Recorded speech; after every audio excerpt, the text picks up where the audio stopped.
Hello everybody, how are you? So today we'll continue Danganronpa Trigger Happy Havoc, where we left off last time, and we were in the middle of the investigation for the Chiro death. So let's jump back right in. Hello Blessy, how are you?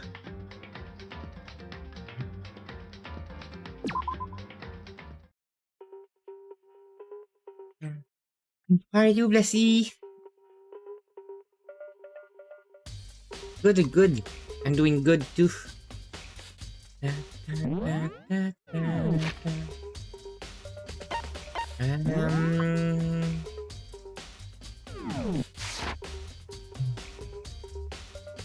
So last time we were dropped off by Byakuya that decided it was first sure that was the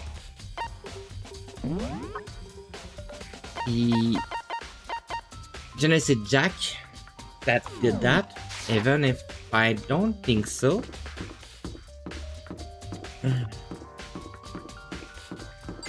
And we'll try to see.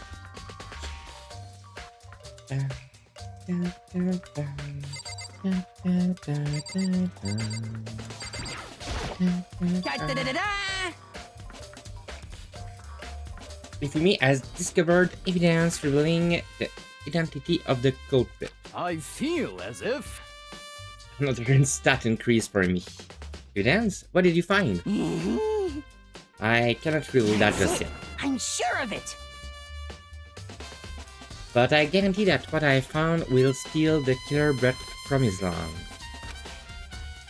Are you sure about that? Oh yeah, Miss Ludenberg said she'd witnessed something worthwhile too. Really? What did she see? Well, it would seem... She refused to tell me. It's like when a girl bullies the boy she likes. Right? Okay, so where is Celeste now? The warehouse by the dorms. She was there, but at the same time, not there. What it's gonna be? Okay.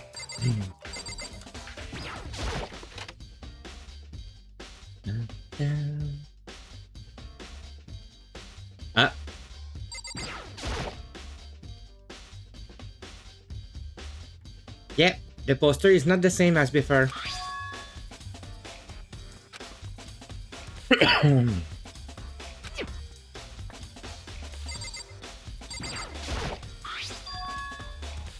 There's a strange stain on the carpet. What it is?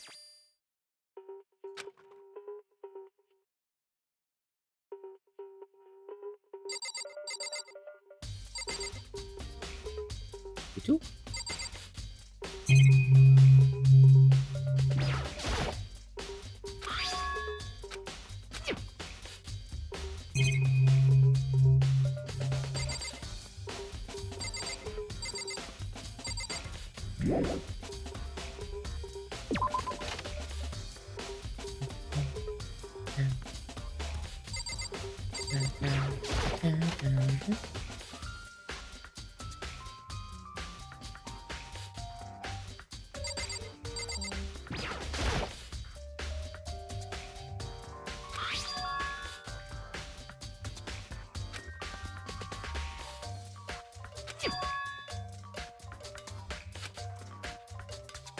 Yeah.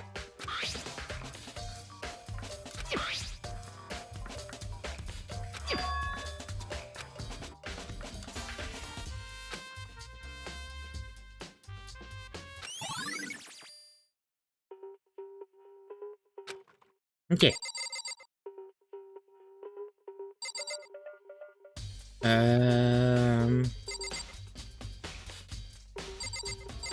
Her. Oops. I don't.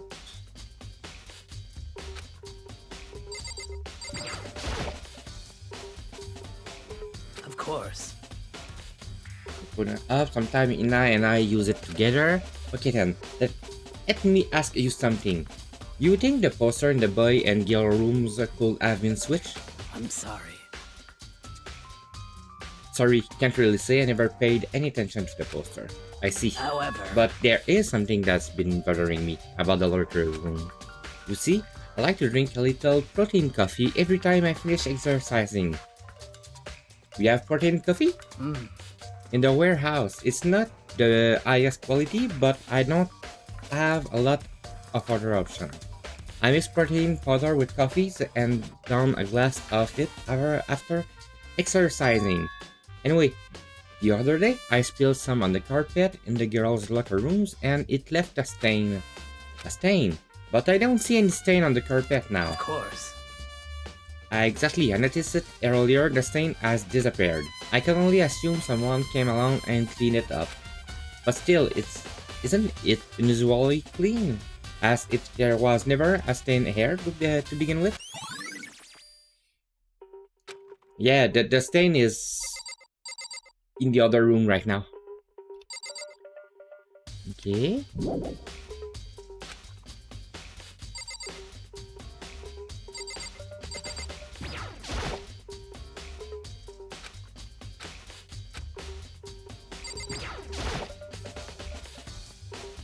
Have you made progress, generally speaking? However, but I have to get going. I have something unrelated to take care of. Something beside the investigation? What is it? Nothing you need to worry about, just concentrate on the murder. But So then, before I go, let me give you one piece of advice. You should examine Shiro's body one more time thoroughly. Also, her handbook is missing. You might want to determine its whereabouts. Goodbye. That's it. I'll be praying for your success. And she quit. I guess I'll take another look at the body then. And Shiro's handbook is missing. That's definitely worth worrying about. Okay. Let's check the body. Let's see. Shiro hands are bound with what looks like some kind of rope.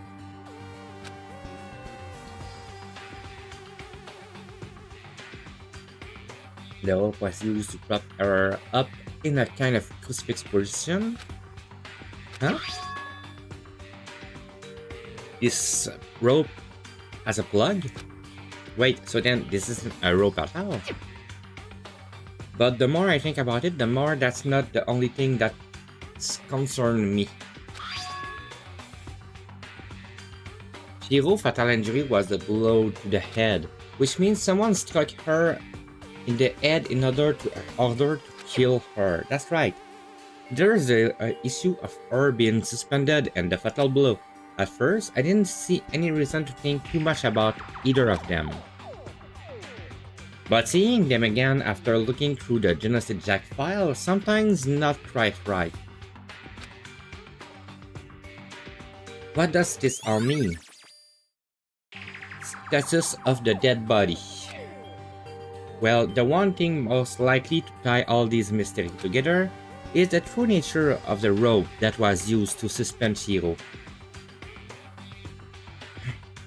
And to figure that out, there's a certain place I need to revisit and look over again. Plus, it might help look at the Genocide Jack case file one more time.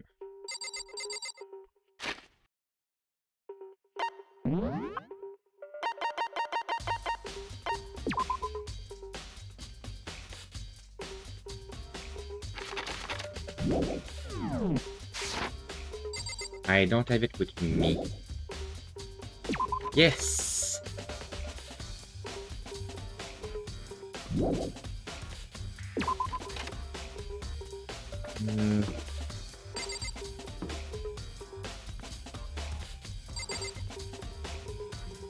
If I'm going to check on the warehouse. Warehouse, I'm coming.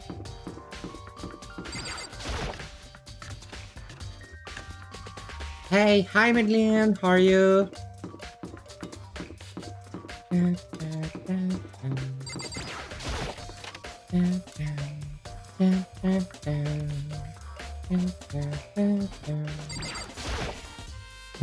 Celeste, what are you doing here? This warehouse is amazing. It has absolutely everything one might need to live a full life.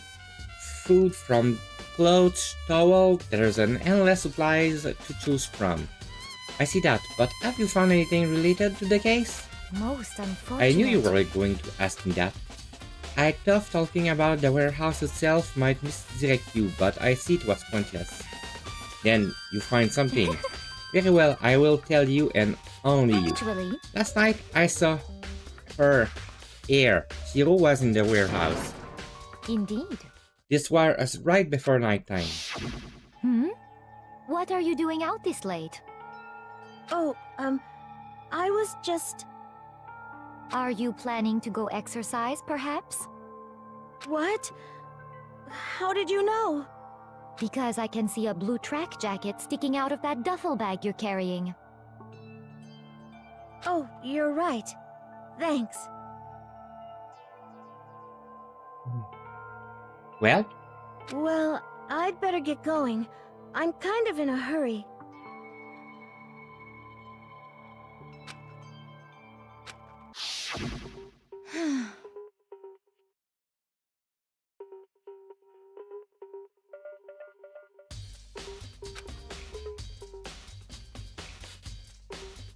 and just like that, she was gone.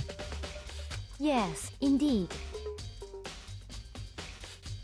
I assumed she was merely stocking up to go exercise in the morning, but it will appear she ignored the nighttime rule and headed directly to the girls' locker room. If she hadn't broken our rules, none of this ever will have happened. You get what you deserve, I suppose. Hey! She went to the girls' locker room late at night in order to exercise without anyone knowing. But the strange thing is, there was no trace of the track jacket or duffel bag Celeste said she saw Shiro carrying, which will mean the killer will have gotten rid of it somehow.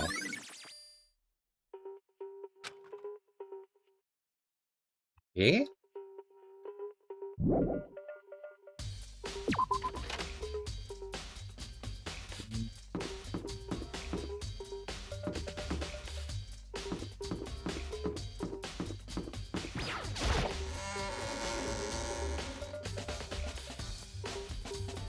Okay. Don't worry, that's okay. Thank you to be there now.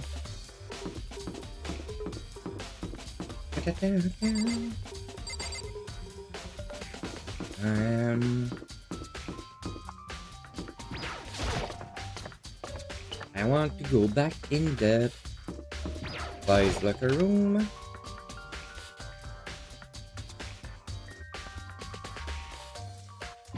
Just very quick.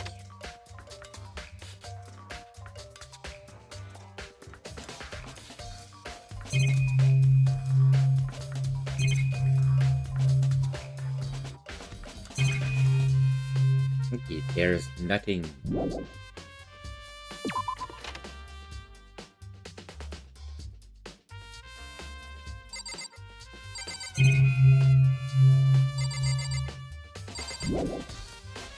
Yes.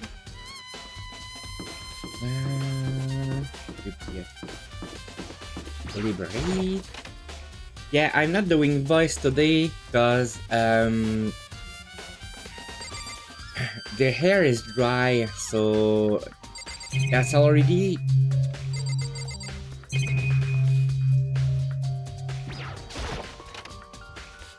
so for me.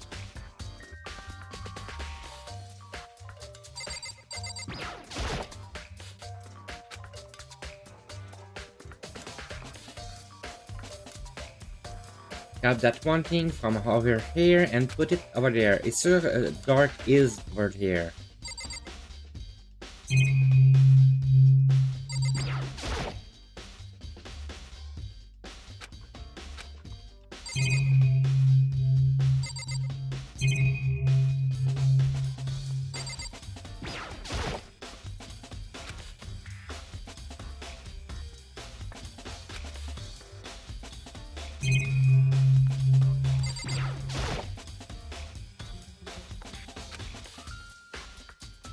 I know it was some around here somewhere.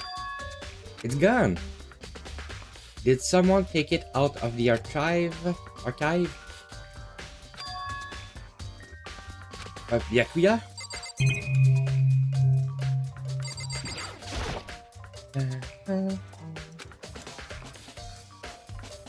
It's the report of on a presidential assassination. It's really intriguing.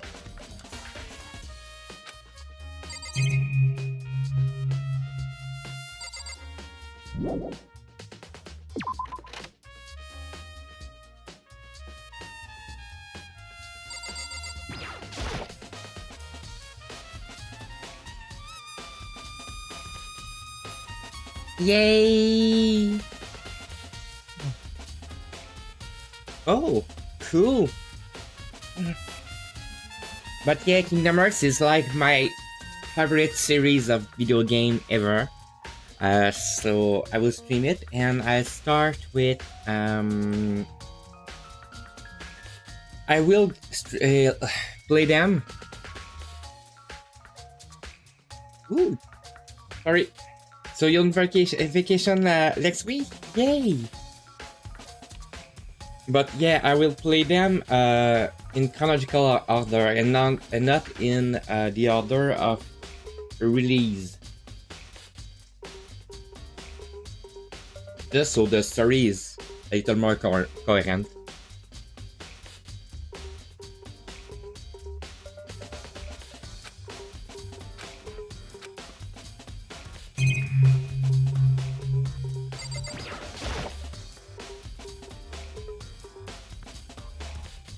The lamp won't turn on. Oh, I see, it's not plugged in. The lamp's cord isn't long enough to reach the outlet from here, but last time I saw it, it was definitely on. It was definitely right here. Oh, that's right. Byakuya was using an extension cord. But there's no extension cord here now. I wonder if...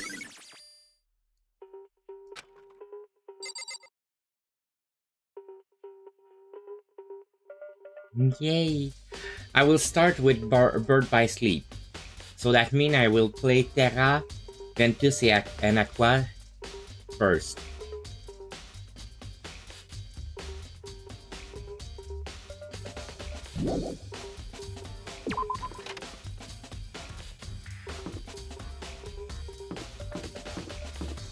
Like Sass is in start appearing in Kingdom Hearts 2.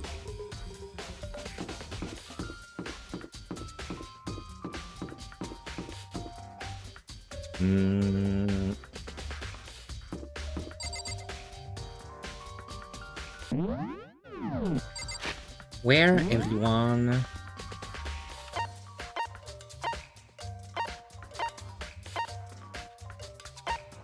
Okay.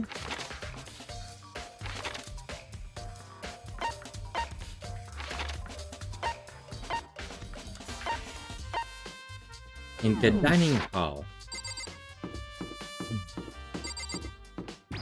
Makes sense.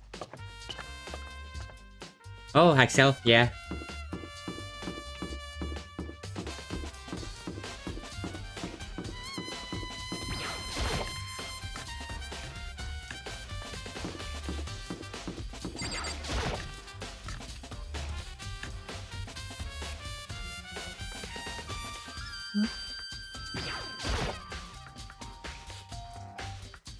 Oh, Ina, how's Tuko doing?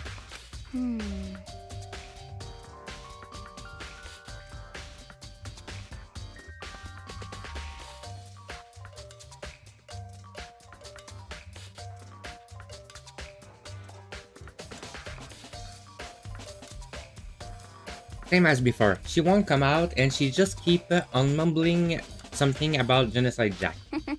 So I just left her there. You left her?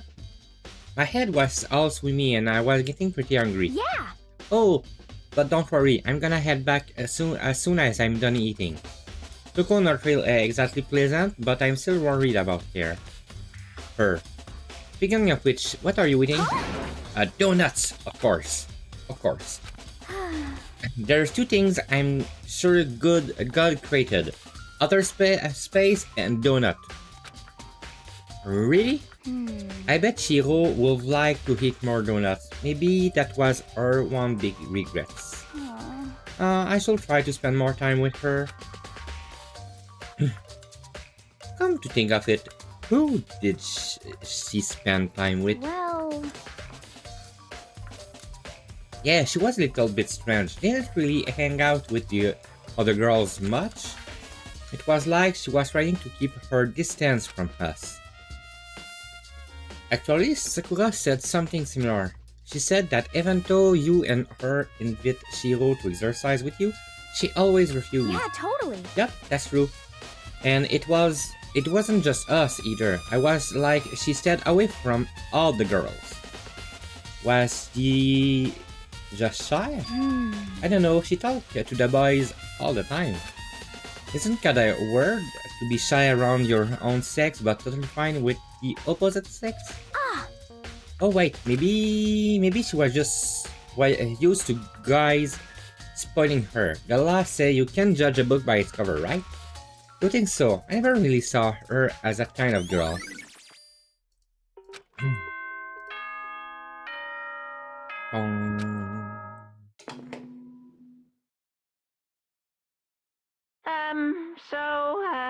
I'm getting tired of waiting. Shall we just plunge right in?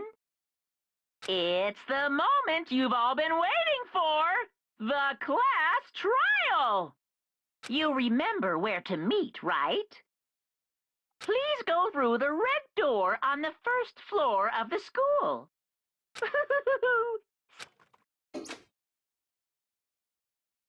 Yep.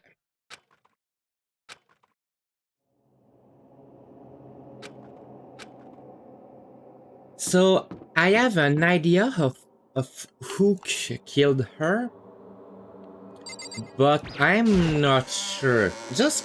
I have an idea just cause of something someone said. Ahem. So is everyone ready or to what? Am I blind or are we missing someone? Yo. Yeah, Toko's not there. And Toko is...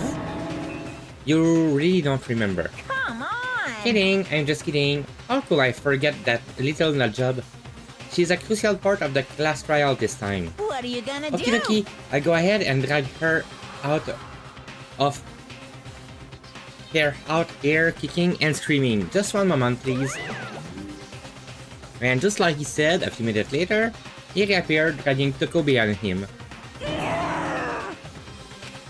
I told him I didn't want to, but he forced me. I can't believe you will drag a girl around.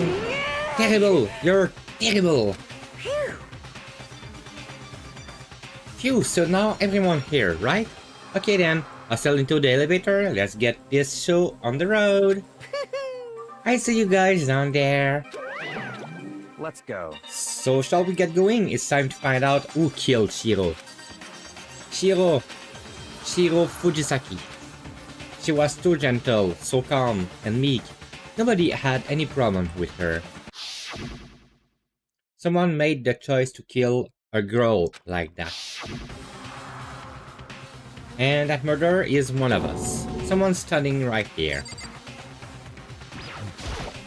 Hey, come on. Fucking Toko, man. What's got her so worked up?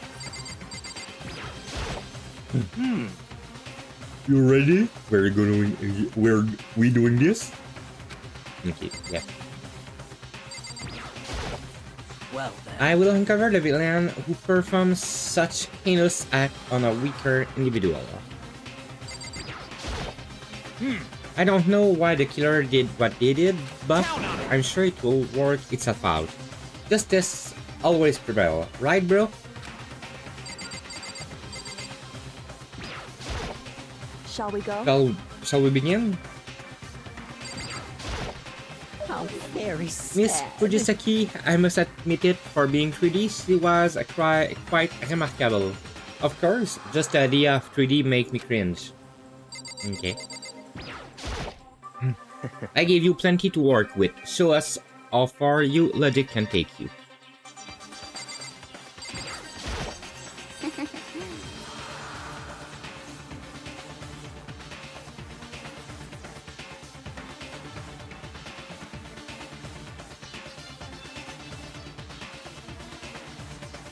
I guess I want much.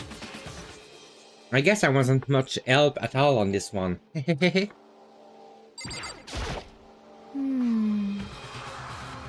There's something odd about local behavior. I do not think mere shock is enough to explain it.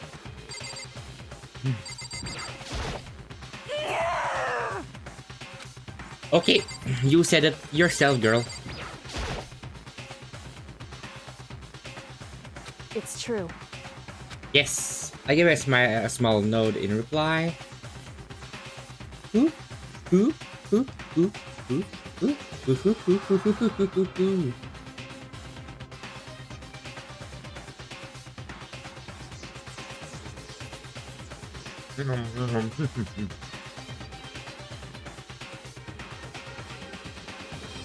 With one last deep breath, I walked toward the elevator and shook the egg. With each step forward, I could feel my heart starting to race faster and faster. As soon as everyone was on, the elevator began to descend. I couldn't get an handle on my emotion, couldn't stop speculating.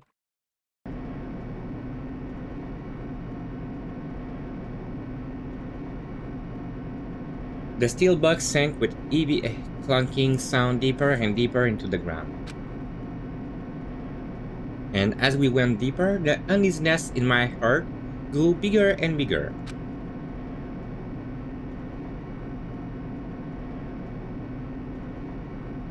The elevator was unaffected, however, and continued to descend without hesitation. Until finally, it came to a sudden stop.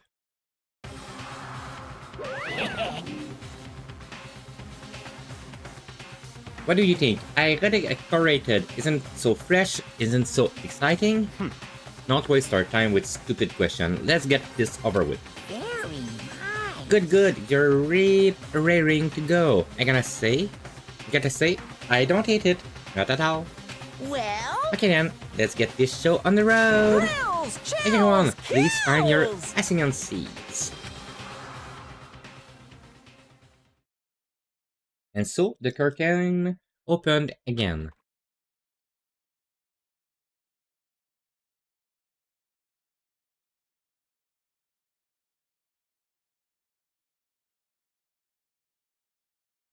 A deadly judgment, a deadly deception, a deadly betrayal, a deadly riddle, a deadly defense, a deadly fate, a deadly class trial. Yes, please.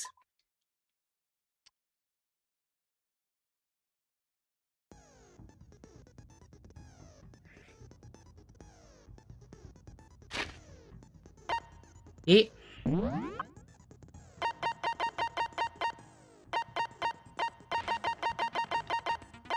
so j'ai le file qui dit que. So I have the file that say that the body was discovered in the girls' locker room on the second floor. The death was around 2 a.m. and the death was a blunt of death.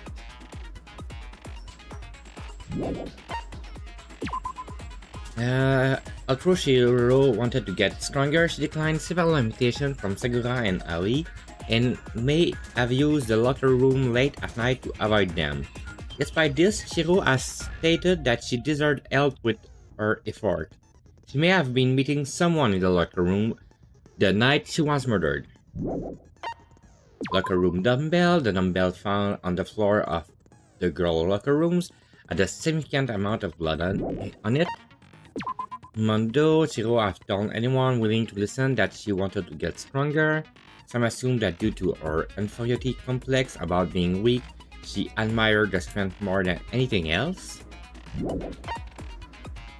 The card reader. You need to swipe your Ian book. You need a male student to enter the boys and girls to enter the girls. And additionally lending someone your Ian book. But there's some Ian book there. Broken Ian book that it's assumed to be Leon's, but I think that's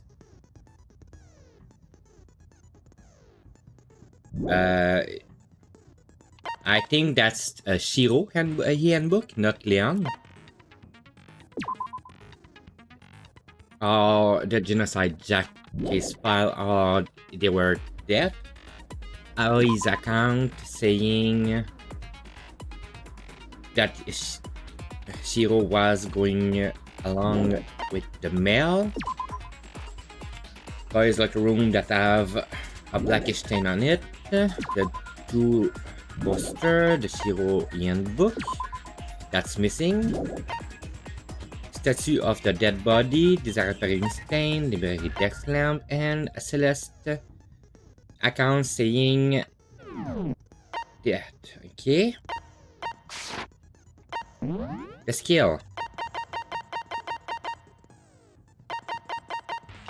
Algorithm. Increase the speed of memorizing a statement. Effective during the non-stop debate.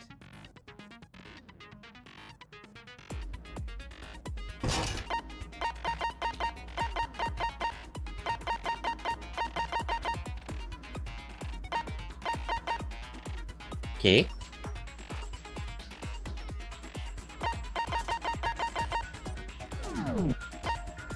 And finish the preparation. Arise.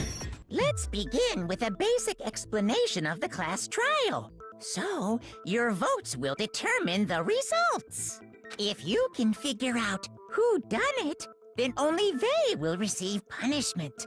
But if you pick the wrong one, then I'll punish everyone besides the blackened, and the one that deceived everyone else will graduate. Okay, then. So, first off, let's talk about the murder weapon! First, we have to make clear what was used to deliver the fatal blow.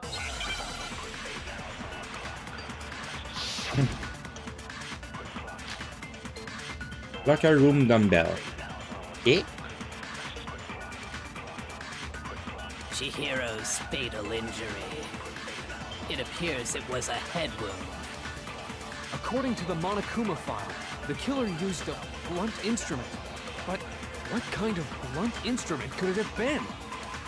I bet it was an iron pipe. Nope. No, that's wrong!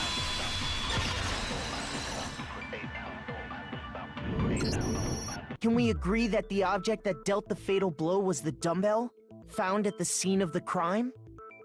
It was covered in blood, and there was nothing else at the scene that could have caused that kind of injury. And the wound on the victim's head is consistent with the shape of the dumbbell. As far as I'm concerned, there's no mistake and no room for doubt on this one. You looked at her head wound? Yay! That's so creepy! When you investigate something, you need to do that. Okay. If you don't mind, I will proceed from here. Let's move on to discussion of the culprit. Although, I believe the criminal behind this heinous act is already quite clear. What? For real?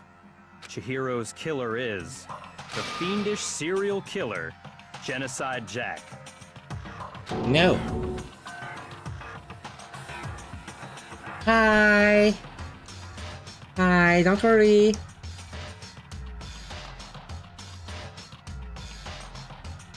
Our sleep. Sorry.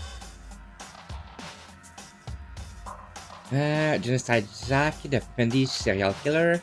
Did he really kill Shiro? A new element has been added to non-stop debate. Would you like to hear her more? Absolutely. Yay! For this debate, a line of white noise will appear to disrupt your reaction. Your truth bullet will disappear if they hit these lines, so think of them as obstacle in your debate. But there's a way to keep with white noise from getting in your way. Press the right mouse button to attach the silencer, which you can use to shoot down the white noise. However, if you shoot an actual remark with your silencer instead of the white noise, The time limit will decrease, so take careful aim when you have the silencer out. Oh, but if your action difficulties is set to gentle, white noise won't appear at all. In which case, you can forget about the silencer and just focus on the situation in front of you. Well then, good luck and have fun!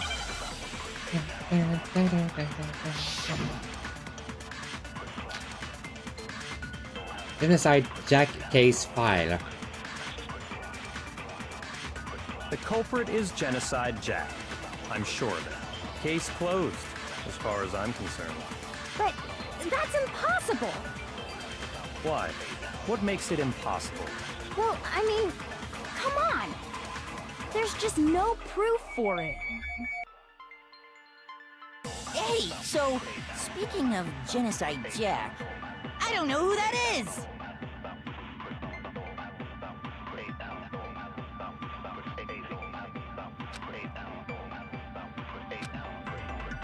The culprit is Genocide Jack.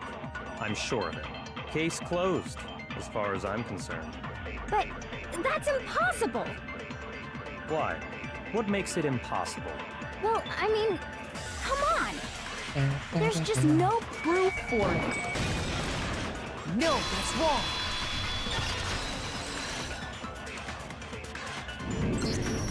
I might know one reason he could be involved. What? I found this file while I was looking around the archive in the library.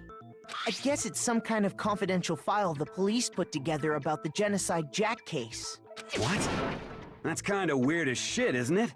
What was something like that doing in the library? The why of it is probably more trouble than it's worth. So let's forget about that for now.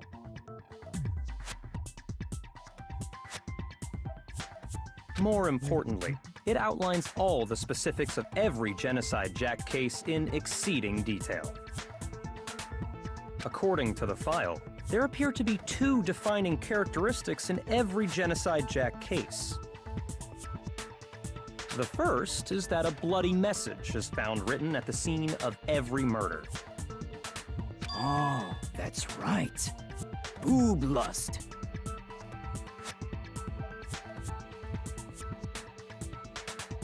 Yay! No. It's actually bloodlust. But more important is the other characteristic, and it's something that has never been made public. Booblust. Never made public? What the hell is it? Why don't you tell them, Makoto?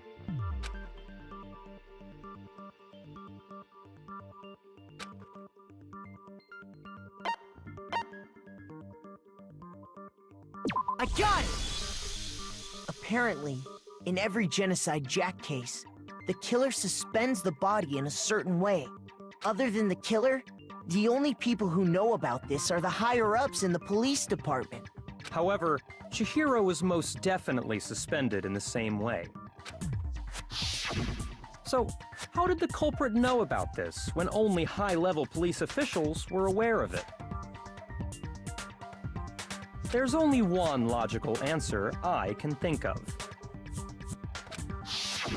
It's because the culprit in this case is the real Genocide Jack. No fucking way!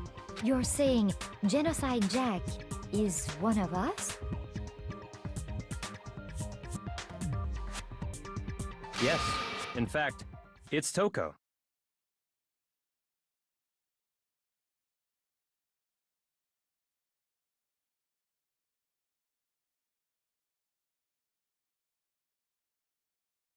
See?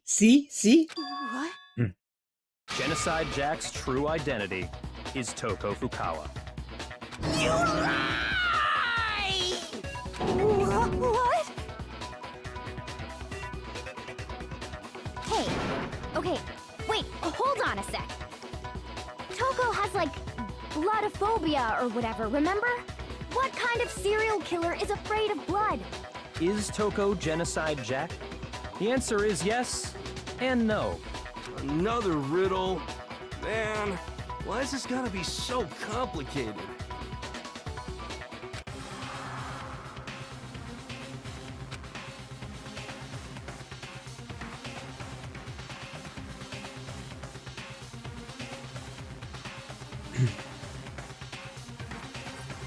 What it means for Genocide Jack to be Toko, but also not be Toko.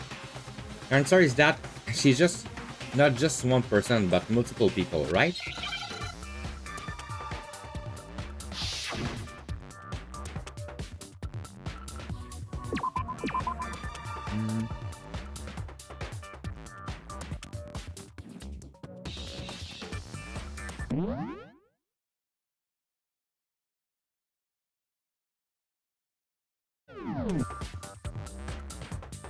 What's the word?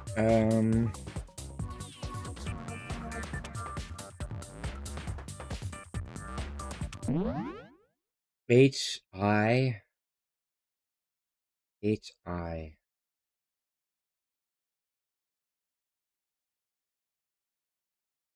6-letter.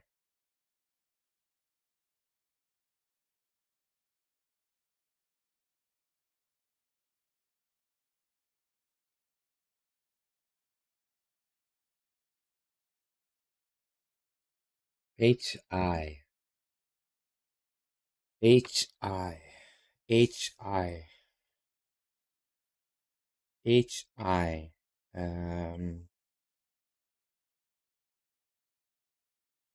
H-I. H-I. H-I.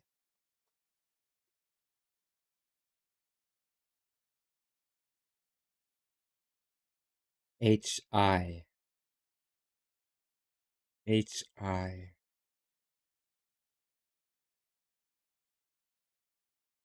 H-I. H-I.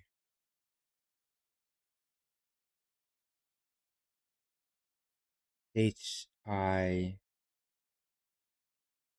I'm trying to check for what world will be. I'm in the Eggman Gambit.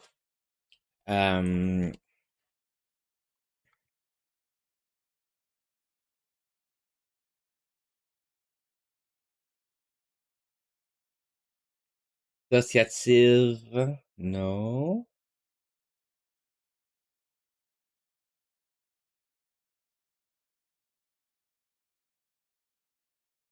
Oh, what's world?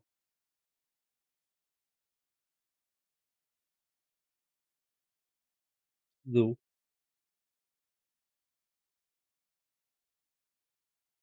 That will make sense. Yeah, I think that will make sense. Well, that's the first letter, so yeah. And Z.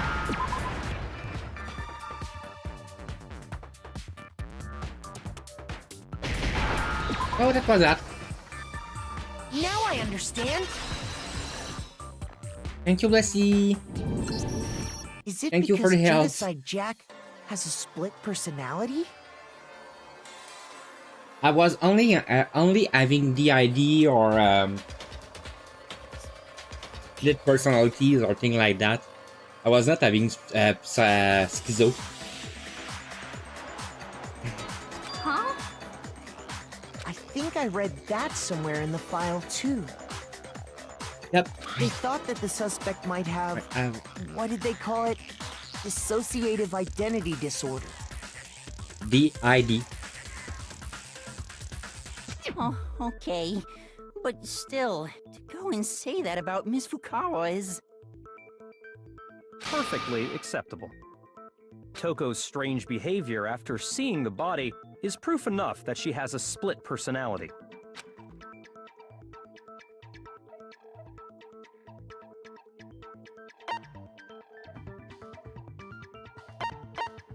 The one thing that showed Toko will have a split personality, it has to do with her behavior.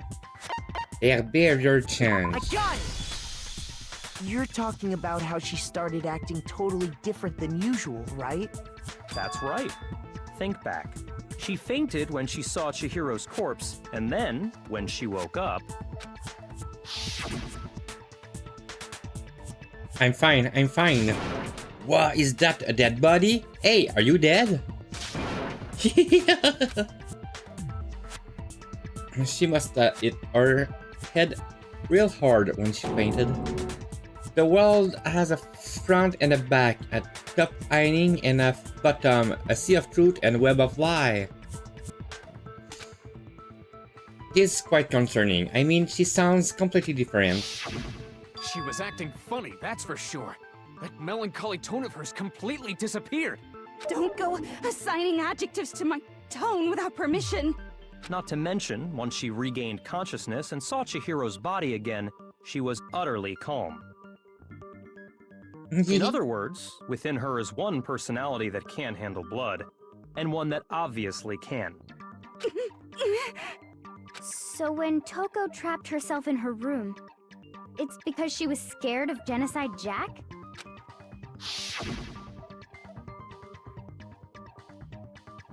I won't let Genocide Jack have control. I'll drive out the killer, drive out the murderous fiends. The reason she locked herself in her room wasn't to keep other people from getting in. It was to keep her other personality from getting out.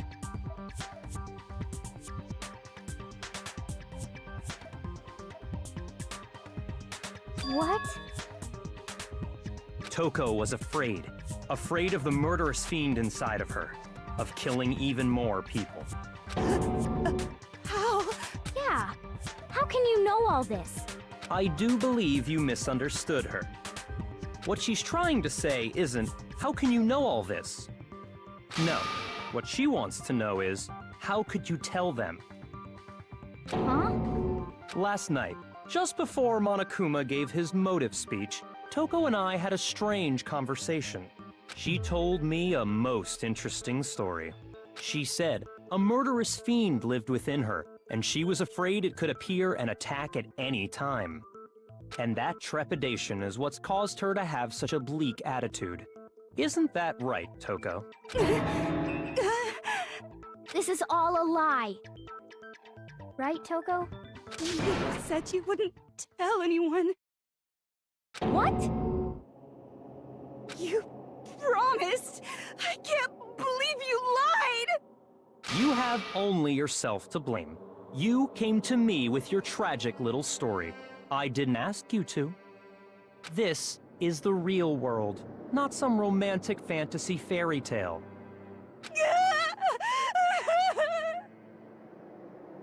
Besides, you broke your promise first. You said that as long as you were here, no matter what, you wouldn't let Genocide Jack kill anyone. But in spite of that promise,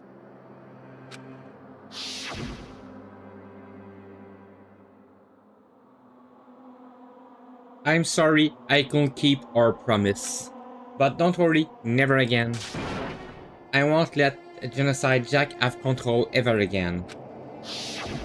You said if I kept my promise, you would go out with me. That's the only reason I promised. how many times do I have to tell you? I never said that. But you weren't able to do it. You just couldn't resist that rush you got from killing, could you? I tried! I swear I tried to control it, But your efforts were useless. What a disappointment. I hate you. Well, the opening act is nearly finished. All that's left is to hear from the person in question directly. The person? You don't mean... Toko's body suddenly lunged backward. A huge thud echoes across the courtroom, but in the next second... Well, hello there! Is it me you were hoping to see? Genocide Jill. What the heck? So you figured it out, huh? Well, whatever. What are you gonna do? I'm the ultimate murderous fiend, Genocide Jack! Or better yet, let's go with Genocide Jill! What the fuck is this? Toko, what happened to you? Yeah, okay. Not Toko! That's a a loser name, and what happened is a textbook split personality. What are you saying? I'm Genocide Jill? I'm not a murderous fiend. Even if I'm crazy, I'm not a murderous fiend. Not Toko, that's a loser name. And what happened is a textbook split personality. So what if one of them happens to be a serial killer? You should turn a blind eye to one's faults.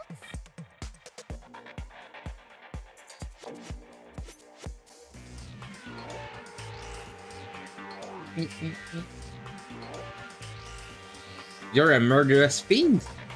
Why?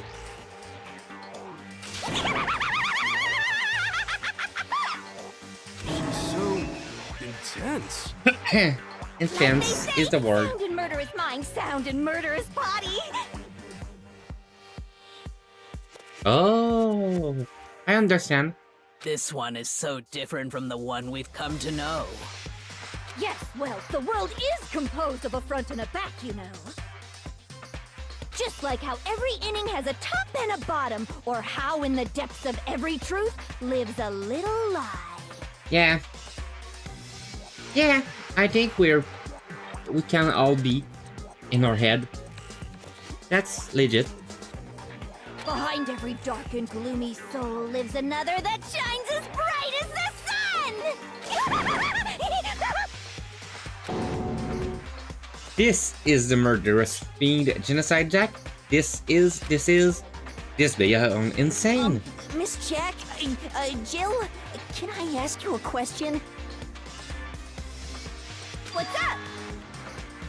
Some of us think you might be the mastermind behind our entire situation. What are your thoughts on that? Well, I'll tell you, I am the mastermind of all masterminds! Just kidding! Then it's not true? Of course it's not true! How dare you try to link me to that creepazoid? And another thing, the police and government and society in the outside world are totally powerless! I mean, they just let this idiotic, bloodthirsty maniac go buck wild all over town! Sure, I'm a bloodthirsty maniac, but life is pain, right? To live is to hurt other people. It's a necessary evil if you want to survive. The act of living itself causes pain for everyone. Just kidding again! This should be enough to convince you. This murderous fiend is responsible for Chihiro's death. There's clearly a motive, so there should be no doubt. A motive? A motive? Remember what Monokuma told us? If someone didn't murder and graduate within 24 hours, an embarrassing memory or secret would be revealed. Well, let's assume that Toko's secret was about Genocide Jack. If a secret like that came to light, Toko's life would have undoubtedly been forever ruined. So she had a very clear motive to never have that side of herself exposed. Interesting. Very, very, very interesting. But sorry, as much as I hate to admit it, I'm not the culprit. Huh? But I cannot imagine anyone other than you could murder someone in such a bizarre fashion. Maybe so, but nevertheless, it's the truth. Do you really expect any of us to believe you? Yeah. I could never believe a word you say, you monster. But she's right. Maybe. But something's still bothering me. What she said, I need to get some more details about all of this.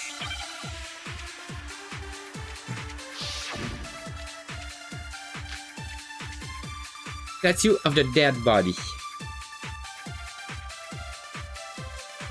Sorry, but I didn't kill anyone. You say that, but do you really expect any of us to believe it? Perhaps if you had an alibi, that would change things. Oh, an alibi, huh? Now we're talking. When you compare your past murders to this incident, The modus operandi matches completely. What more proof do we need? Give it up. You killed her.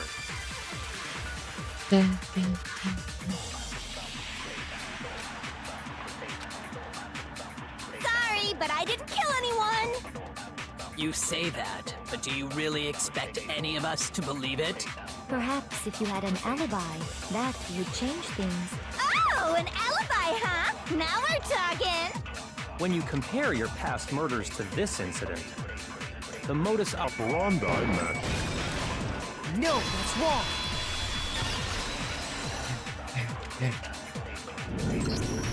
The song is methods peak. of murder really exactly the same? I'm not so sure about that. I think there's a slight difference between the Genocide Jack cases and this one. Huh? How's it any different? Uh-oh, you don't know? Well then, human garbage, let me tell you! I murder with passion and conviction. I consider myself a professional, and I have a very particular way of doing things. Imagine you go to a fancy Italian restaurant. They're very picky about the noodles, the sauce, everything. But what happened to Chihiro? It'd be like if that same Italian restaurant started using ragu or Chef Boyardee.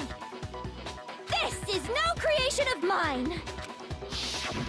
Let me rephrase that, in a way that maybe makes more sense.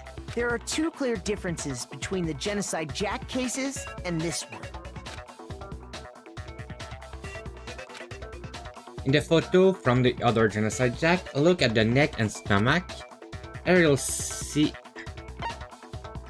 the victim's fatal injuries. For one, the cause of death is different. In the Genocide Jack murders, all the victims were killed the same way.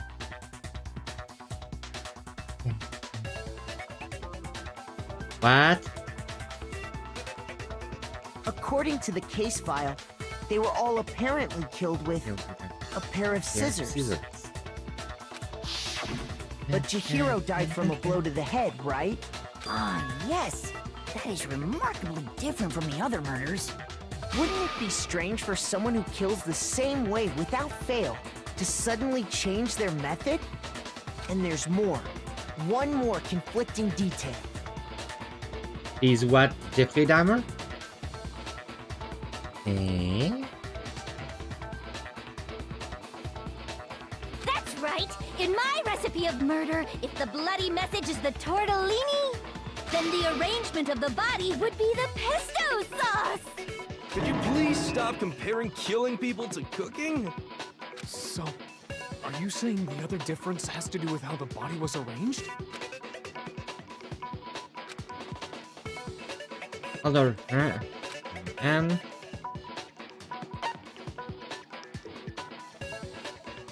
I got it! Do you remember what the killer used to suspend her? Jeffrey Dahmer.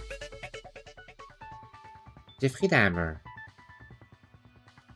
I don't understand that one. They used some kind of rope to hang her up by her wrists.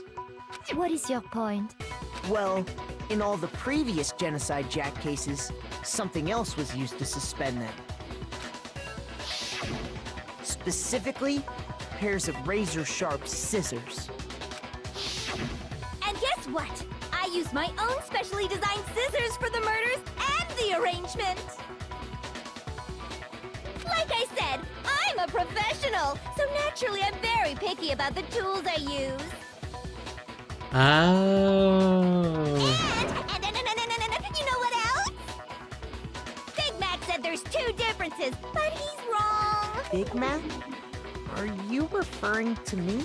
Listen up, Big Mac. There's actually one more difference. Huh? My word, you really didn't notice? Take a look at who the victims were in each Genocide Jack case. There's a pattern there, just waiting to be discovered. No. No, I don't. A pattern? Figure that out, and it'll be plain as death why I couldn't have possibly killed that little lolly girl.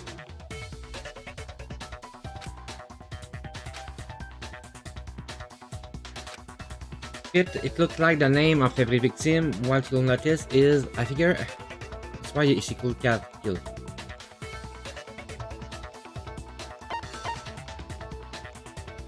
I got it! Is it because Chihiro was a girl?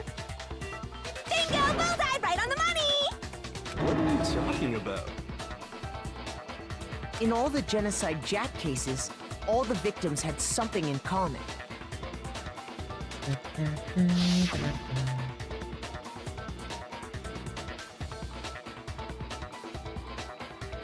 Narada, Tetsuhiro Honda, Shoji Gaku, Kenoro Issei, Takeshi Yoshida, Komatsu Nataro, Takefumi Gono, Inshutetata, They were all guys? That's right! The people I kill with such passion and conviction are all adorable little men! I can't believe I said it! I'm so embarrassed! The hell is wrong with you? I can't help it! I'm just a full-throttle boy-on-boy fangirl, and the mopey side of me just hates it. But now I'm on the fast track to becoming a full-fledged man-madam! So since Chihiro was a girl and not an adorable little man, you wouldn't kill her? Would an Italian chef suddenly start making ramen just because they're both noodles? Don't be stupid. I have too much passion and conviction to cross that line. That's the absolute reality of the one and only. We get it. You've clearly explained your hobby and your philosophy. But that's not all there is to it. It's a different matter entirely, when you're forced to kill in order to survive. Quiet, lowly cur! Lowly? Cur? I would never kill for a reason as petty as mere survival. And if by some fluke I did kill to survive... Yeah. Why would I bother with the message and arrangement? It'd make me the obvious suspect! That does make some amount of sense.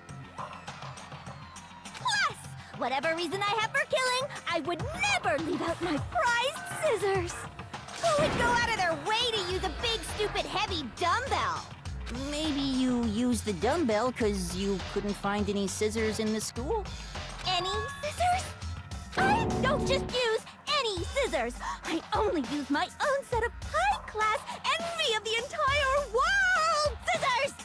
Okay, whatever. There still aren't any in the school. Are you sure about that?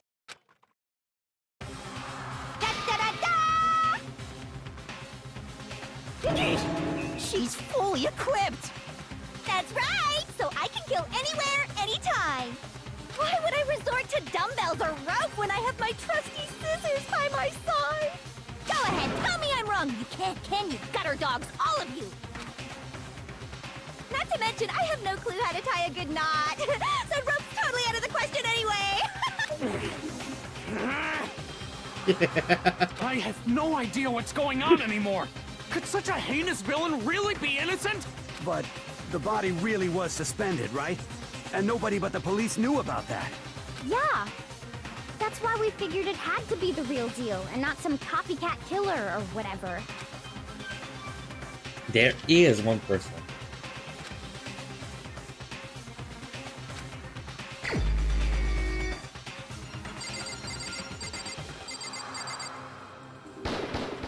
Here's my answer. Byakuya, it's possible you could have found out, isn't it? You'd have no problem gaining access to classified government documents or internal police records. Plus, you'd already looked through the Genocide Jack file before this all happened, hadn't you? Are you saying Mr. Togami did it? Then the reason he pushed the theory of Genocide Jack being the killer so hard was because he wanted to pin the crime on her. So, he rearranged the scene to disguise it and make it look like I put my stamp on it. The adorable glasses man was behind it all? Oh, I'm on fire!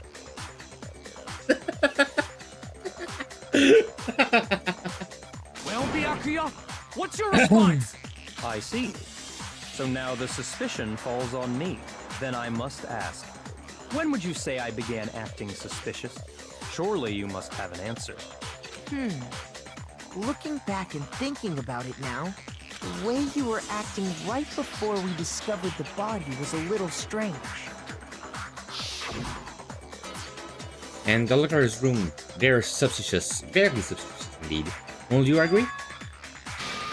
It seems nobody searched the locker rooms. Let's start with the girls' locker rooms. You wanted to go to the girls' locker room right away, right? But since you're a guy... I should have naturally thought of the boys' locker room first. Is that what you want to say? The victim was Chihiro, a girl. Hence why I said we should check the girls' locker room. Nothing strange about that, I'd say. On the contrary, there's something very strange. Okay then, what's so strange about it? Go ahead, share with the rest of the class. Yeah, legit. That's a legit question.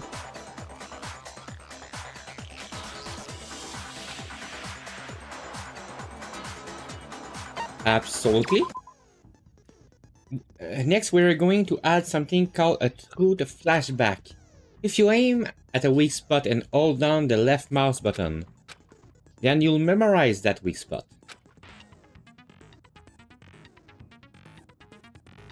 This memorized phrase can only be shot once as a truth bullet. If you choose to or change the truth bullet, it will disappear from the truth sender. However, you can use this flashback feature as many times as you want. If you don't seem to have the answer to a lie or a contradiction in your loaded truth bullets, it might be wise to memorize a different weak spot and use that to make your case. When's the best time to flashback? Well, you just have to use your keen wits, won't you? In this case, though, I will say that if you don't use a flashback, you won't be refuting anything. Well then, good luck and have fun! Yeah. That's true. Monokuma file 2? Yeah, okay, that's not something we need. So, you said Byakuya was acting kind of weird before we found the body. But he was acting weird... how? If you're presented with the opportunity to check out the girls' locker room... You absolutely take it! That's a natural reaction for any guy! The victim was Chihiro, who was a girl. So of course I would suggest we check the girls' locker room first. There was no time for pointless distractions. What's so strange about that? Oh, Wish you'd taken me with you. I know. I understand.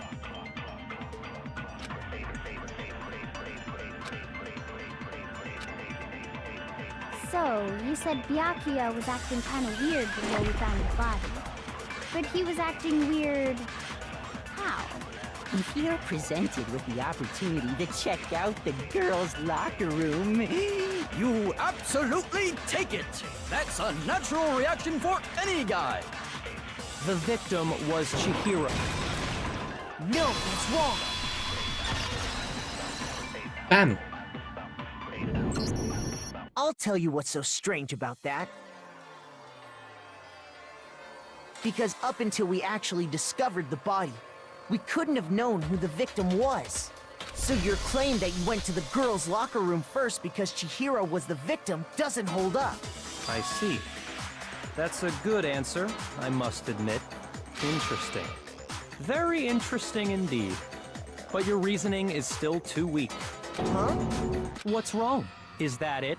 Surely you've got more than that. Go ahead, show us. It's like he doesn't even care. I've got him cornered, but he's acting like it has nothing to do with him. What's the matter? You're not finished already, are you? There must be more to it. There is. I think. There is more to it. Think about it. We just talked about the differences between this case and past Genocide Jack incidents. The proof you're looking for is hidden in there. Oh? Proof that I'm the culprit, you mean?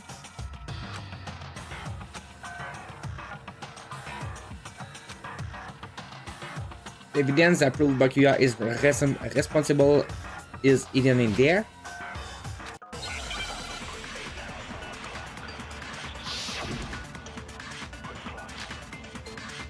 The library desk lamp.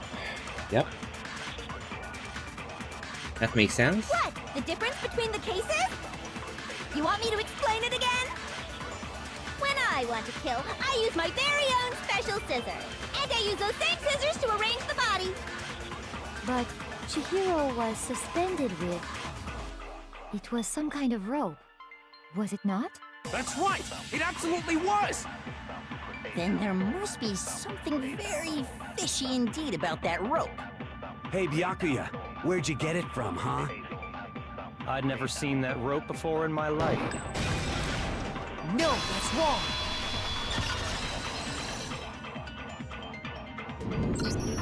Actually, I'm pretty sure you have seen it before.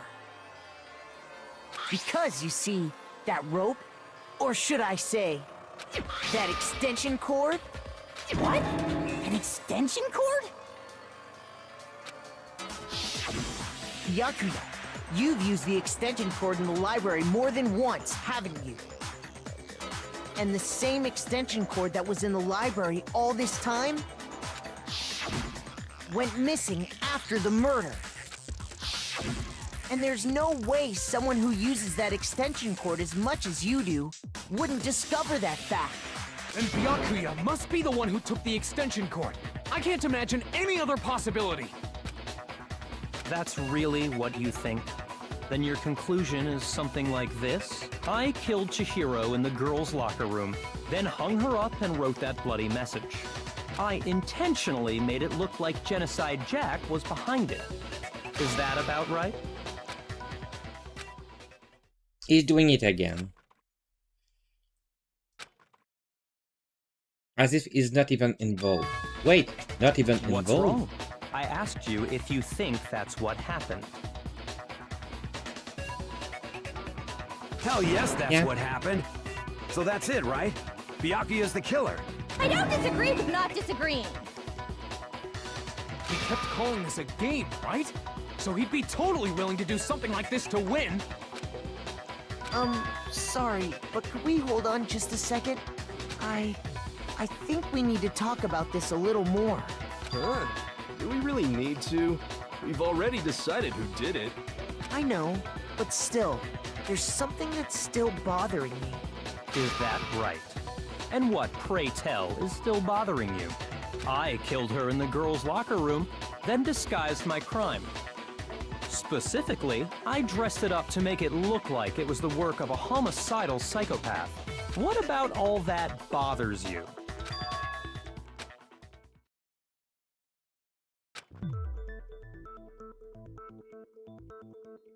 Chihiro body was definitely found in the girls' locker room, but does that mean... Can I really just accept what Byakuya said as a truth? No, I don't think so. There's definitely something off about what he said. The scene of the crime. You say you killed Chihiro in the girls' locker room, right? But are you sure about that? Isn't it possible that the murder took place somewhere else? How disappointing. What kind of question is that? Even in the world of disappointments, this is a true letdown. She was found dead in the girls' locker room. There is absolutely no question about that. How could the scene of the crime have been anywhere else? Well, I think it's entirely possible that she was killed somewhere else, then carried there later, along with the rest of the murder scene. The rest of the murder scene? That was awfully specific. Please tell me you have a reason for saying all of that. I believe I do. Did I just take you off guard? When the story suddenly moved to the crime scene, Byakuya, who's been so confident up till now, maybe Byakuya never even realized that the actual scene of the crime scene could have been somewhere else. Don't just move on without permission! What do you mean she was killed somewhere else? Come on, Makoto. If there's any chance the murder took place somewhere else, let's see the proof. Evidence that show the murder took place somewhere else.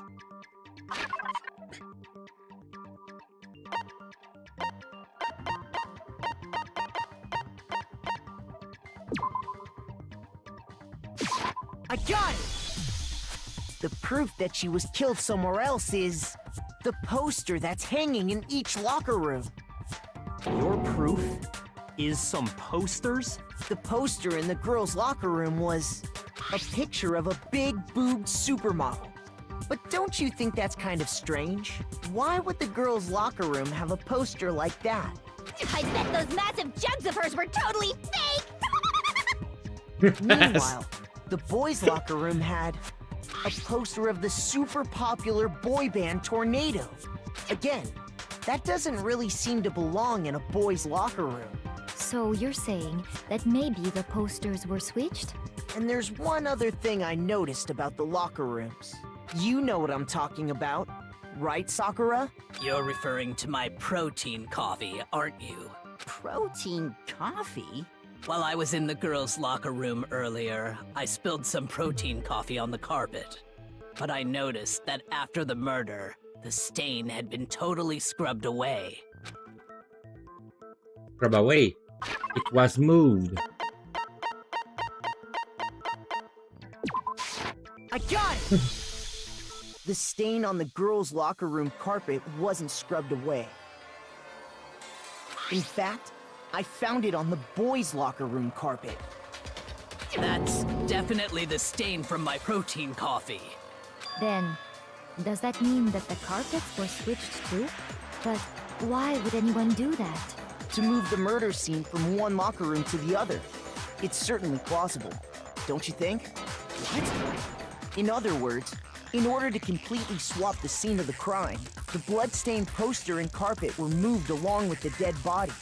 By doing this, the killer was able to change the entire room where the murder took place. I can certainly follow your reasoning, but why would the culprit bother doing that? Huh? Why would they go to all that trouble of switching the scene of the crime? Actually, an even bigger question.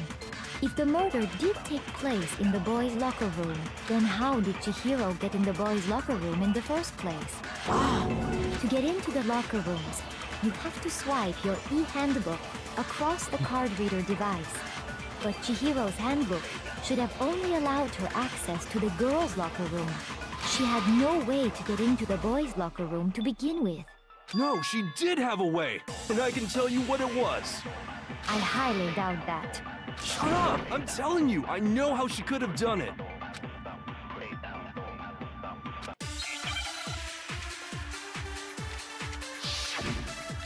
Make your arguments. Broken Ian book. Okay. Is it really possible? Could Chihiro really have gotten into the boys' locker room somehow? Ah! I got it! She must have hacked her e-handbook! Whoop. You know. Shoot! Okay, stop. Is it really possible? Could Chihiro really have gotten into the boys' locker room somehow? Ah! I got it! She must have hacked her e-handbook! She was the ultimate programmer, after all. I'm sure that would have been no problem for her.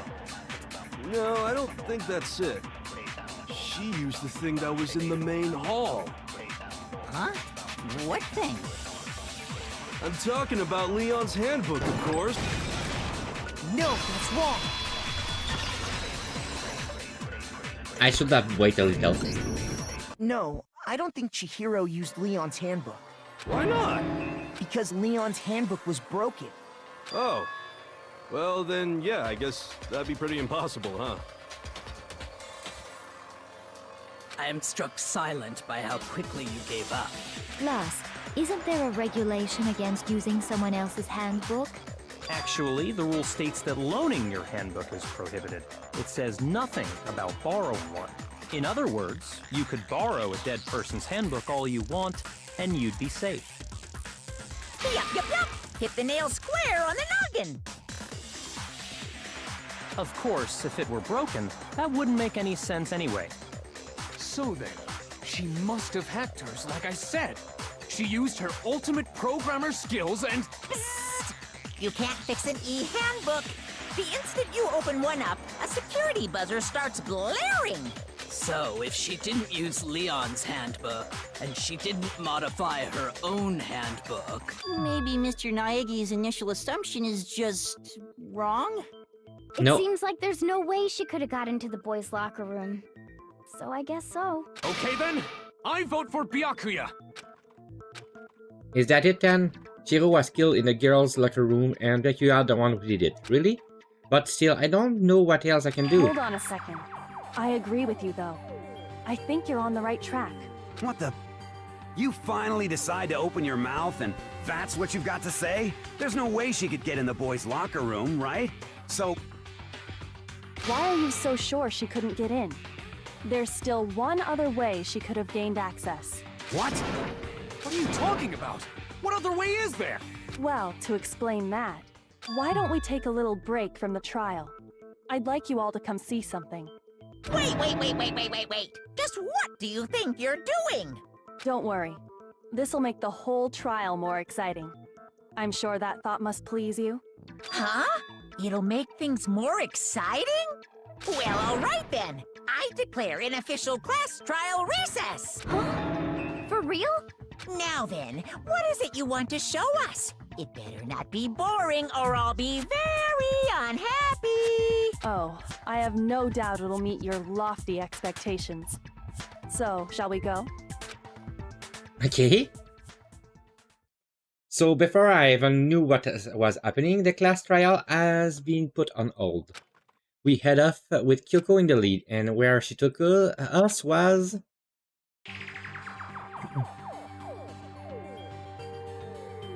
The girls' locker room? We've already searched this place top to bottom. What are you trying to pull, Missy? I'd like you to examine the victim's body one more time. You want to check it Be again? sure to examine the entire body very carefully. Take your time. Examine her carefully? Like using our hands? No way! It's probably best if I don't run my hands all over a girl's dead body. It's not that I'm creeped out or anything, it's just... based on religious grounds, you know? Very well. I'll do it. But you're a girl. You shouldn't have to touch a dead body. Just let one of the boys do it. No, it's okay. I think Chihiro would rather have a girl examine her. So just leave this to me. Sakura. What is this? Some kind of secret girl-on-girl action? Is that what you two are about? That's not it at all. Stop screwing around. Okay, here I go. I'm sorry, Chihiro. Please excuse the intrusion.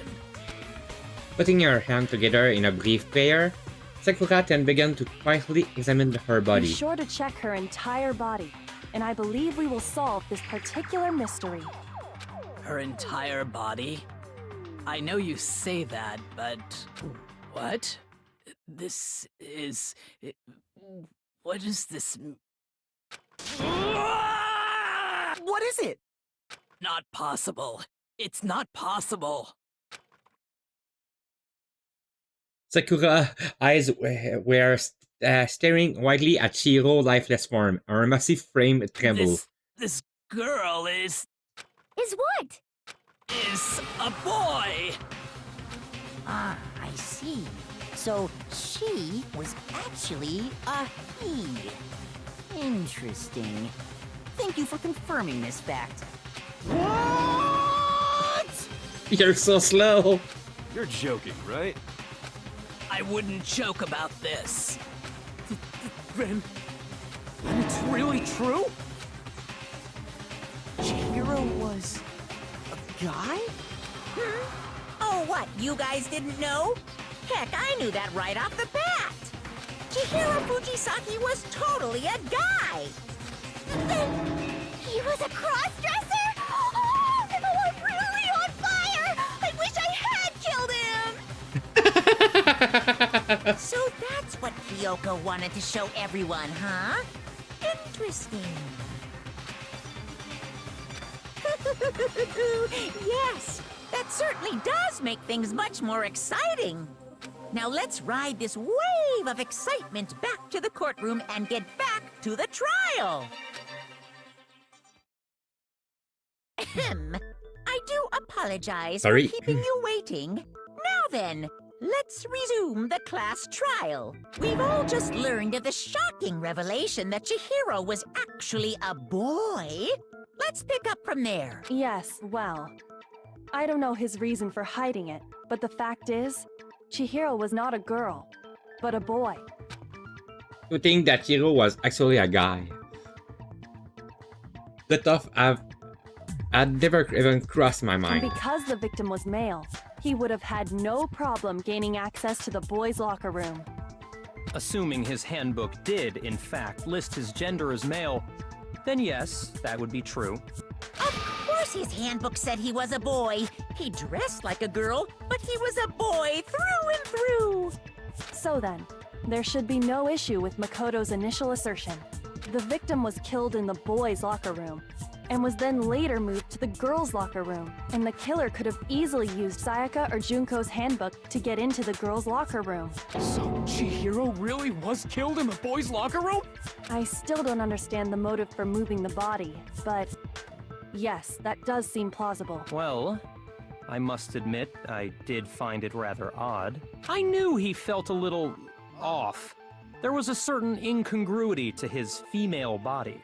This is the most titillating situation! So now everything has been connected. All the mysteries have finally become clear. Okay, well, connected or clear or whatever. We still think you're the killer, remember? Very interesting. This has become very interesting indeed. He's off in his own little world.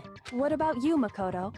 After everything we've learned, do you still think Byakuya's the killer? Well, without a doubt, Byakuya is the one that made Chihiro's death look like Genocide Jack did it.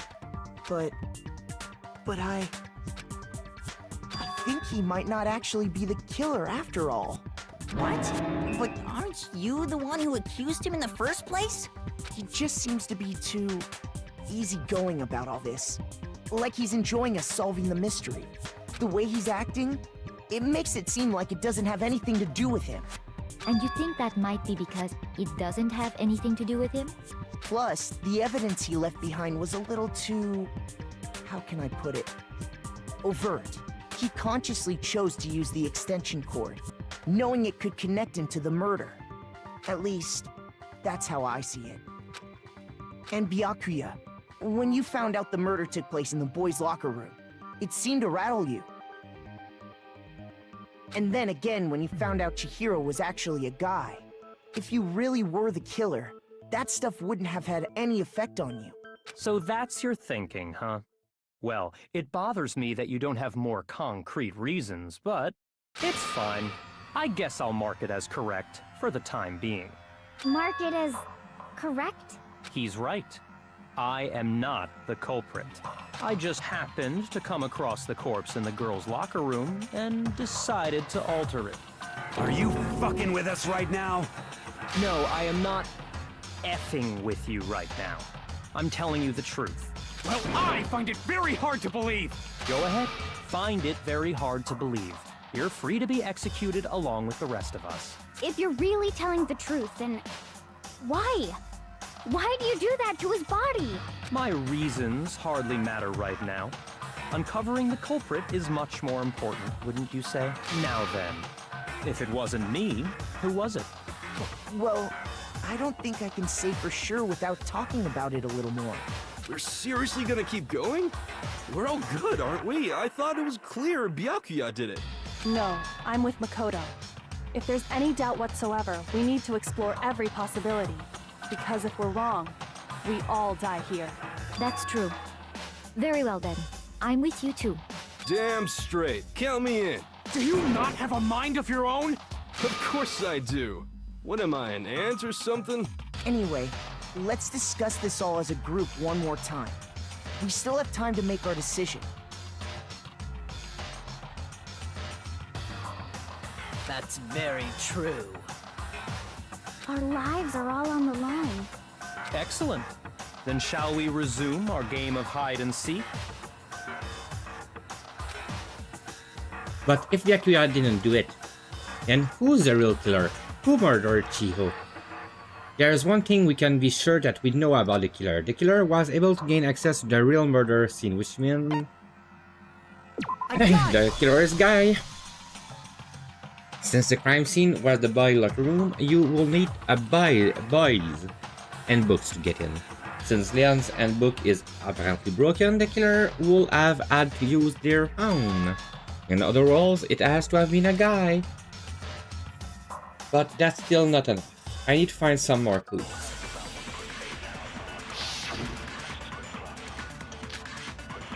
Celeste account. Isn't there a single clue that might lead us to who did it? Well, clues are one thing, but did nobody get a look at the killer? I'm sure if someone saw the killer, they would have said something by now. Perhaps someone saw the victim at some point. Even that might be enough for now. Yeah. All we need right now is any kind of new info. It's over. It's all over.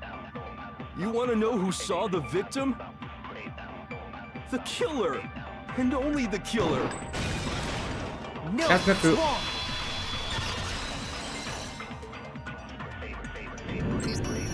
I believe someone else did see the victim before he was murdered. What do you think, Celeste? Now that you mention it, yes, I did see him. Huh? Really? Oh, but I suppose only Makoto knows about this. The rest of you had no idea, did you? That is why you're all making such ugly noises. Whatever! Just hurry up and tell us! It was last night, right before nighttime. I saw Chihiro in the dormitory warehouse. I saw him stuffing a track jacket into a duffel bag, and then, I assume, he headed off to exercise. A track jacket and a duffel bag? But we didn't find anything like that at the murder scene. It seems likely that the culprit destroyed them to get rid of any evidence. And that is when he said something that struck me as rather odd. Well, I'd better get going. I'm kind of in a hurry. Chihiro told me he was in a hurry. But why would he be in a hurry? Only if someone were waiting for him, I should think. So, Mr. Fujisaki was on his way to meet with someone, and then they were going to work out together? But Hina and I had invited him to exercise with us plenty of times, and he always declined. Probably because he was afraid you'd find out the secret he was hiding, right? Which means that conversely, he must have trusted whoever he was meeting with very much. Enough so that he was willing to risk his secret being revealed. What a marvelous friendship! The point is, whoever he met up with is the culprit, right? So we just gotta figure out who it was.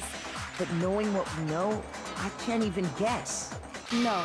You already have what you need to make the connection. Huh? You know who the killer is. Seriously?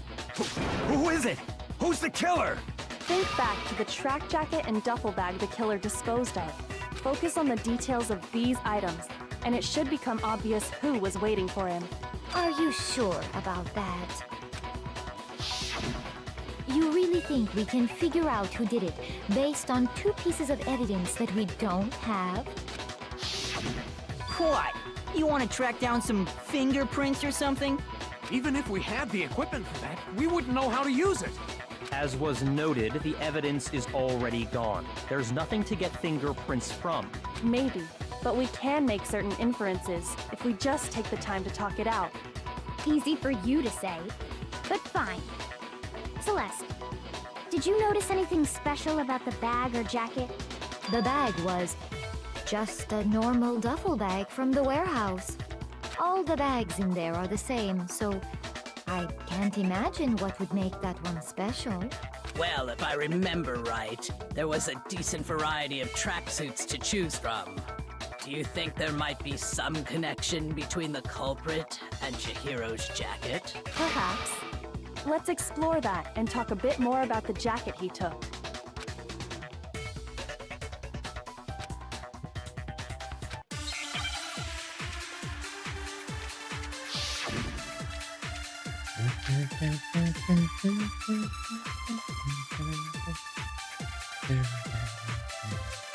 First of all, we know where Chihiro was headed. He was on his way to go exercise. Yep. So next we have to ask, why did he choose the specific tracksuit that he did? What do you mean, the specific tracksuit? I got it! He picked that tracksuit because it matched the one the culprit was wearing. So, what you're saying is, the killer was wearing the same blue tracksuit as him? No, that's wrong.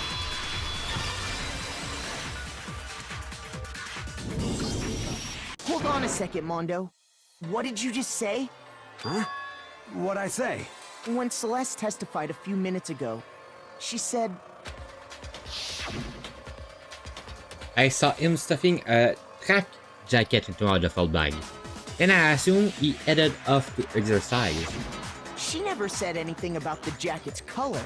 So why did you say Chihiro's blue tracksuit? What are you just...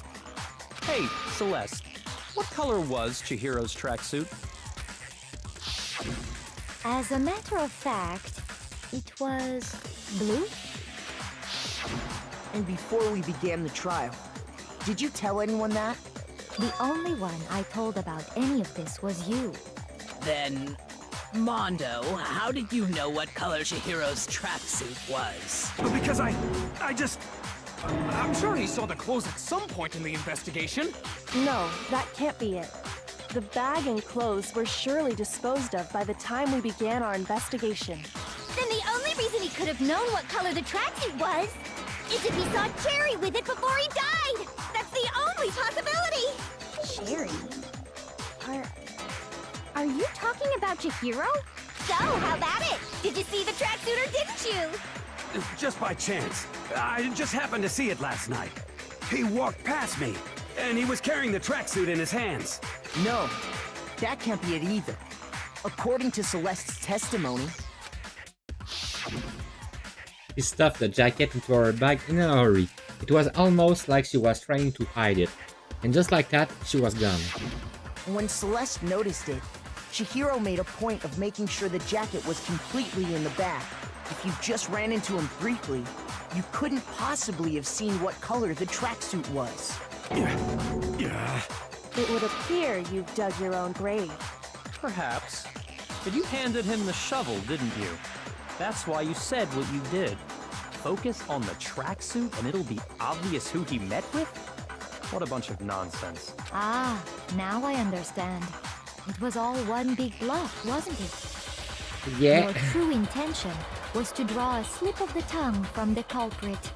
Yeah, but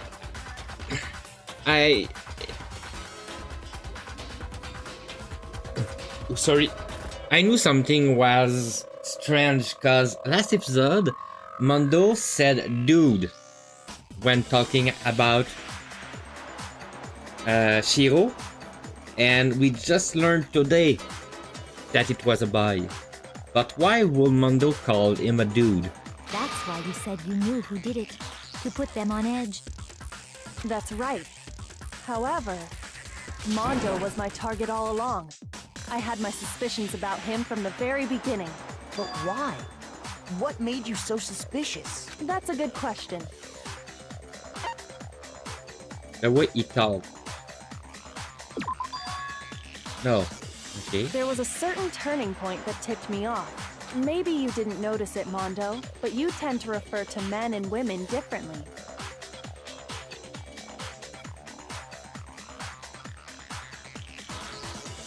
Yeah, but Mondo don't.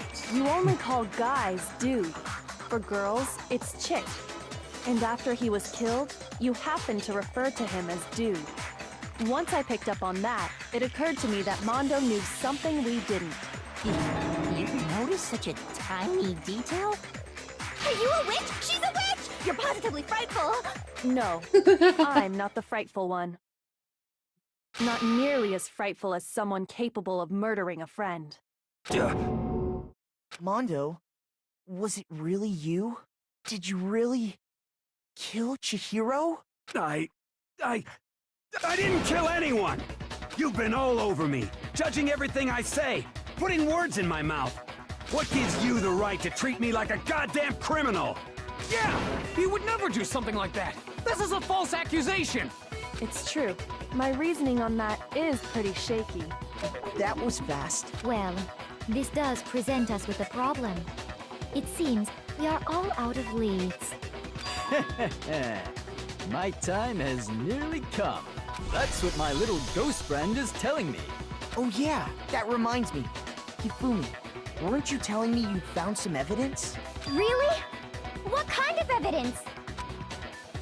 Actually, you know, now that I'm thinking about it here calmly, it might not be all that relevant. Jeez, did your confidence just get up and walk away? It's fine, man. Just tell us. Yeah. If you really insist, then... Here it is. What do you have there? It happens to be an e-handbook. I found it laying on the ground, so I scooped it up.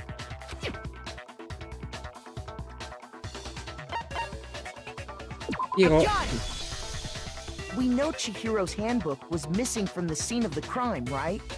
For a fact. For a fact indeed. I was totally sure I'd found it. Then it must hold some clue about the culprit, right?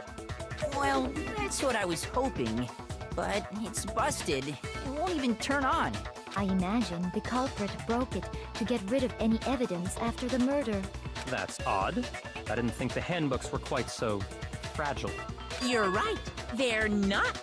They're totally waterproof and shock resistant. It would take an awful lot to break one.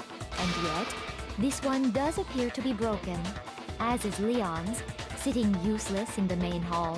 For all your confidence, that is a remarkably high failure rate.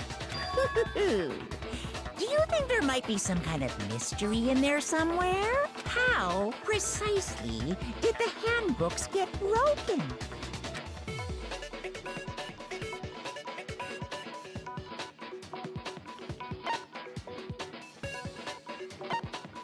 By eating its weak I got it! You already told us before that the handbook has one weak point, didn't you? Yeah! You remember that? Sure, maybe I let that slip, but I never told anyone what the weak point actually was. But if the handbook is supposed to never break, and two of them broke in quick succession, then... Then we can only assume that someone's figured out its weakness. You know what the weakness is, right, Monokuma? So, what is it? Huh? You're asking me? I think it's a necessary piece of information if you want this to be a fair trial. But if I tell you, and someone else decides to copy it, that would be very not good. Just tell us already! Why would we want to break our own handbooks? Oh well, I have a weakness for pushy demands. But you're sure you won't follow their example? Then allow me to make a special announcement. The weak point of my cutting-edge e-handbook is... when it's exposed to high temperatures for too long, it will suffer a meltdown and totally break! I flippin' knew it! You knew it? Yeah, because I found the handbook laying on the floor of the sauna. The temperature in the sauna can reach over 200 degrees. Strange how you don't get burnt, huh? It's because as your sweat evaporates, it creates a cooling layer of air around your skin. If the hot air of the sauna were somehow pushed directly onto your skin, you'd definitely get fried. That layer of air would get blown away. That's why you may feel a burning when you move around.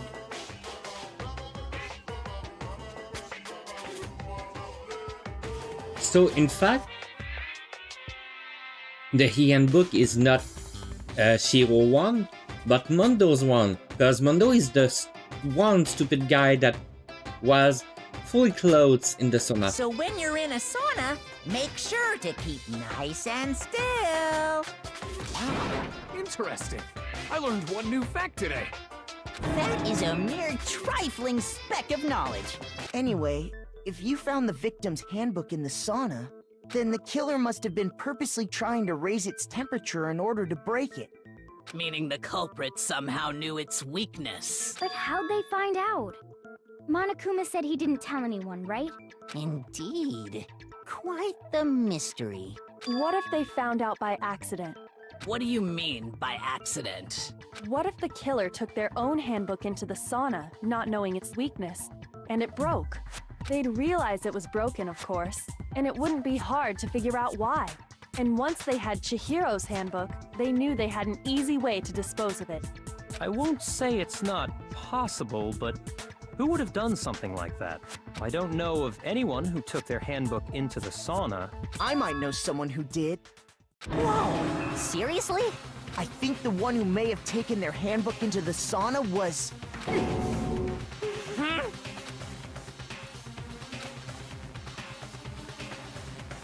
It had to be the one who wore holiday clothes into the sauna. It was Mondo. Here's my answer! Mondo, your handbook got broken in the sauna, didn't it? What? Why? Why do you keep accusing him? Mondo and Taka had an endurance contest in the sauna not too long ago, remember? And for the contest, Mondo just so happened to keep his school uniform on. But little did he realize, he'd also left his handbook in one of his uniform pockets. And when it was all over, Mondo discovered that taking your handbook into the sauna could easily destroy it.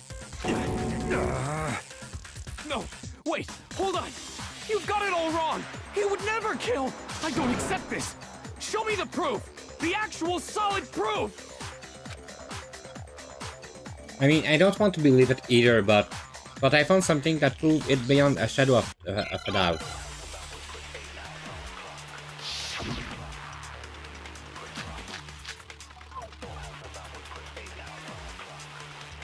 The broken handbook.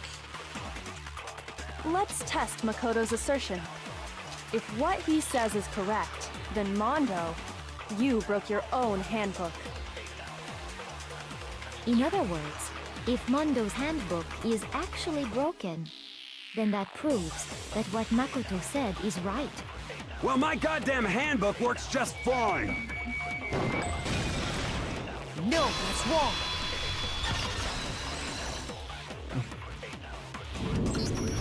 Mondo, the handbook you have right now, is it really yours?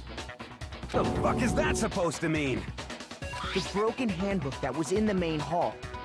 Isn't that one actually yours? What the heck are you talking about?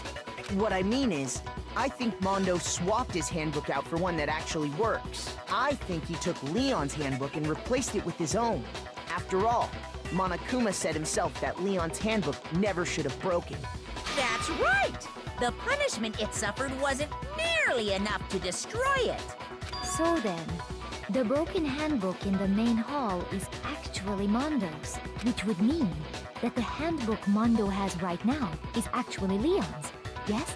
But doesn't that violate the school regulation that says loaning out your handbook is prohibited? Well, here's how I look at it. There is a rule about loaning your handbook to another student, but if they're dead, they're not a student.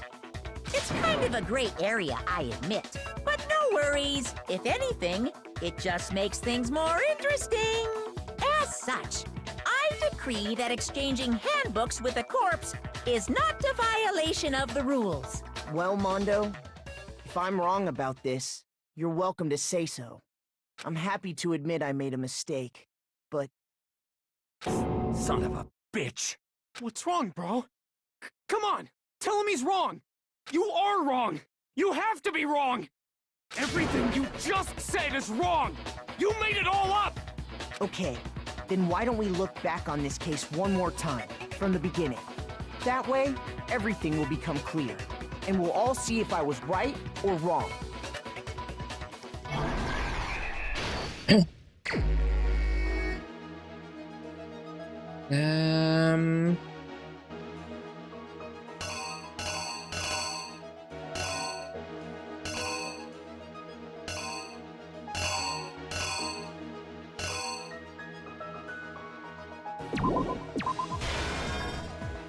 Comic time!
Yeah, the poster. Okay.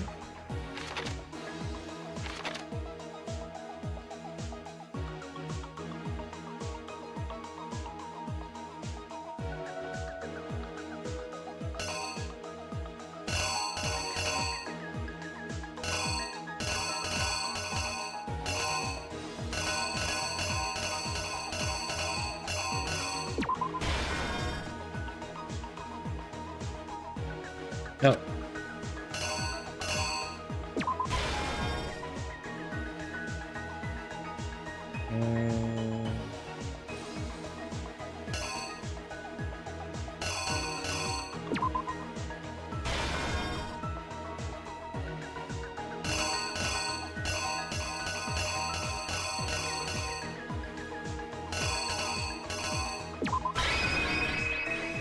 Here's exactly what happened.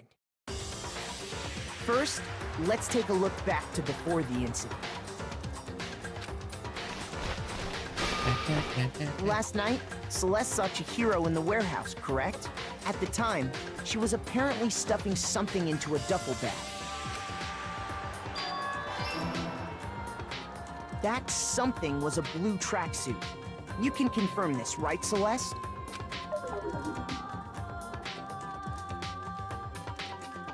With bag in hand, Chihiro headed out, even though it was officially nighttime. She made her way to the locker room, specifically the boys' locker room. But how could the victim, who was apparently a girl, access the boys' locker room? Simple, because she was really a he, which is why he was able to use his own e-handbook to gain entrance to the boys' locker room. Once inside, he met with someone there. And the person he met was the one who killed him.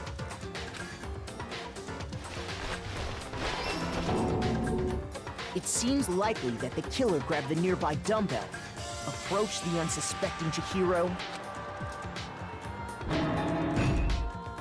and attacked him.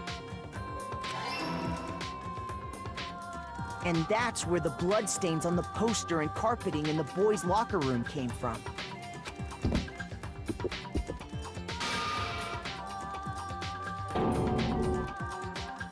It was likely in the heat of the moment. The body was arranged, but the murder itself felt unplanned.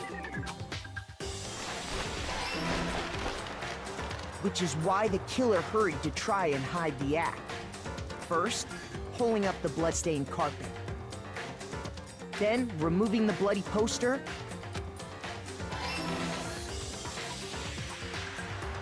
and finally carrying the corpse into the girls' locker room. A girl's handbook was necessary to get into the locker room, of course. But this alone doesn't prove that the killer was necessarily a girl. After all, Sayaka and Junko's handbooks had been placed in the main hall. Using one of those, a boy could get into the girls' locker room without much problem. And that's exactly how the killer did it. With the carpet and the poster they brought with them, they got to work. They changed the layout of the boys' and girls' locker room in what you might call a crime scene switch. That could have been the end of things, but no. Byakuya discovered the body and decided to intervene in the situation, making things even more complicated.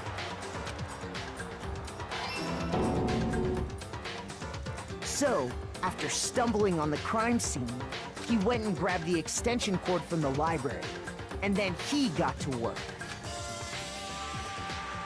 He used the cord to string up Chihiro's lifeless body.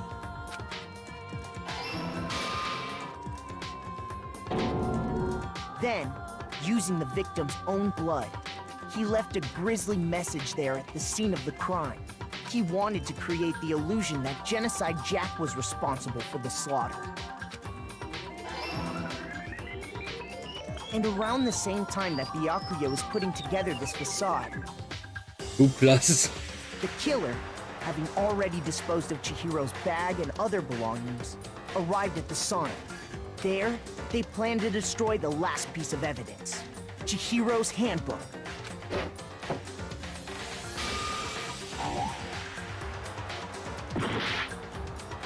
No!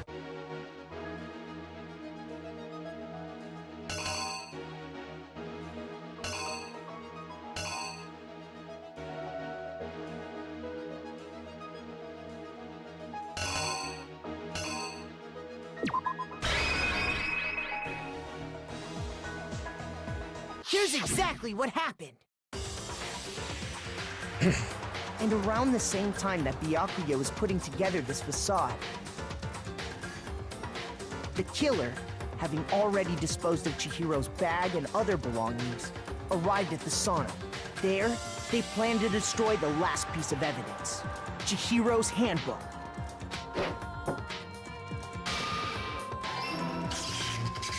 And just as the killer expected, the steamy sauna was enough to ruin the electronic gadget. Somehow, the killer knew that the handbook couldn't stand up to the heat of the sauna. And the reason they knew that is because the sauna had already wrecked their own handbook. And that's how it all played out. Isn't that right, Mondo Orada?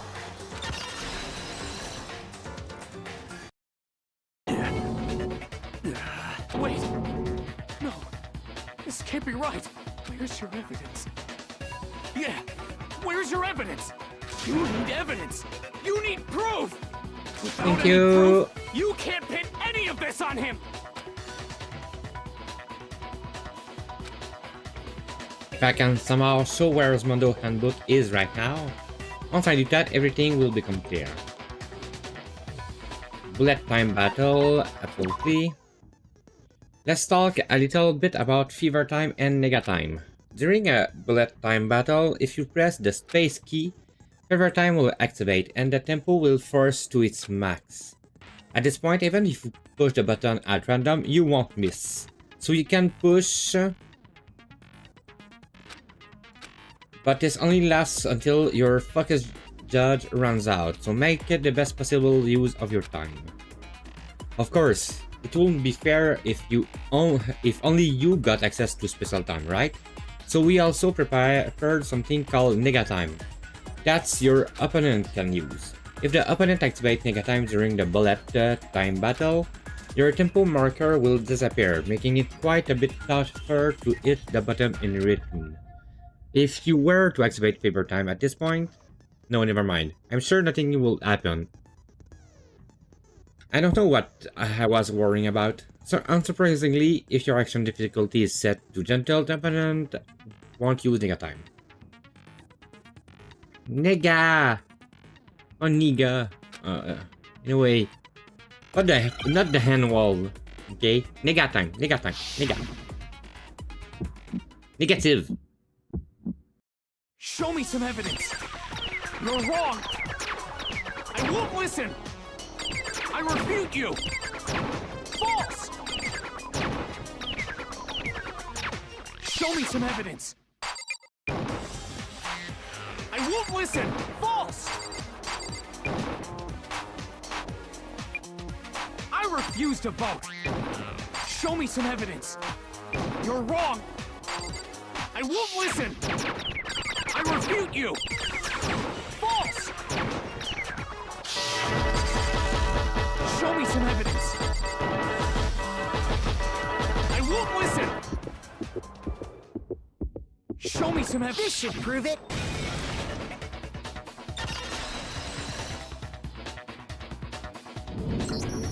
If my thinking so far is right, Mondo must have replaced his broken handbook with Leon's. In which case, we can just check each of our handbooks right now.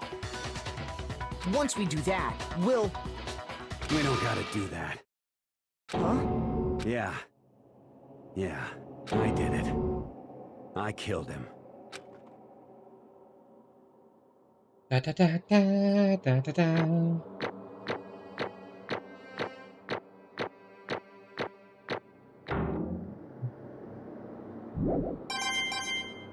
86 medals. Even more gift. I got no choice, man. After hearing all that, I gotta just give up. Go ahead, Monokuma. Get it over with. Ask for the goddamn verdict. Yep. Roger that. Wait! Hold on! No waiting, no holding on. Time for the moment we've all been waiting for. Grab your lever and give it a yank! Who will you elect as the Blackened this time around? Will you make the right choice or the dreadfully wrong one? What's it gonna be? What's it gonna be?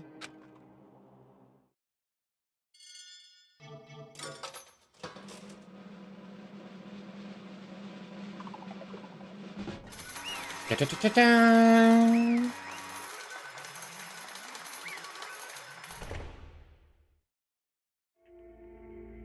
What?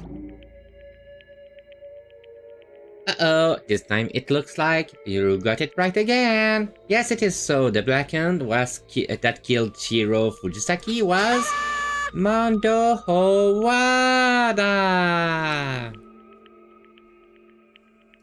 Unbelievable. In case you're wondering, the vote was not anonymous. Kyotaka chose the wrong answer. You're trading very close to danger zone, Mr. Ishimaru. You need to be more careful. I refuse to believe it.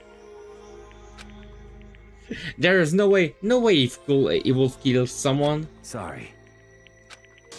What is this? Why are you apologizing? Whoa, why? Why did you do it? Now then. Health. Actually... It's the sad story of two men.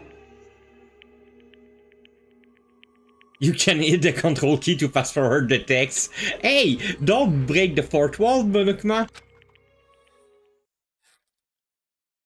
There was once a boy, and his name was Shiro Fujisaki. He had an extremely inferiority complex regarding his own lack of strength. You're so weak even though you're a boy. He'd heard things like that as long as he could remember, and he could overcome his weakness. On the contrary, he tried to hide and buried himself further and further into that weakness, to take on the fragile form of a petite young girl. He had chosen that as his way out. Now nobody will be able to say anything about even though you're a boy. No matter how tightly he wrapped himself up in that shell. The inferiority inferiority complex had already taken root deep inside of him and was not so easily weeded out. As it turned out, the shell was completely empty. The complex didn't disappear. Instead, it only grew stronger and stronger.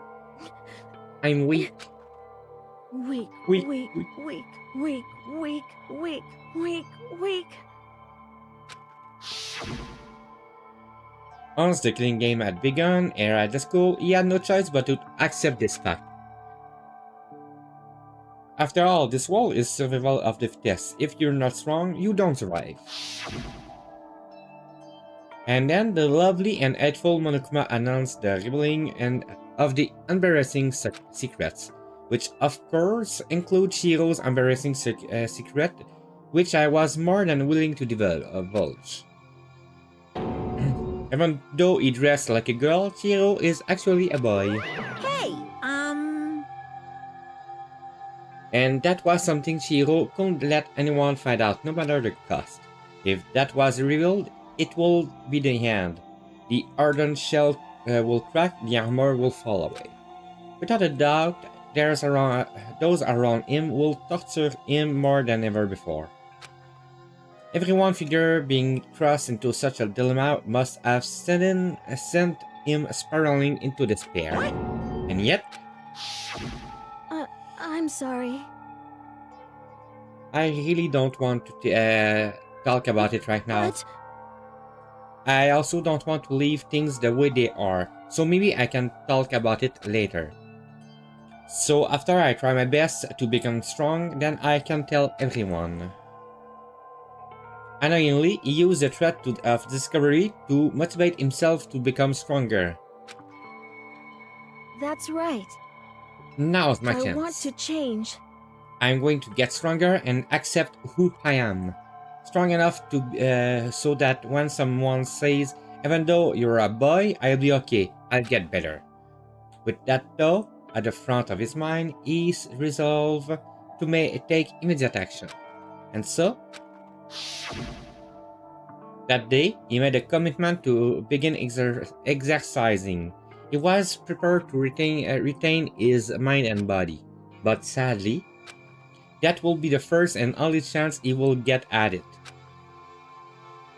hey, When he decided to start exercising, he thought it would be good to ask for someone else, but he wanted to tell that person his secret first, and then ask them to help him from there. And the person he went to? Yeah, that's right. It was me. Yup, it sure was. The biker gang fella have been painfully clear about how important his manly promise were. So Ichiro probably figured that even if he confided in Mondo, his honor will make him keep the secret. Plus, Mr. Mashomondo was the very symbol of a strong man that Shiro had always aspired to. Maybe talking to Mondo about it will help give me some courage. So he went and asked Mondo to help him become strong. Yeah, that's really sad. That was his aspiration, and he thought that only with Mondo's support will he ever be able to come close to that. Correct. So then, that must be why Mondo did what he did. To keep the promise he made to Shiro. Did what he did? You mean that's why Mondo carried Shiro from the boys' locker room into the girls' locker rooms? Indeed. Yes, that's exactly what I mean. Wasn't that to cover up what he'd done? Certainly. That couldn't have been part of it, but I don't think it was the main reason. The real purpose was to keep the promise between men he'd made to Shiro. But how does moving the body keep his secrets? Because if everyone knew he'd been killed in the boys' locker room, then everyone would have been arguing about how she got in the boys' locker room, right? Once that started up, at least a few of us will have immediately begun to suspect his identity, so he tried to protect Shiro's secret by putting him in the girls' locker room and stealing his handbook. See? Then Mondo did all that to keep the promise he'd made to Chihiro, who he'd also killed. Why will he do that? The more I hear you talk, the more I don't understand. I mean, you guys trusted each other, right? So why did you?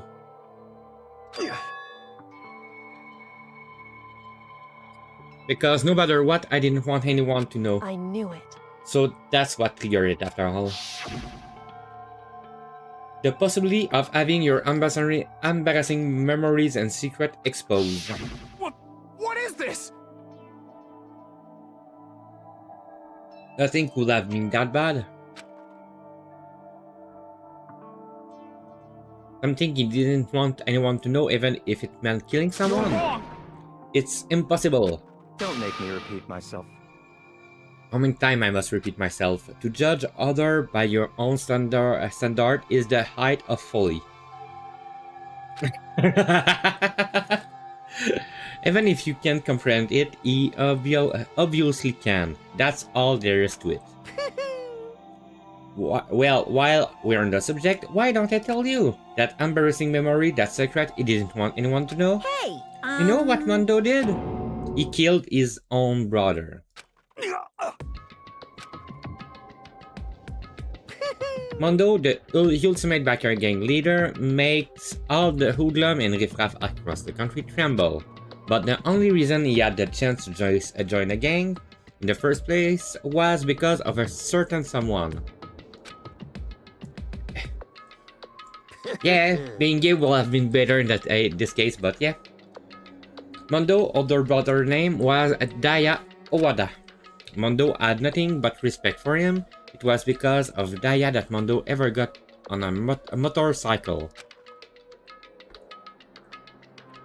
Mondo's brother was his only family growing up. He was the only one Mondo could trust or respect. He wanted to measure up to his big brother, so he imitated him in everything he did. Mondo was the epitome of the starry-eyed kid brother. Meanwhile, the charismatic older brother had put together a local motorcycle gang, and before anyone knew it, it had grown into the biggest biker gang in the country. Daya, the older brother, number one in the gang, and his number two, his younger brother, Mondo.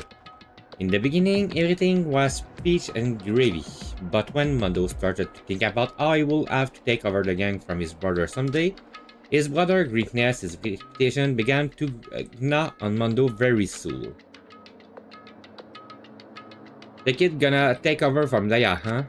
Daya created this gang with his bare hands, Mondo just along for the ride. Can someone like that really be our leader?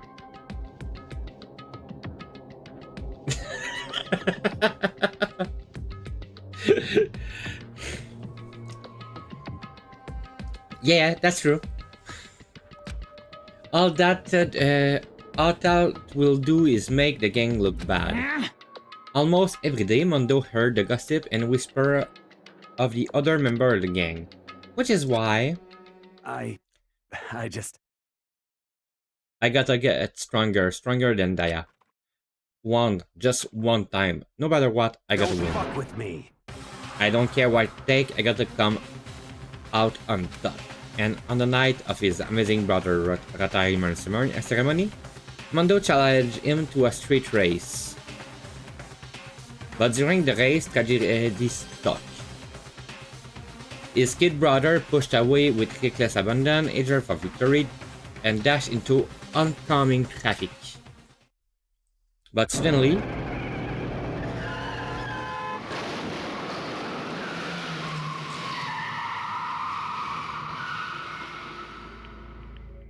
leaning in his kid brother's arm, the older brother delivered his final word. My bad, kid. I fucked up. Sorry. Of course, he knew it was his brother's fault, but Daya never blamed him for what happened. Hey kid, the rest is up to you. No matter what, you gotta keep the gang together. Cause it's a team, you and me put together. It's a promise between men. He decided to hide the truth of what happened from everyone else in the gang. In order to keep the gang together, he keep the promise to his brother.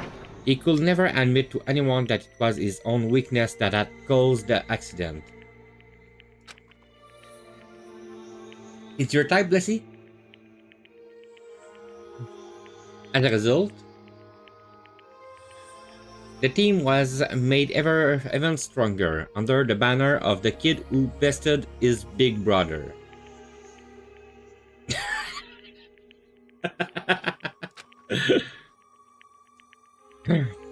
Daya was gonna lose to his kid brothers, so he got stupid and got himself killed. I mean, he was dead, but he looked good that way. Don't know what does that say about me. It had better hair.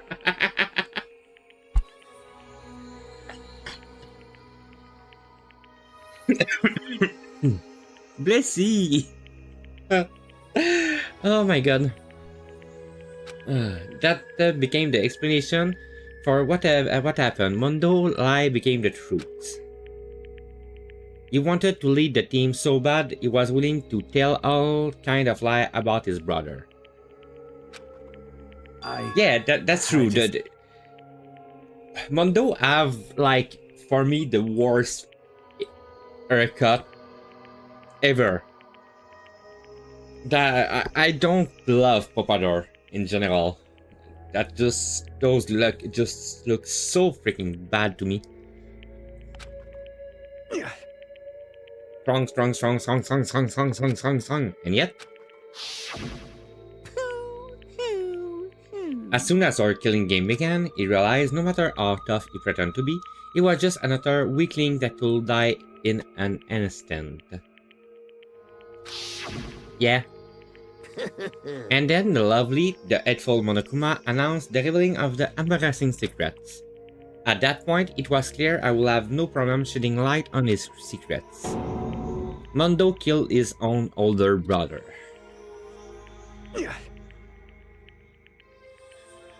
No matter what, I could let the other gang member find out. If that happened, everything would have been ruined. Everything me and my brother had worked to create would have been destroyed. Is that all the guilt I've been carrying around?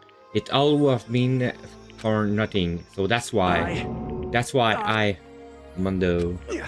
After I saw what Monokuma had on me, my head filled up with a kind of fuzzy uneasiness and just started swirling around. I never felt anything like it before.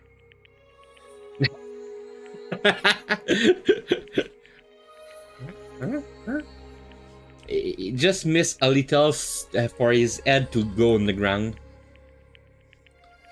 I didn't know what to do about it.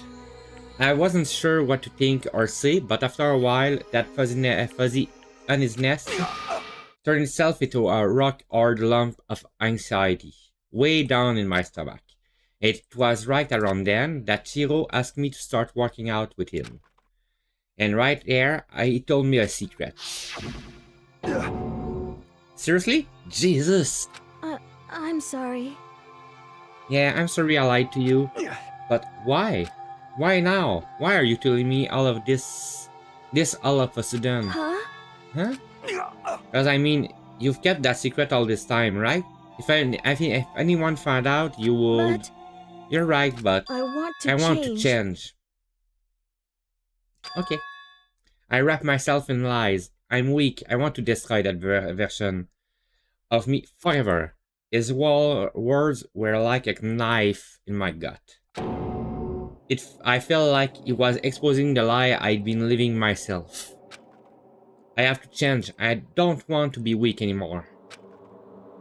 You're so strong, it can't hurt you, right? Whatever secret Monokuma might tell us. You piece of... So what, you're saying I should just say it? What? You're saying What? If I really am, I should just be able to tell everyone my secrets? Just be right back. We want to get out of the room.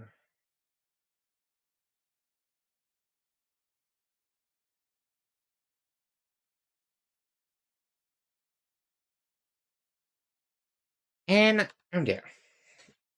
Huh? Huh? I was jealous. I was jealous of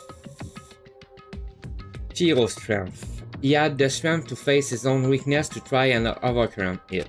It was the kind of strength I never had. So I was jealous of him. Yeah, I just got up and opened my door. Like 2 feet from where I am. Literally. And that jealousy broke me. What? And you're making What? fun of me. I'm strong? Are you fucking with me right now? No! I'm not making fun of you. You really are strong, Mondo. I felt like I could hear something starting to creak. Something inside my head. What did you want me to do? What was I supposed to do? Was I supposed to just sit back, let my secret get revealed, and ruin everything? What's wrong? What's wrong? Damn you! Why do you have to tell me all that? Are you trying to rub my feeler in my face? I just wanted to... No, I just really admire you. I admire your strength. Yeah, that's right. I am strong. I'm strong. Strong. Stronger than you. You son of a bitch! Stronger than Daya. I don't remember anything after that. When I woke up again, he was laying at my feet covered in blood. I had the dumbbell in my hand and I was just staring at him down on the ground. I killed him. I killed Chihiro. Even after all this time, I'm still just as weak as I've always been. And thanks to that, I did something I can never take back. Mondo, he was normally so aggressive, so angry. He did that weak side away from everyone. That was his secrets. And weakness like that live in a heart like his, and it turned him cold-blooded. Goddamn. Look at him, you see? You're all just like him. For a secret from the past, for our memories. For that, he killed another living human in cold blood. He couldn't cut free of his regret from the outside world. He doesn't know what true strength is. Do you see hope anywhere in there? Cause I sure don't. You bastard. Just shut up, you son of a bitch. Go ahead, say that again, I dare you. Yep. Okay, I say it as many times as I want. Is what I want to say, but... unfortunately, I can't do that right now because the time for finishing is fast approaching. Finishing? You mean execution? Well now. That's what I promised you, right? The blackened that discovered the beast will be punished. Ridiculous. Hold on. Now then, I prepared a very special punishment. For Mondo Hawada, the ultimate biker gang leader. Let's give it everything we've got. It's punishment time. I said, wait! Sorry, man. I couldn't keep the promise we made. From one man to another.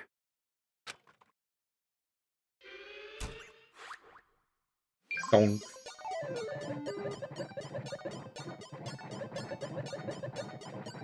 Time for the punishment.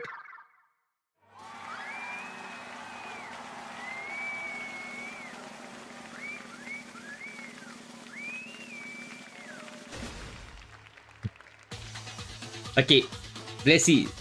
It's not because you will have done that they will have done it.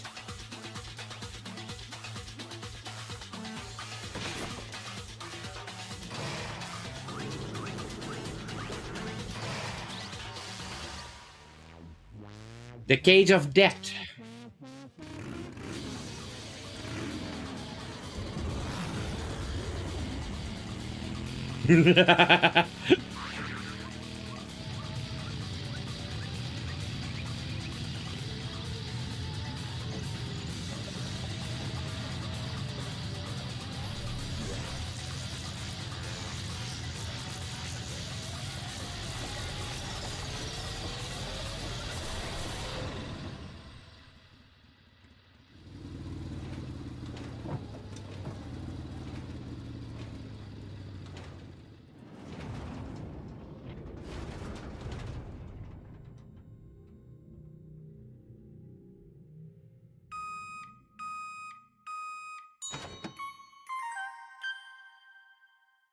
Mondo Bother.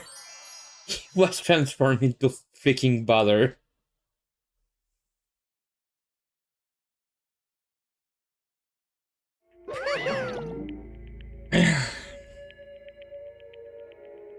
Laugh at death and your soul will forever be at peace. It can be. My brother. Another murder, another execution. I want to kill again. Everyone alive or taken so lightly here. I feel like I might be going mad. Maybe I just let it happen.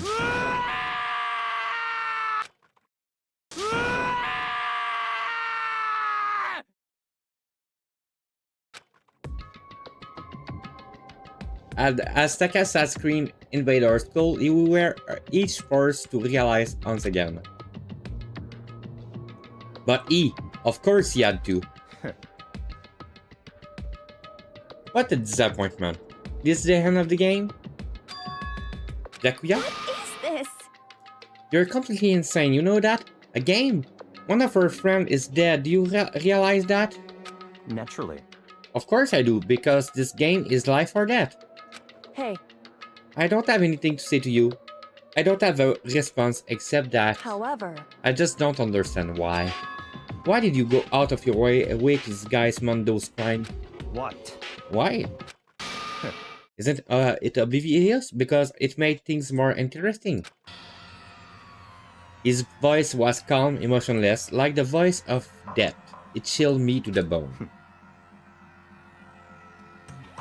Last night when the murder took place, I was in the library as usual. So you ignored the time and nighttime rule too.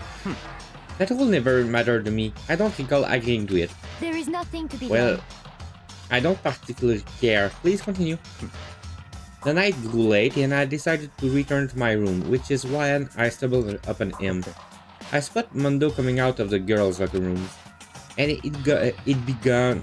After he'd gone, I looked inside and saw the corpse. What? You mean you actually witnessed the murder? Was such a fool. He didn't have the slightest idea that I'd seen him. Well... So you're saying you knew who the culprit was from the very beginning? That's right. Indeed. But if that had been the end of it, how boring would that have been? I mean, what's a waste of time to have to answer reveal right at the beginning? Which is why I decided to lend a little helping hand. I thought it will liven things up. You did all that to liven things up? I see. Yeah, same. So after hearing about Genetic Jack from Toko, you decided to use that to create the fake murder scene? But damn man, if we hadn't figured out who really done it, you would have been dead too, right? Well, obviously, I will have revealed the truth before it reaches that point. Of course. Yakuya turned and looked at me in the eye. I could feel his sharp eye piercing to me. Thanks for something remarkable someone, it never did. And I was able to perform an interesting experiment. Once I do decide to become blackened, I now know who I'll have to watch out for. Correct. So that was your reason. Yeah, no, sorry, the hair is too dry and my throat already hurts, so I will just don't do any voice for that episode. Sorry.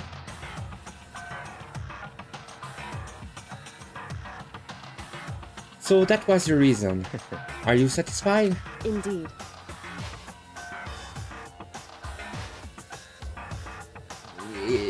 You didn't realize until now that I was not doing his voice? I did like one line out of 12, 13.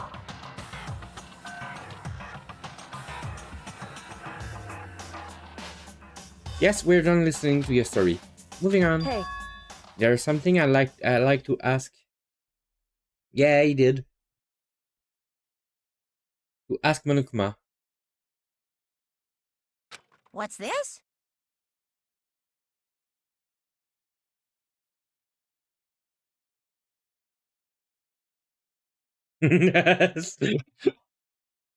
Huh? I'm up next? You.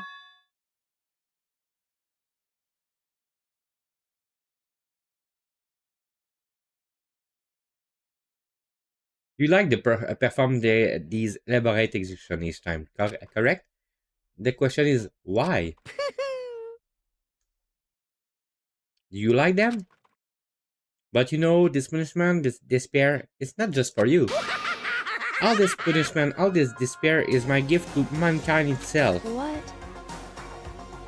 You're over-exaggerating. I'm not over-exaggerating. These punishments are meant to transform all hope to despair. What do you mean? Mean?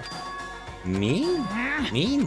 What the Mean, mean, mean, mean, mean, mean, mean, mean, mean, mean, mean, mean, mean, mean, mean, mean, mean, mean, mean. Damn it! Good grief, I don't understand why you have to pick apart every little stupid thing. Whatever, it doesn't matter. In the end, I'm going to stand alone as the victor. And then everything will be revealed to me. Ooh, Noble son of a noble family, surely you understand me. I think this is the start of a terrifying friendship. That's enough. Shut up, I will never stoop to the level of a childish criminal like you. Let me just say this.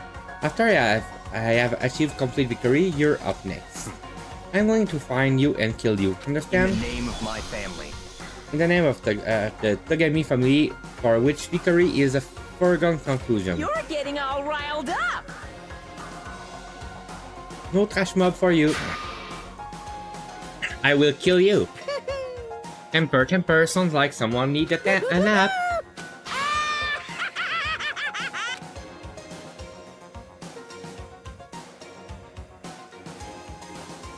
Monokuma laughter peeled across the courtroom, and the curtain closed on the case of Chiro and Mondo. But I knew that wasn't the end. The killing game will still continue, because the mastermind wouldn't let it end.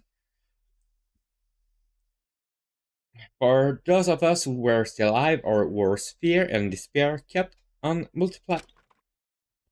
It was the kind of despair that felt like a blind puppy in hell had more of a future than us. All of our courage, our effort, our friendship, it felt like it amounted to nothing at all. It was the worst kind of despair. Well, anyway, like I was saying, this is a pretty good spot. Yeah, a really good spot. Anyway, isn't it amazing how that girl went and killed someone before things even had a chance to get boring? Once things really get moving, it'll be like a roller coaster. There won't be any stopping it. Fear and despair charge forward at a speed nothing can hope to match. But I must admit, I'm disappointed. I went to all the pain and effort of making you part of the group, and you couldn't play your part. You do remember you were supposed to make the first move, right? Well, no biggie. Nothing we can do about it now, so just do your best to make things more exciting from now on, okay? After all, that's what everyone wants to see. There's one thing I'd like to ask As you. long as you don't want to know my measurements, fire away. Who is it? The 16 high school student, I mean. Ooh. My, you really took me by surprise there. I know I said you could ask anything, but super denied, ultra denied, demonic denied. Because you see, that's my ace in the hole. And nobody'd be dumb enough to reveal that, right? No matter how close they were to their friends.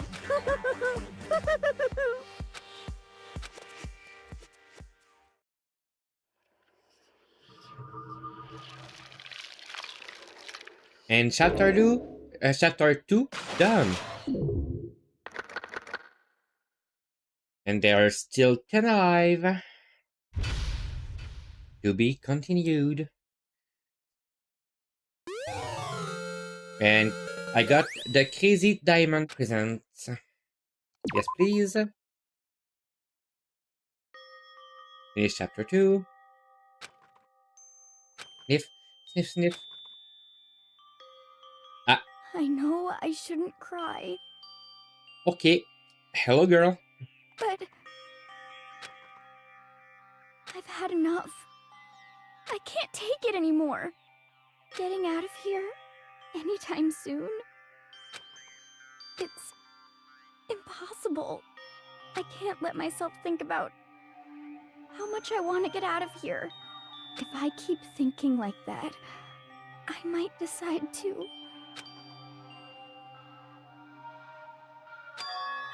Donuts. I need to eat some donuts. That'll cheer me up. Glazed donut, twisted donut, jelly donuts, cream-filled donut hole, malasadas. Okay. Oh god of donut, I'm praying for a wonderful encounter. I'm sorry, please forgive me for breaking the nighttime rule. But right now, for me, donuts are absolutely necessary.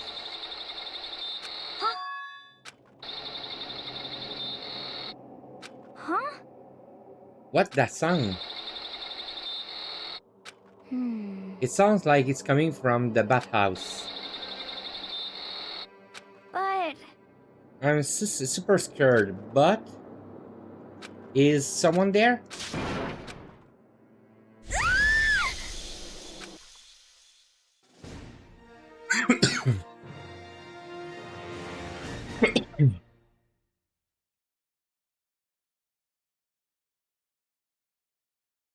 This morning, after the conclusion of the second class trial, everyone met up in the dining hall just like always, and I expected it to start like any other day. That's what I expected, but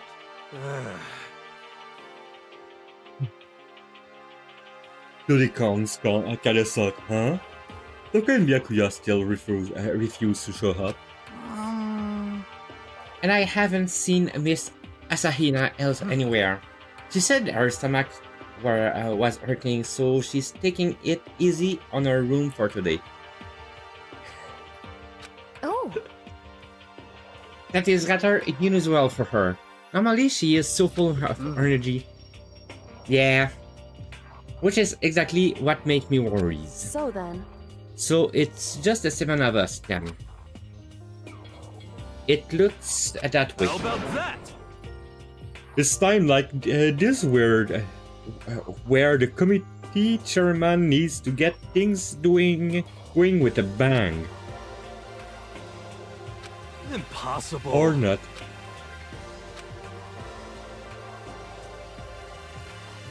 Taka hasn't said a word since everything that happened yesterday. One look at his face showed he hadn't slept a wink last night. It must have been because of Mondo. The two of them became so close, and then he found out Mondo killed Chiro. And then having to watch Mondo get punished and nothing he could do about it. I can't even imagine what it must have done to him. Well... So I mean, what's gonna happen now? We haven't found any way out, and we have no idea if help's ever gonna come. No, I'll be depressed just thinking about it. We simply have to make the best things, do our best to get along, and live here together in peace. Forget about the outside world, and accept this new life. That's the only hope we have now. What? To live here forever? Well... Here we have every convenience, we have food, clothes, or every needs is seen to. Why are you so dissatisfied?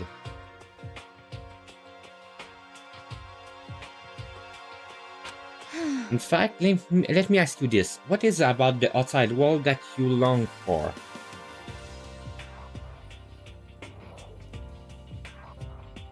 Is that okay?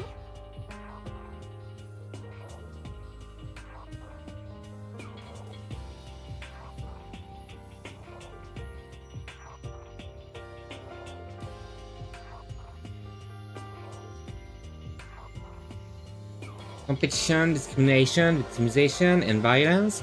As society grows, so does its perversion. In which case, is our current situation not... Demon Angel Pretty Pudgy Princess. Huh? Huh? Here we go. Maggie, the drill shop owner, the bunny here, Amazon, Cat Girl, the Dog Boy, Robo Justice, the Galactic King. Okay. And what I mean is there's no 2D here. There is nothing to be done. The mastermind puts such base desire to their advantage, bending you to their will. You know? Okay, well, anyway, since Taka's like catatonic, as the oldest one here, I'm officially stepping up to take the lead. So, we're all gonna work together and spend the rest of the day searching the school. Searching? I'm right? Well, I mean, since the class trial is over and all, Perhaps. there should be a new place for us to investigate. Yeah, that's the ticket. Maybe we'll find some kind of clue this time. Well then. Then once we're done eating, let's split up and begin looking around. You have any problem with that, Celeste? There may well be a discovery waiting for us, which may further enrich our life here. No point to point out. The point is to look for clues. And just as we were starting to come together, she barged in and ruined the conversation. So I appeared. Hello, Genocide Jill. Nobody called for you. What the? What the? How come it's Genocide Jill and not Toko? Yes! God, this place is just amazing. Finally a place I can just be my murderous self. Which is why I've decided to stop holding back and spread my wing. No more hiding in a cave for me. Plus, I have another battle to fight. The wall killer with a split personality thing is so overdone. I'm gonna destroy that stereotype. I fight all day and night to murder those totally slanderous clichés. But you are a killer with a split personality. If she weren't here, my chance of survival will go up at least 10%. Come on, welcome back. Come on, you could have backed me up there. I'm in the biggest store need to tell people to help them up.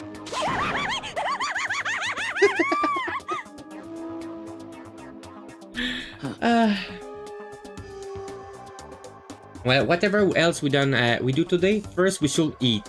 We can't do anything on an empty stomach. You're right. Let's hurry up and eat so we can start our investigation.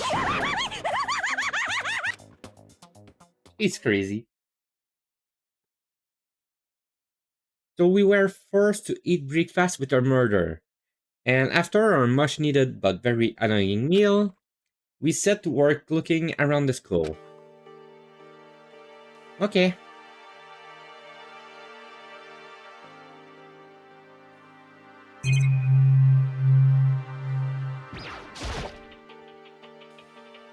I mean, what's the point? I hope it doesn't become an habit. I might have trouble breaking it once I get out of here.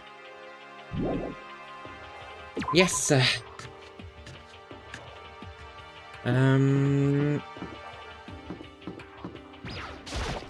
I want to check that.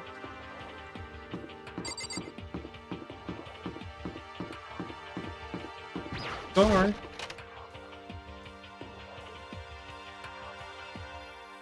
And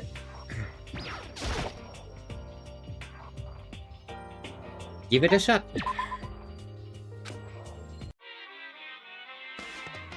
So now, in the try to get more gift.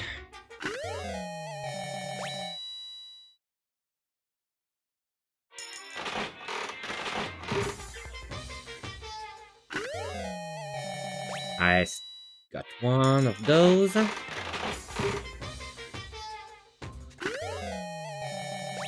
A whip. Enjoy the excitement of Monaco machine 100 times.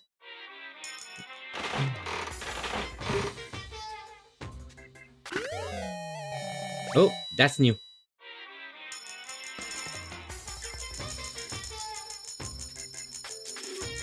How many coins should I put to make sure it's a new thing?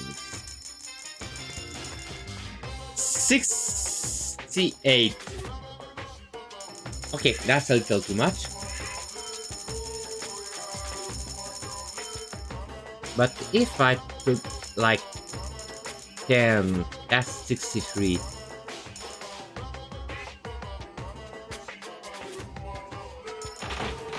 Yeah. So will you hear that sound a lot? Because I will do them one by one at that point. Oh, lucky.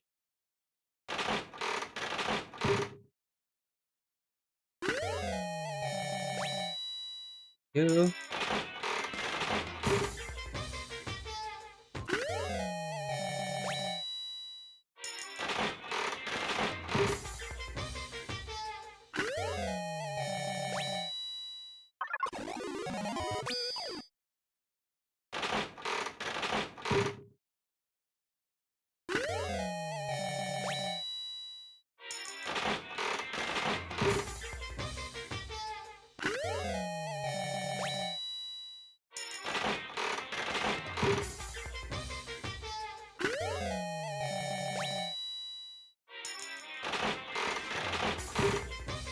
Da, da, da.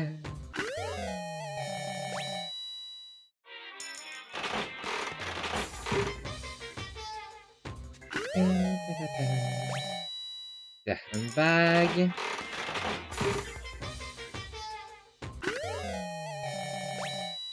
Another flutes.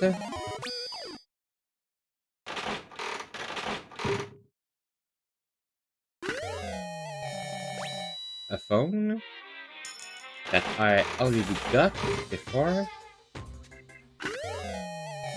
A bottle of water.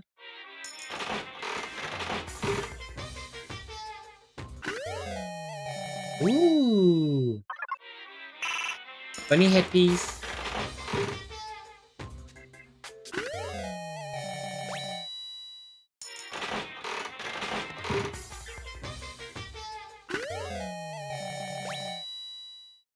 Watch.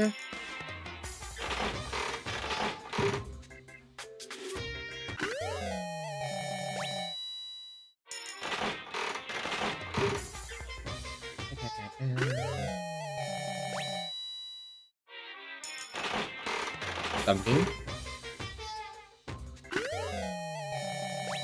Body wrap.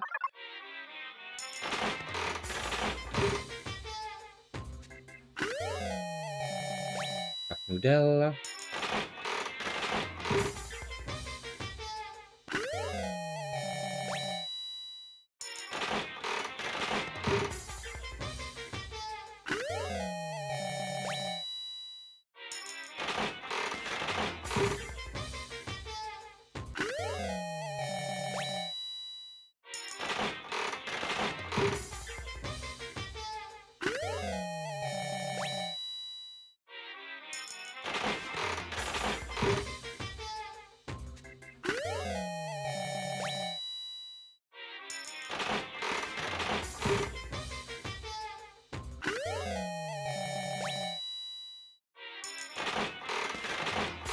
Tea.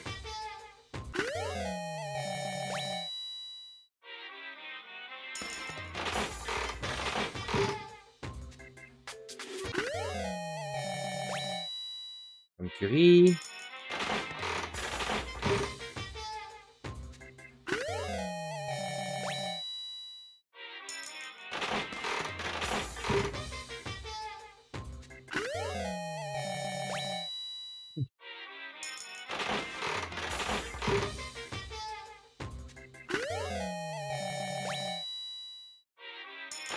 One roller slipper.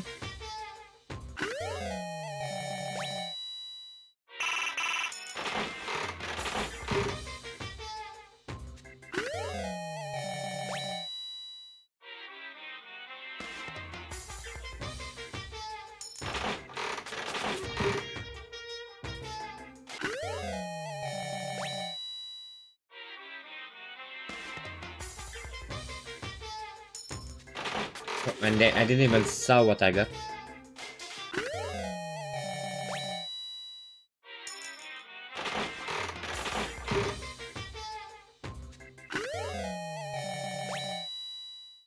Some more ration.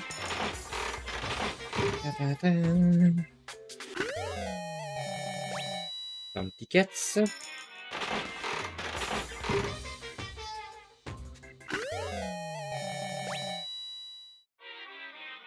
Some coffee.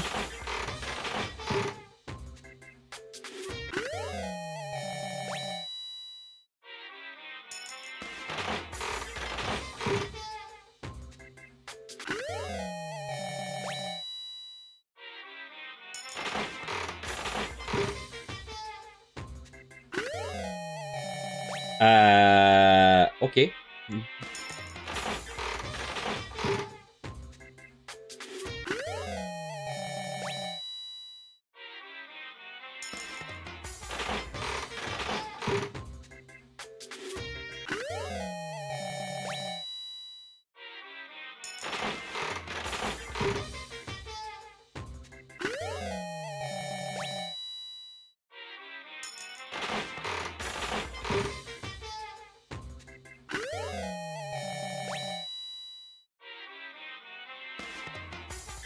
Well, okay.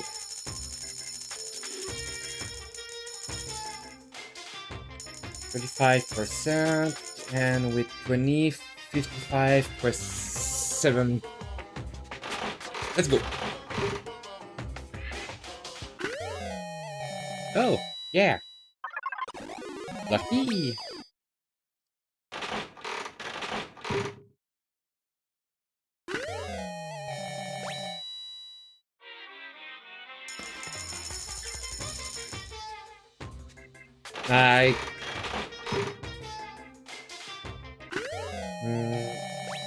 I was thinking of playing a little still, but I'd maybe for like 30 minutes or maybe an hour.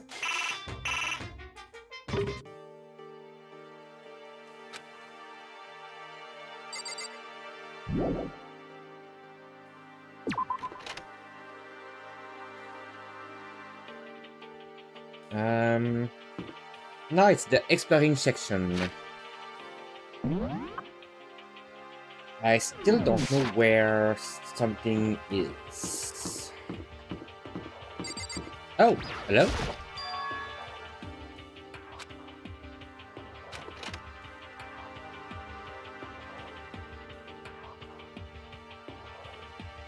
So the infirmary is open.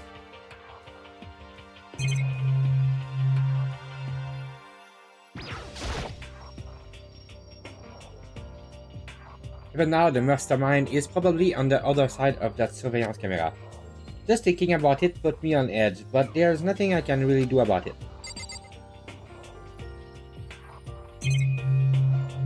The trash can.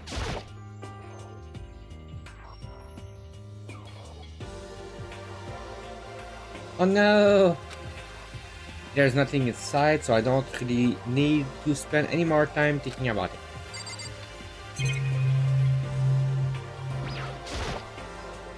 A refrigerator. They must use it to keep drugs and stuff cold. Stupid Pikachu.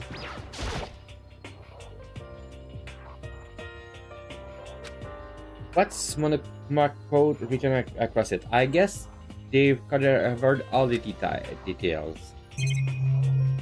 Okay.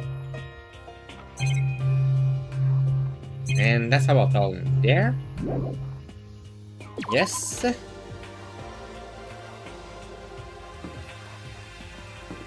I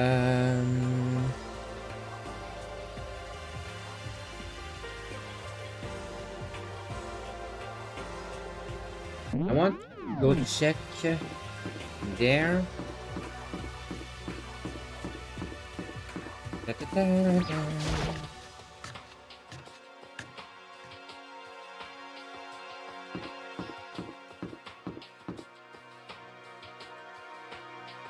There's the bathhouse that I was not even able to go before.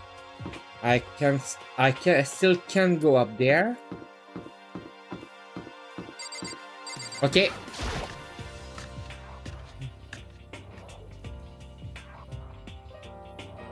I don't know any of the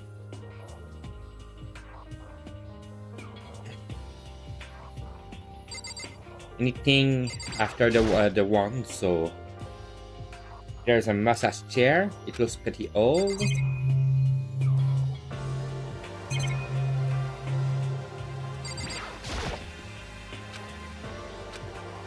Oh yeah, I already got in there. Nah, I lied.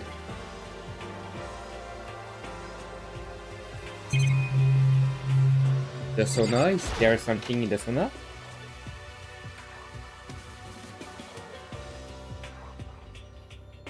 No.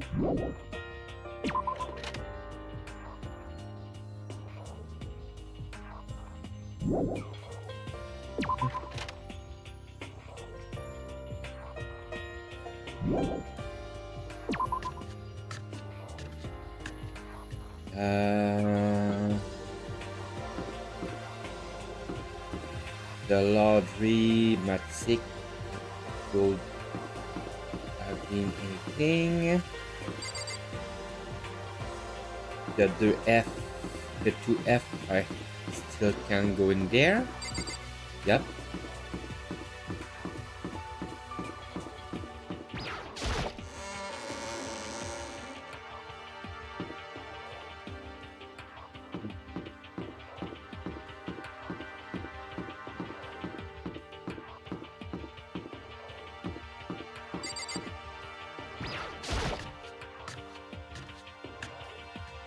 Pretty sure there is nothing here.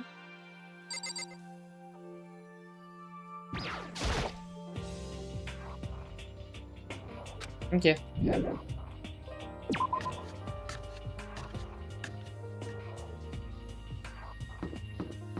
Well, let's go to the second floor from here.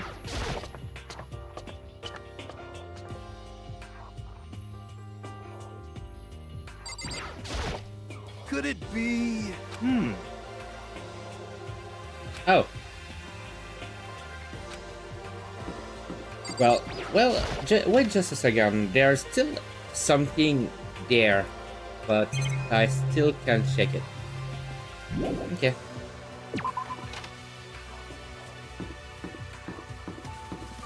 Well, let's go to the third floor.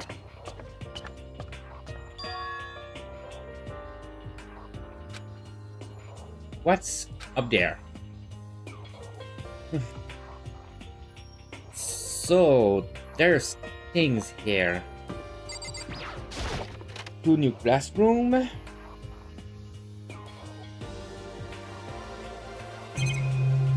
Getting tired of this. Look, ma. Get another metal plate. Yeah. Okay. Get another metal plate. You. I understand. Right now, the mastermind is probably on the other side of the surveillance camera. Oh, yeah. Oh, thank you.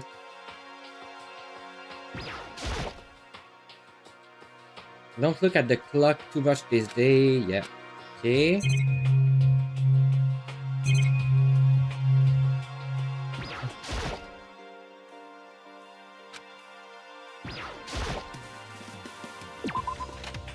Yes, please.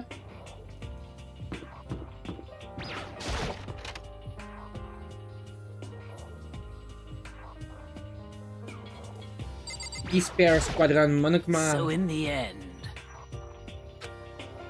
So escape still look impossible.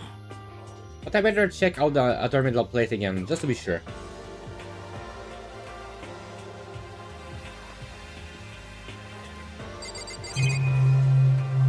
Okay.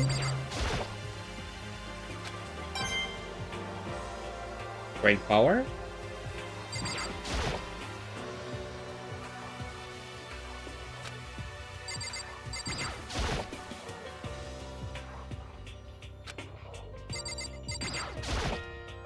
Okay, knowing what time. Yep, okay.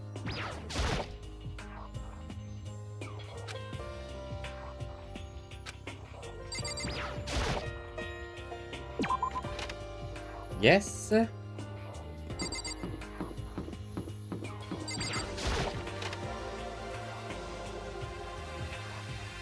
Oh. This is a room for her. Yep. Let's see.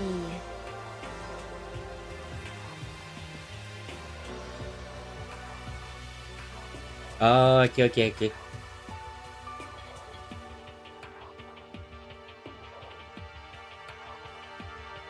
And I need to do something.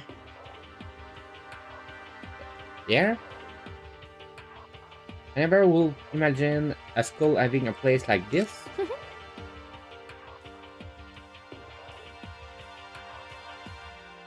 Well, no normal school would. It has Othello, Shoji, even a dartboard and a pool table. And look at this. They have provide us with remarkable number of magazines. Isn't it wonderful? Thus will certainly be helpful in keeping our boredom at bay. Listen up! Ring. Hello there, allow me to expound. We've got fashion, motorcycles, martial art, video games, baseball, science, all kind of magazines. But do nothing dirty. This is a school after all. If you need a quick fix, check out the swimsuit mags. So then... And will you be adding to our collection as new issue come out? Sorry, no can do. Even if I wanted to, right now magazine are kinda what? Oops! Nothing, never mind. No. Anyway, that's it for my explanation. Bye. What you just said, I know right, it bothered me too. Most unfortunate. Life here will be that much nicer if he could add some new issue once in a while. How disappointing. Really? Okay.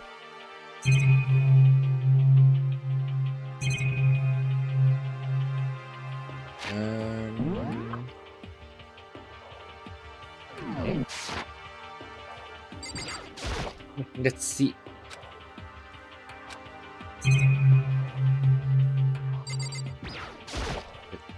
Full table.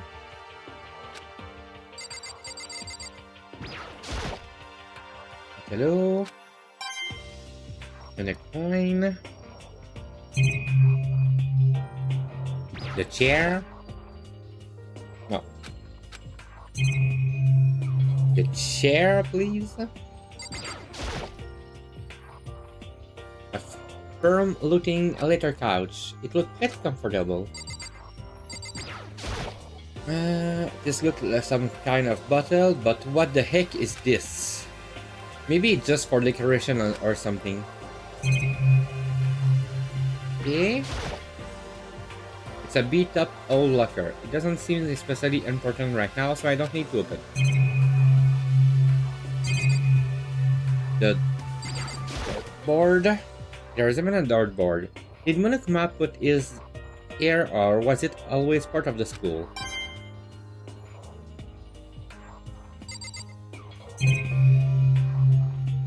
The camera. Assuming you take it out of here alive, I'll never look at surveillance camera the same way.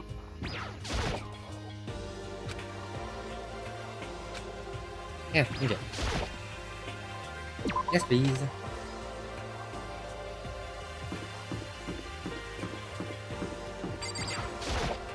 It would seem... To the third floor, open up this time. After a brief investigation, it looks like there's a physics lab and a art room. Also, I found a huge machine of some kind in the physics lab. I wonder what it does. Okay.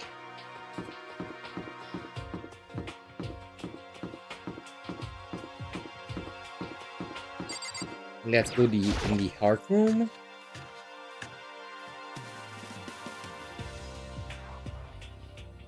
At first glance, this looked like a normal art room, but something about it seems off. Or multiple something. Like... Monokuma? Still, the quality is surprising.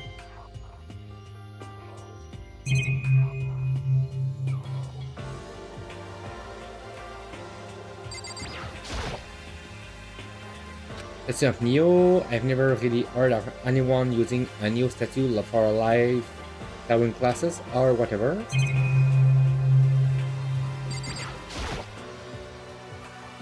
Okay. Those. It's a locker. Okay. The statue. It's a Venice statue. Yup, definitely very roomish. Art roomish. There's a painting lining on the wall. It's basically art. It just looked like a bunch of crappy graffiti to me. Okay.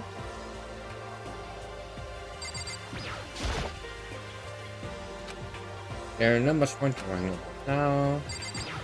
And you? What do you talk about? Well, look at all this equipment. And certainly scratch that artistic itch of mine. Art supplies, of course, but they also collect all kinds of sculpting tools. So, if me, do you like sculpture and figurine and stuff? Yes, Well, indeed. normally I limit myself to 2D, but figurines are like borderline 2D, so it's okay. I don't know that's borderline, but okay. I'm a fan of Chan Rambo, Pumpkinhead, and especially admire anything that Saburo Roppongi makes. Rambo abilities to express the movement of muscle is exquisite, as seen as his Mamacat series. Pumpkinhead is like a little sculptor fairy, representing this scientific greatest quality. Saburo Roppongi, meanwhile, is known for his Mecha Musume series, which led to a worthwhile tour. Fully, they can only be regarded as the Elite Four. But one of your elite is missing. You know nothing! Well, the Elite 3 just sounds stupid, doesn't it? Yes, indeed. Besides, that empty seat rights belong to me. Today begins my reign as the legendary ruler of the next century. I see. Well, good luck with that.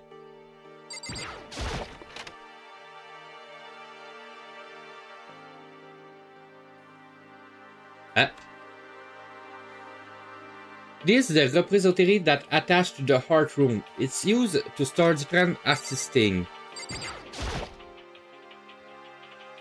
There's something on the floor. This looks like a picture, but as I stretch out my hand to pick it up, almost as if on its own my hand froze. Huh? Mondo, Leon, and Chiro. Chiro, Leon, and Mondo. And they were smiling.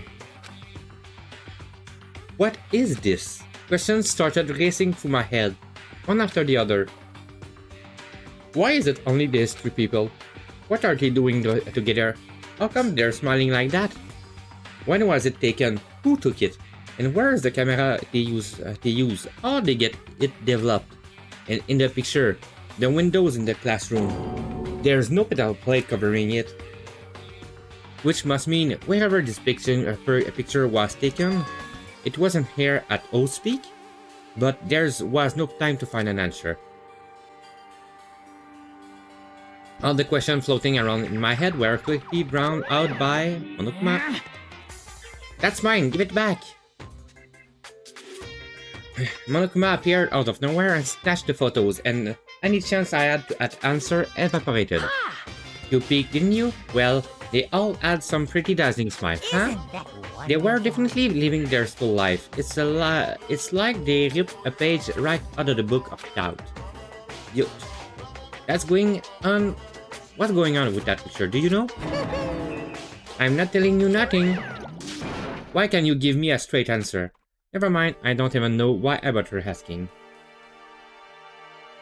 Hoo-hoo, hoo-hoo, hoo-hoo, hoo-hoo, hoo-hoo, hoo-hoo.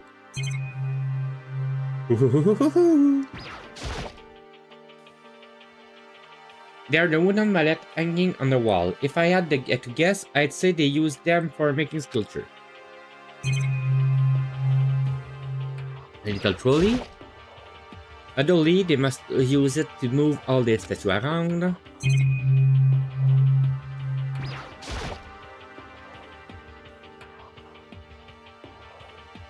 Oh, I just understand you're asking who's the favorite character. Gracia. Okay, yeah, legit. And of course, there's a monitor here. Okay, and another coin.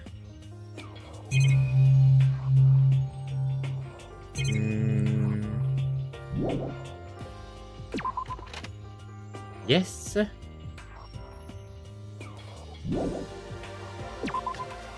Yes. And let's go to the science room. And that's blocked.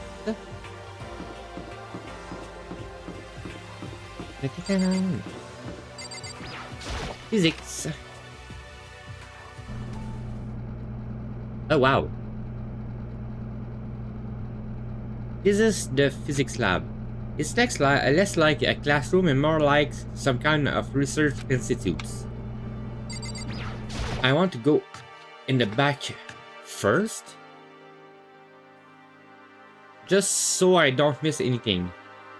This is the equipment room. It's super disorganized and there's a strange chemical smell in the air. This place is so relaxing, so calming. The smell of formaldehyde is almost unbearable. I'm getting seriously excited! It's so tempting. I just wanna dunk myself right in it. Okay, of course, Genocide Jill likes it. That just goes to show how disgusting it really is. Okay. I'm into our hair. There's a bunch of file here.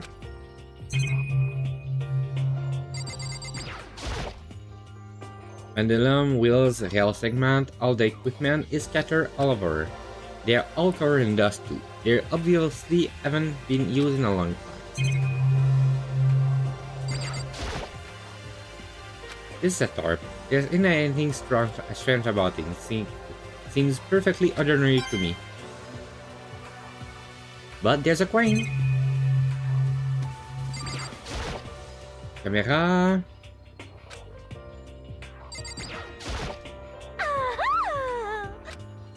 A nice long bath in a tub of formaldehyde.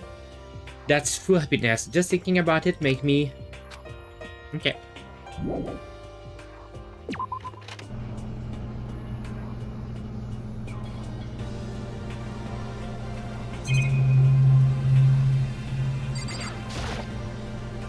You must use these for physics experiment and stuff. This material fully steel plate, magnet, and all kind of stuff I don't even recognize.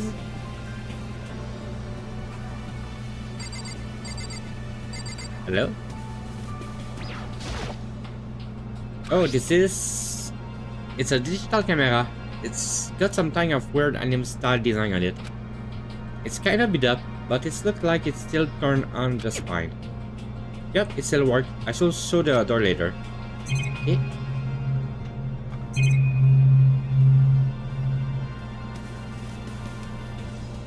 The camera. The big machine. But I don't know anything about physics to begin with, so I won't have a clue where to start with it.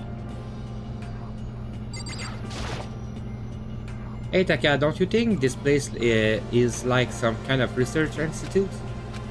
Still no reaction. Okay. What's up with this ridiculously big machine? Watch out! Watch out! What? Do you wanna do some quantum leaping? Huh? That's a time machine. Pretty awesome, right? It was designed by a student right here at Hope's Peak. The ultimate physicists. Although, they don't go here anymore. They died during the tragedy. A time machine? Seriously? So it can go back in time? Okay then, let me get in there. If I can go back in the past, then I can... This time I'll stop Mondo for sure. Oh, sorry, not possible. This particular time machine can only go back 1 minute.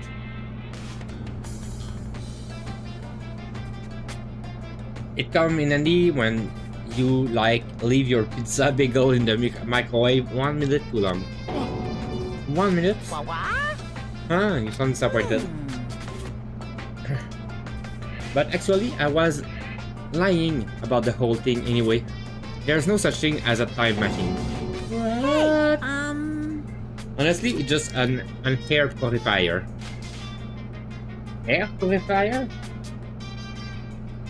in other words, It can produce clean hair no matter where you are. You have, which that thing you could even live on Mars. But what with the discombobulating gravity and deadly low temperature, you probably don't want to live on Mars. you guys? Anyway, this machine is the reason you guys have all this delicious hair. So don't go messing with it. You break it and it's your butt. This huge thing is just an hair purifier?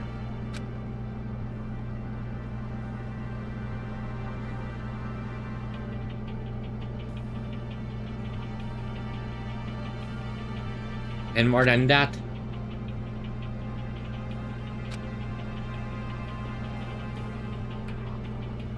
go out of your way to say something you know will hurt someone who's already suffering. God damn you.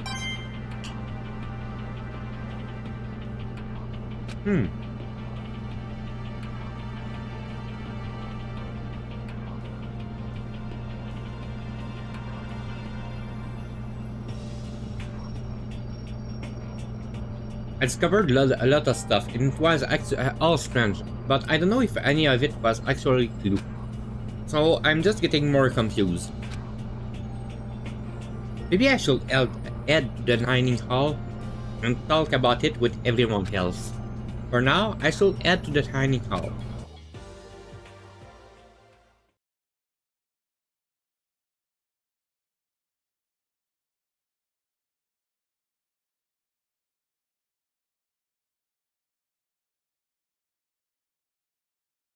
When I got back to the dining hall, the first thing I noticed was... Howie! Hina? I tried to talk to her, but my voice was immediately drowned out by the others as they rushed into the dining hall. Hina. Huh?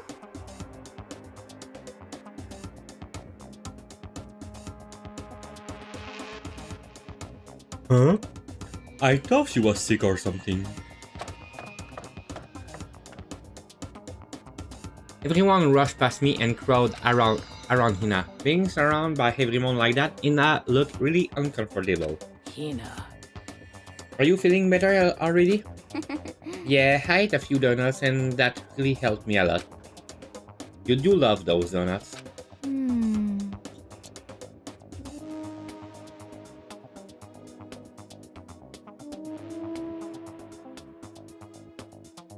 But wasn't it your stomach that was hurting? Well...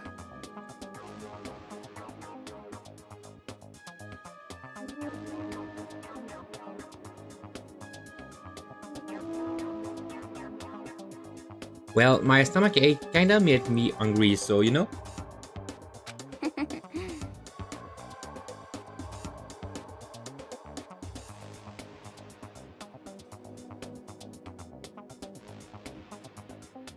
I guess my memory is kind of fuzzy lately.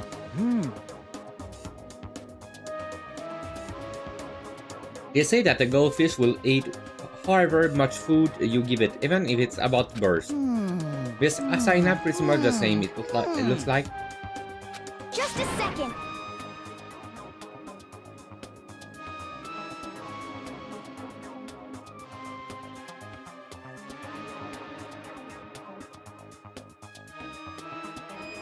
Hey, you all of people don't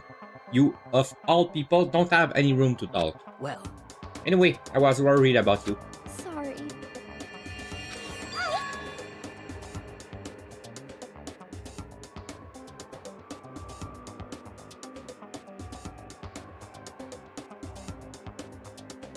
Besides that, you? Huh? These knockers are huge. What the heck did you convince them to double up on milk production? Bastard!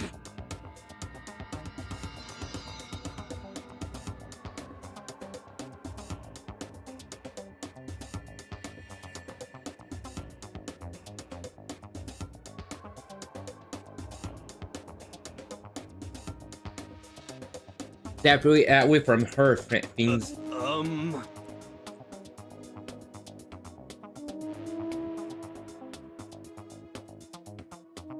Anyway, first thing first, we should talk about what we found, right, Taka? Right.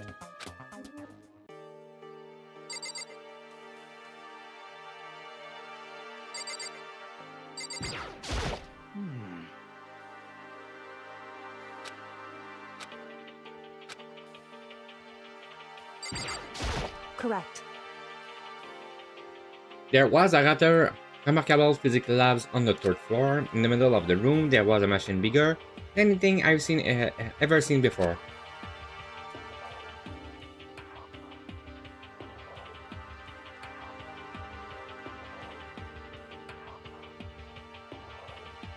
At that point, ouch.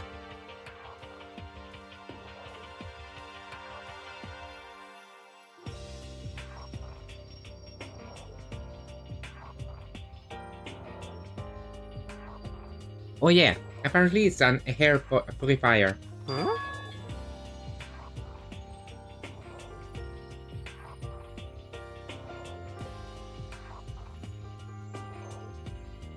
Huh? What's something like that doing here? Is the device really that big?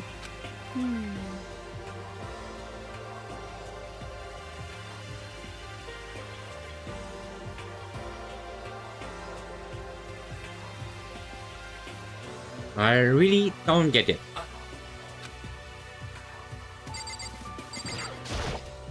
Yes, yes.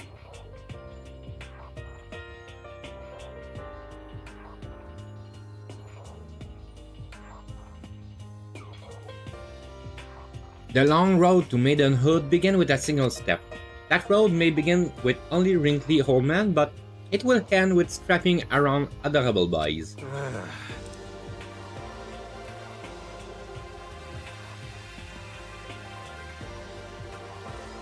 What the hell are you talking about?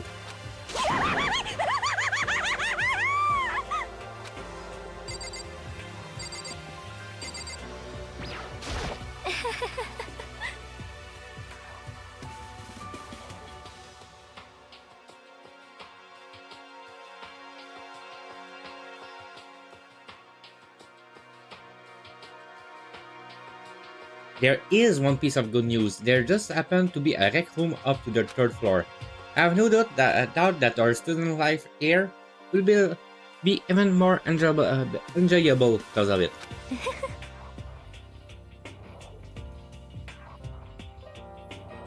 Will someone join me in a game of Othello sometime?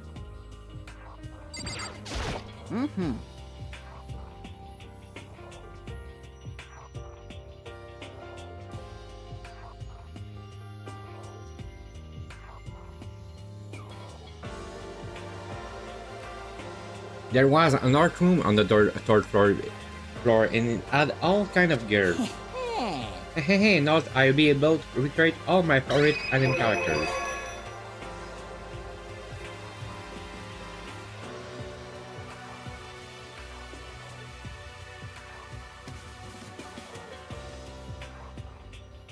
Oh yeah, speaking of anime, that remind me, I found something while I was looking around. Perhaps. Digital camera? That's what it seems like.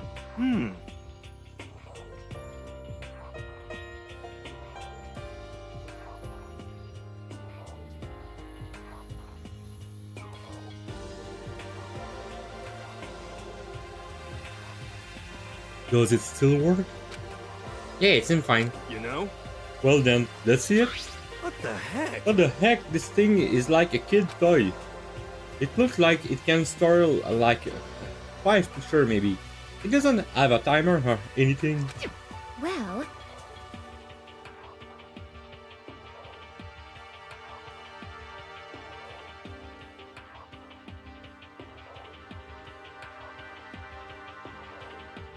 On top of that, his appearance seems questionable. Is this some kind of anime character? Strange. Nothing! Rude, she's not strange, she's Princess Piggles from Demon Angel Pretty Pudgy Princess. Oh, you recognize this for me?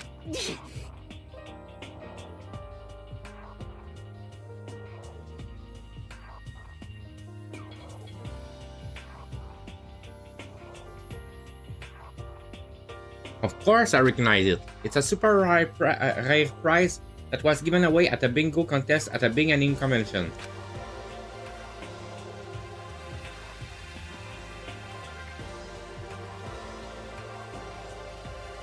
You have any idea how much I had to pay that guy to get my hands on it? Wait, that's my camera. What? Damnation! Where do you find it? In the physics lab. It's my most prized possession. I brought it there with me, but I lost it the first day, along with my phones. Let's see.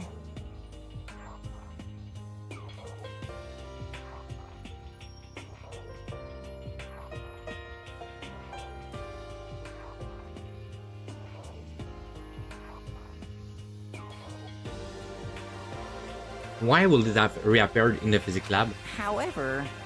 But look at it. What? It's got all messed up.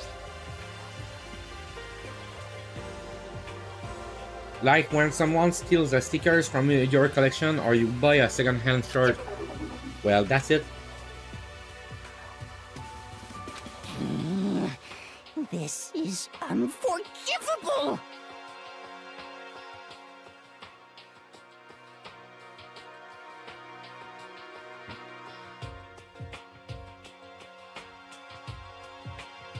It's not mint condition, I don't need it anymore. But weren't you just saying how much it meant to you? Then may I have it? I might be able to find some sort of use for it.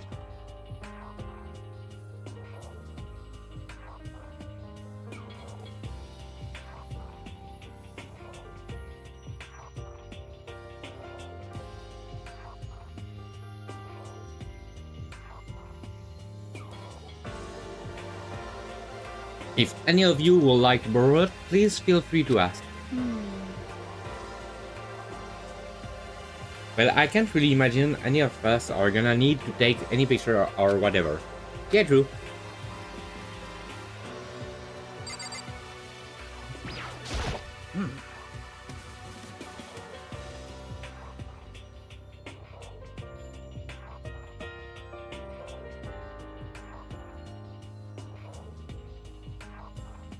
I searched the entire third floor, but all the windows in the hall and the room were blocked up. I wish they'd give this a rest already. For serious, give me back my bright blue sky. Just forget about it. Impossible. You make it sound like I dropped a nickel or something. Just to be sure, I went from one end to the other, testing each metal plate. None of them budged. So in the end...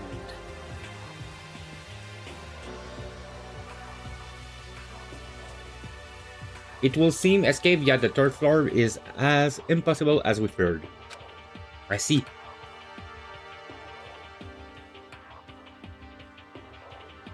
Okay. Just be right back. I need to go pee. And I talk to her.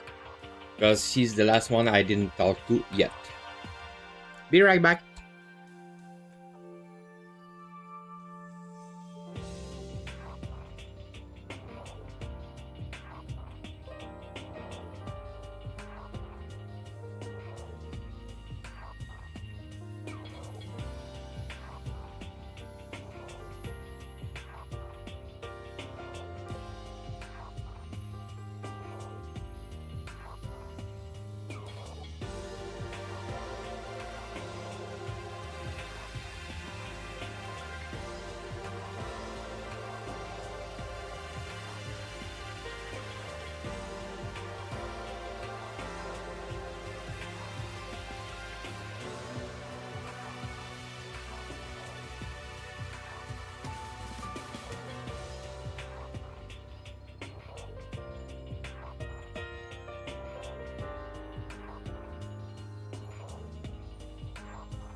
And I'm back.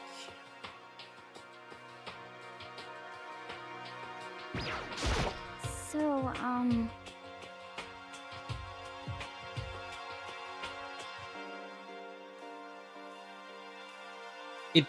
I wasn't able to help much with the investigation, but I did make one discovery. Could it be? Thank you.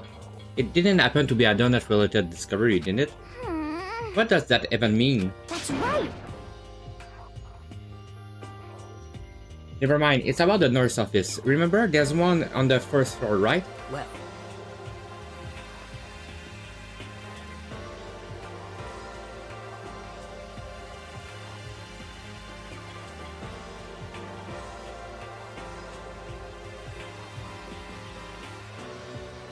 I remember, but it's locked. Yeah. Actually, not anymore. so then.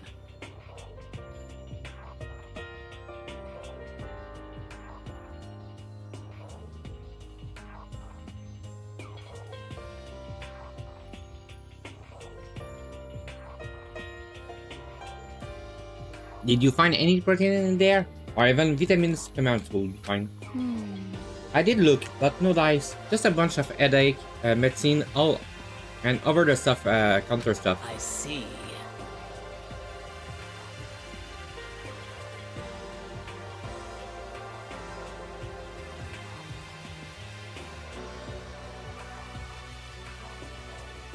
I see, that's disappointing.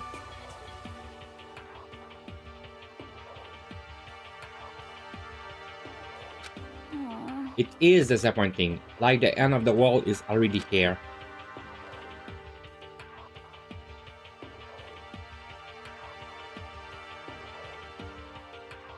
I'm not sure it's that disappointing. Did I not talk to everybody?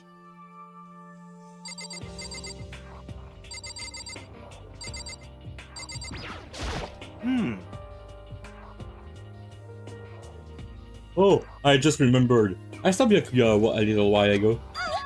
What? You SOB! Where? Where was he? What? You reckon that's gonna ring me? Where was he?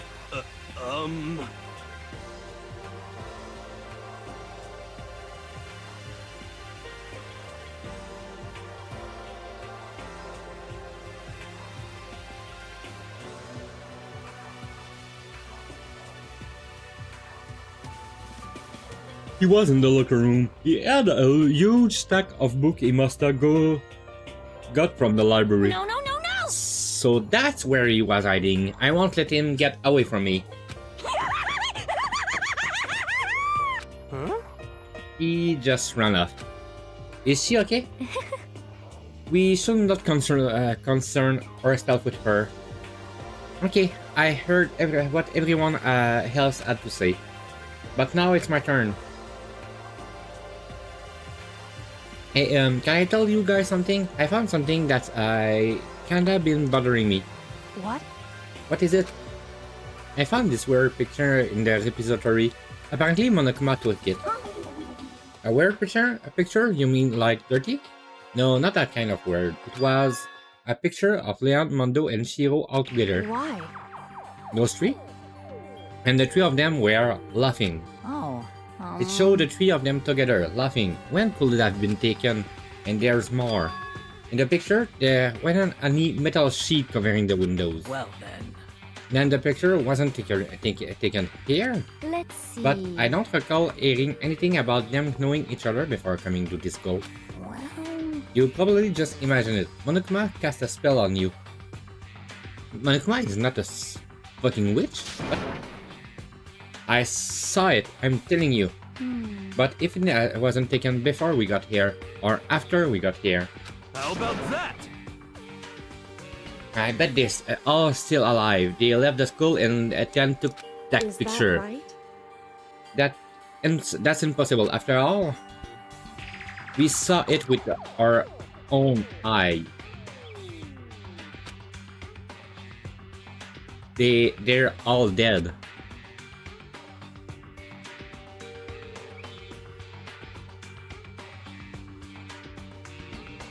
either murdered or executed. And they're not the only ones.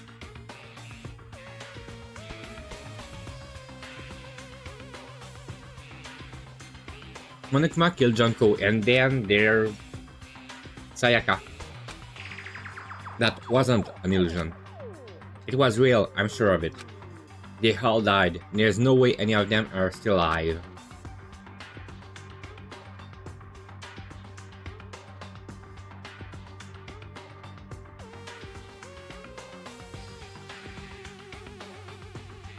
So we have to figure out when the picture was taken.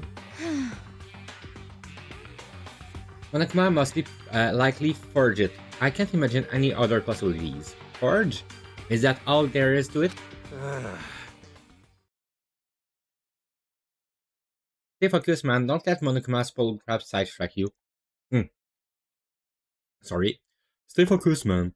Don't let Monokuma's bullcrap sidetrack you.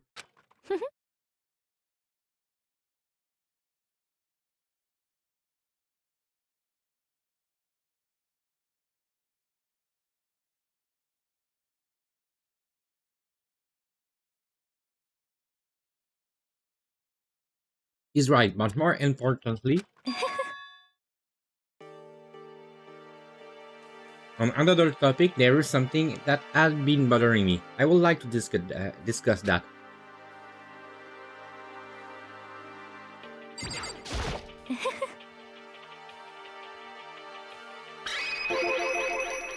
What's bothering you, Celeste? Actually, It's about Ina.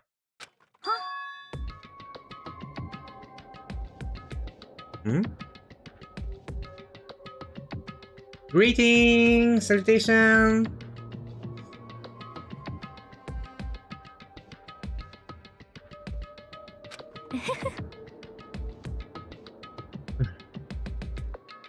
You said your stomach hurt, did you not? But I believe that was a lie. What happened?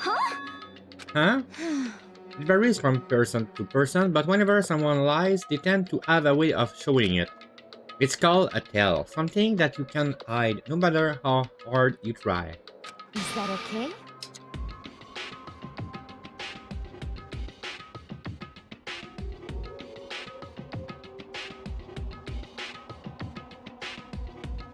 Whenever Ina lies, the tip of her nose gets just a little bit longer. Huh? What? For real? Actually, no. Huh? Oh. But your reaction does not confirm it. You were lying.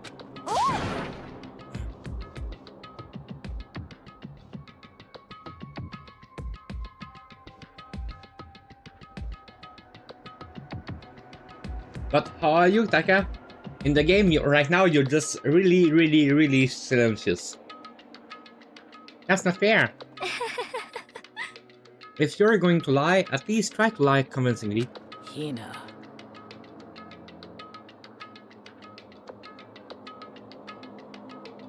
Ina, be honest. Why are you lying? Yes. I see. Why will you lie about that? That's it. Are you I'm sure feeling of it. guilty about something? Just a second.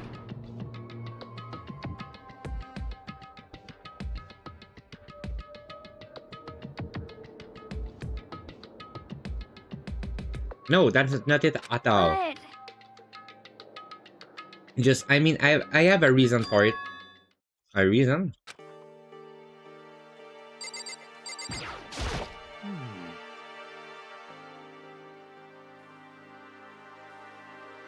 See? You're all silencious.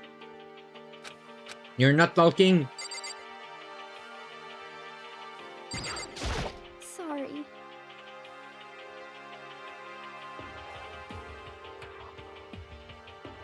To be honest, I didn't have a stomach ache.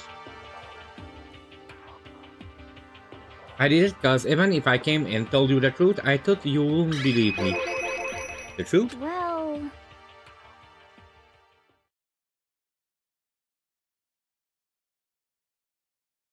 I saw it. Saw what? A ghost. You mean like that ghost? Hey,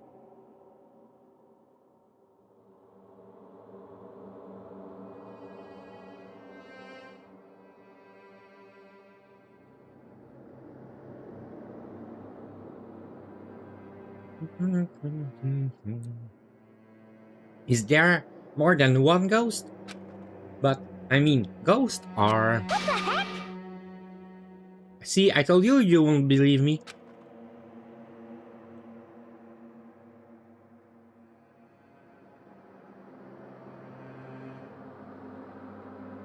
It's not that I don't believe you, but... Hina. I believe you.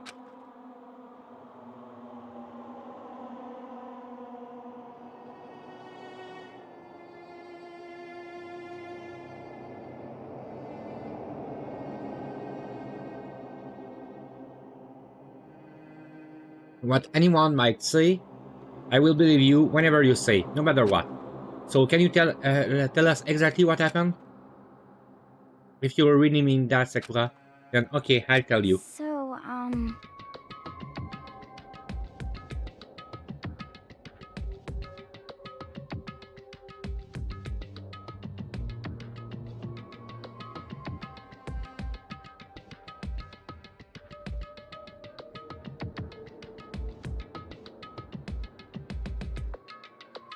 So it happened last night. I was in bed, but I couldn't get to sleep. Thank you for showing us that back again. I just kept thinking about everything that happened up until now, and I ended up getting more upset. So to try and cheer myself up, I thought I'd go get some donuts. Huh? Donuts again? Honestly.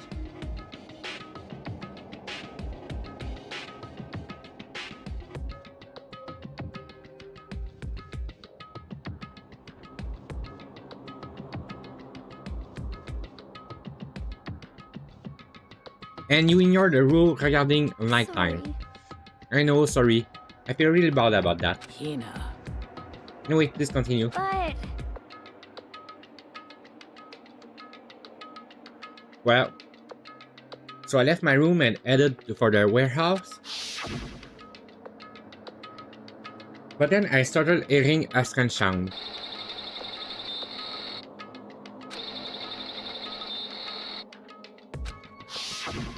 well,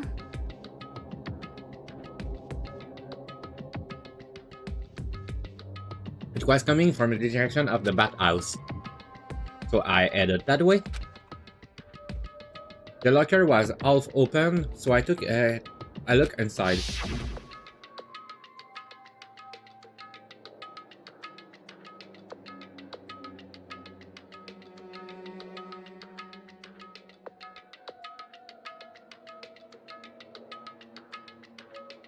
And I saw a human shape surrounded by a pale green light. There's no doubt who it was. It was Shiro. Say what? Oh no!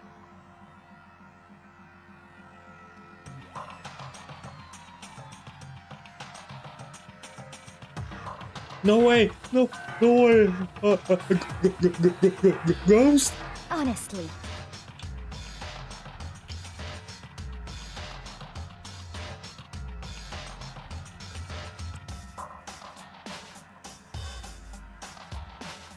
It's simply not possible. You must be mistaken.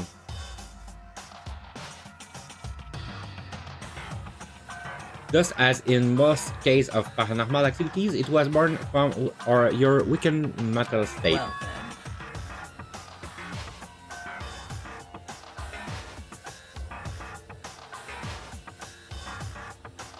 Then all we have to do is go to see for ourselves, right? Yeah, just go to the bathhouse. It's a waste of time. Maybe, but there's no harm in it, right? If we don't find anything, that will be the end of it. What?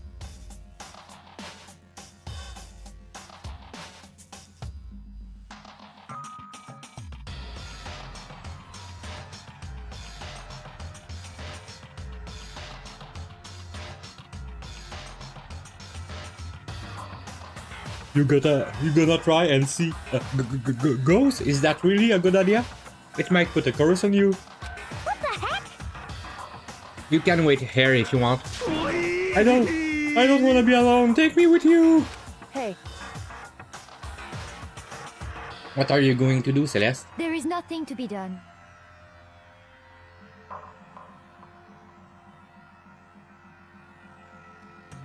I suppose I have no choice.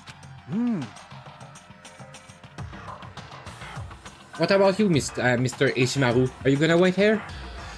Oh. I guess that's a yes.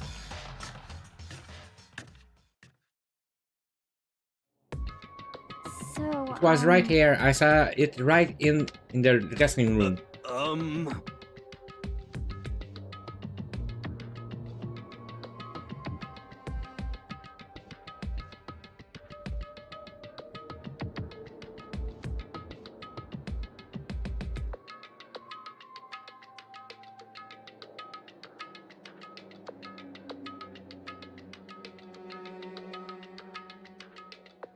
Ugh.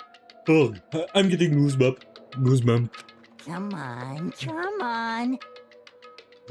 Yahya Cthulhu Tagan. Please!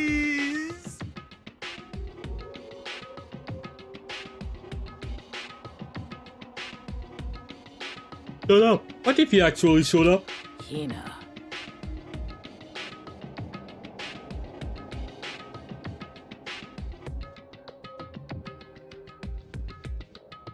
Hina, where was it you saw Shiro ghost? well, Well, I heard a sound, and when I opened the lockers, I saw a kind of pale outline of Shiro.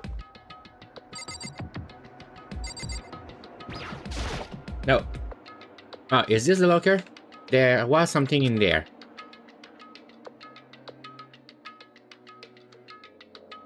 Inside the locker is a laptop. That's something like what's something like that doing here? hey, I remember seeing this. Oh, that's right. I saw it in the library before.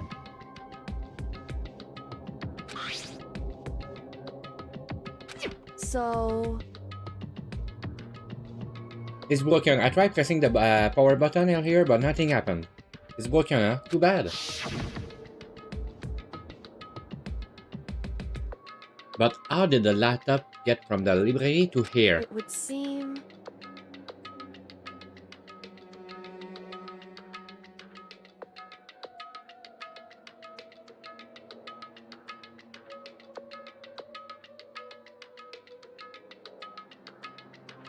And I guess it's in sleep mode, but the power is definitely on.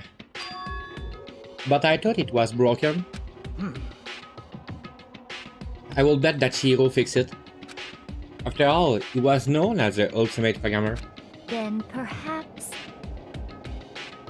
More importantly, you said you saw a green light, right? Sure, you did not mistake the light of the monitor for a ghost.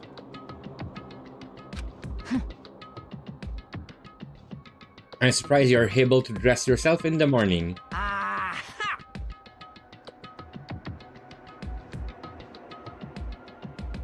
Oh man, if I had the love clueless girl attributes, I would fall in love big time just now. I'm so glad I don't have it. Well, I didn't really expect to find a freaking laptop inside a freaking locker, okay? Hey, come on.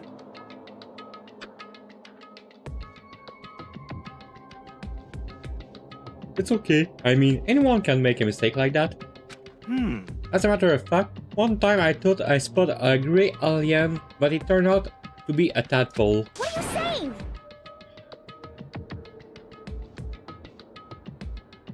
Don't compare what happened to me to one of your stupid delusions. Don't be mean.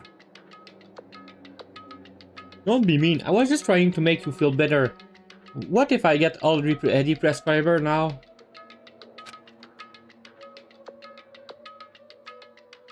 But listen, isn't this really strange? What is this laptop doing in here? In other words...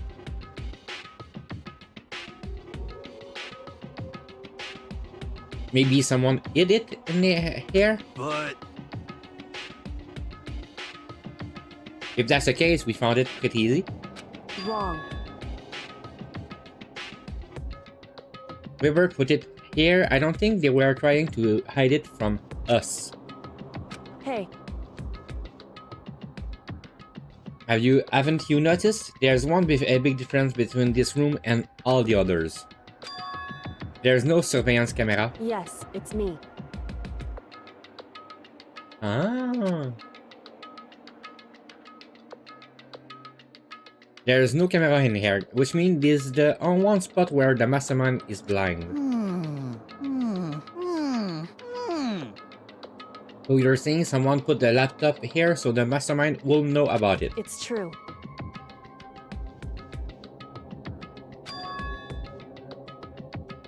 It was the figure of Chiro shining pale green. I think it will be best if we investigate this laptop in a little more details.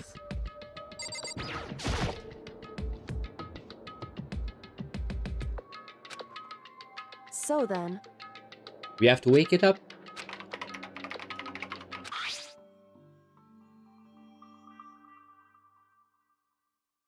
And the display instantly began to glow a pale green. There were a bunch of different icons on the desktop. Hey. There's the icon on the far left. What is it? It says Alter Ego. Alter Ego literally means another self, I believe. In the field of artificial intelligence, it is not uncommon to create different aspects of our personalities. We can consider it sometime like a pen name. Makoto. You let me see it, Makoto? With that, Kyoko moved between me and the computer. She moved the cursor over the alter ego icons, and where she double-clicked it, the screen suddenly went dark, and then a voice spoke to us. Master, you're here!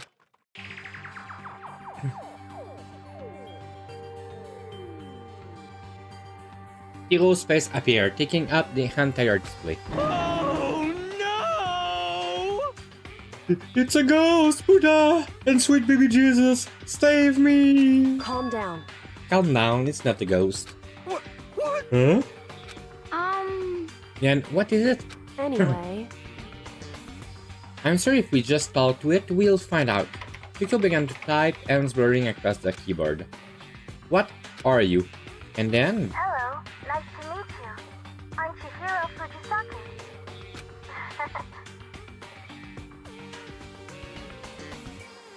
I always get so embarrassed introducing myself. That voice, the tone, and everything. It's Chiro. I knew it. Alter Ego. I've heard about this kind of AI program, but I've never seen one for myself. AI programs? That's right. It's how Chiro earned his title of Ultimate Programmer. The AI lives in a computer, and by repeating different tasks, it gains knowledge and grows bit by bit. Apparently, Chiro used a support vector machine and reinforced learning to develop it. Eventually, he came up with a breakthrough in artificial intelligence design. Support vector machine reinforcement learning. It's true. To put it simply, it's a learning method for computer. If you wanna know more, just Google it, okay? In other words... But if its AI continues to grow, it will become more than just a piece of software to help people. Some say that an AI like this might someday replace people. And that is why it's called Alter Ego. A fine choice then, I must say. It can create memories after and grow up. The process isn't much fun for all human work. If you were to raise your own AI that way, it will make perfect sense to refer it as your alter ego. I see. A second perfect personality that can never forget or grow old. That's what Chiro created. That's alter ego. Kyoko, how do you know so much about this? Are you okay with this? So he fixed the broken laptop and put his own program on there. Is that what this means? Yes? Then he brought the machine to the dressing room where the mastermind will not be able to see it.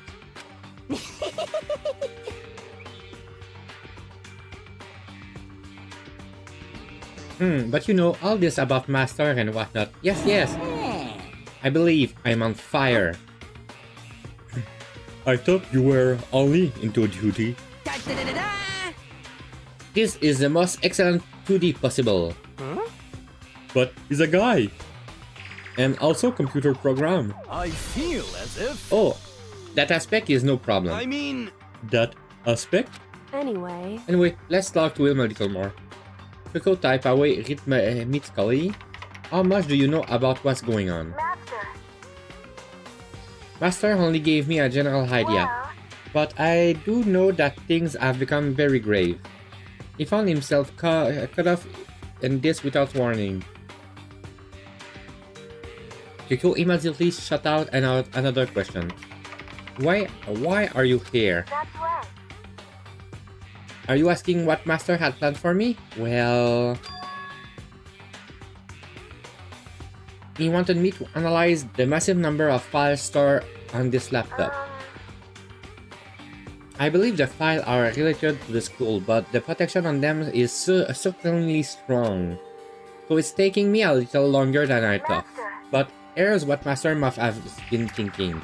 The fact that the files are protected so tightly means they must contain some important secret. So, for example, perhaps the secret of this school. While I was busy struggling to make a sound, Kyoko pushed forward and asked her her next question. How much longer until everything unlocked? That's right. It's gonna be a while. Leave it to me. But I'm definitely gonna do it. So you can just leave it to me. I see. So because of how long it will take, he designed Alter Ego to handle the workload. Smart, it also meant that the work remained uninterrupted even after his death. Once again, Kyoko typed quickly. Keep it up, but be careful not to let the mastermind notice you. That's right. Don't worry, I've got a second plan already, just in case. Actually, I can see what's going on using my built-in webcam, so if anyone suspicious showed up, I just scream for help real loud. It's a pretty basic plan, I have to say. Yes, indeed. That's fine during the day, but nighttime is a concern. Huh? Why? Are you okay with this? Have you forgotten? All our rooms are completely soundproof. Once we close our door, he can scream as loud as he wants, but we won't hurt things.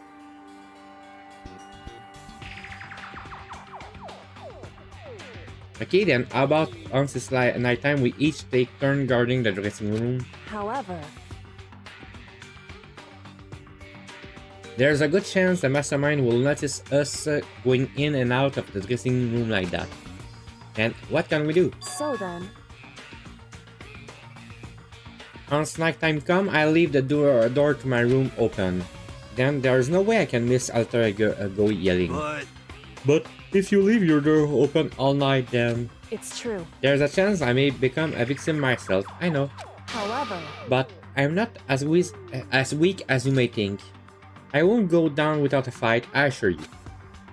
There was an undeniable strength in her voice when she said that. She was totally confident she would be okay. That confidence was somehow similar to Byakuya tone, but at the same time different. Yeah, it had an entirely different feel for sure.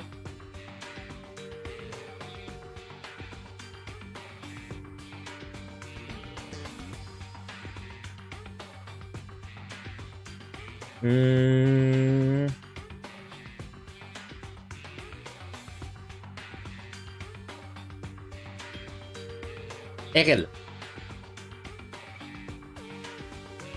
I don't know the story of any of the twos, but Errol.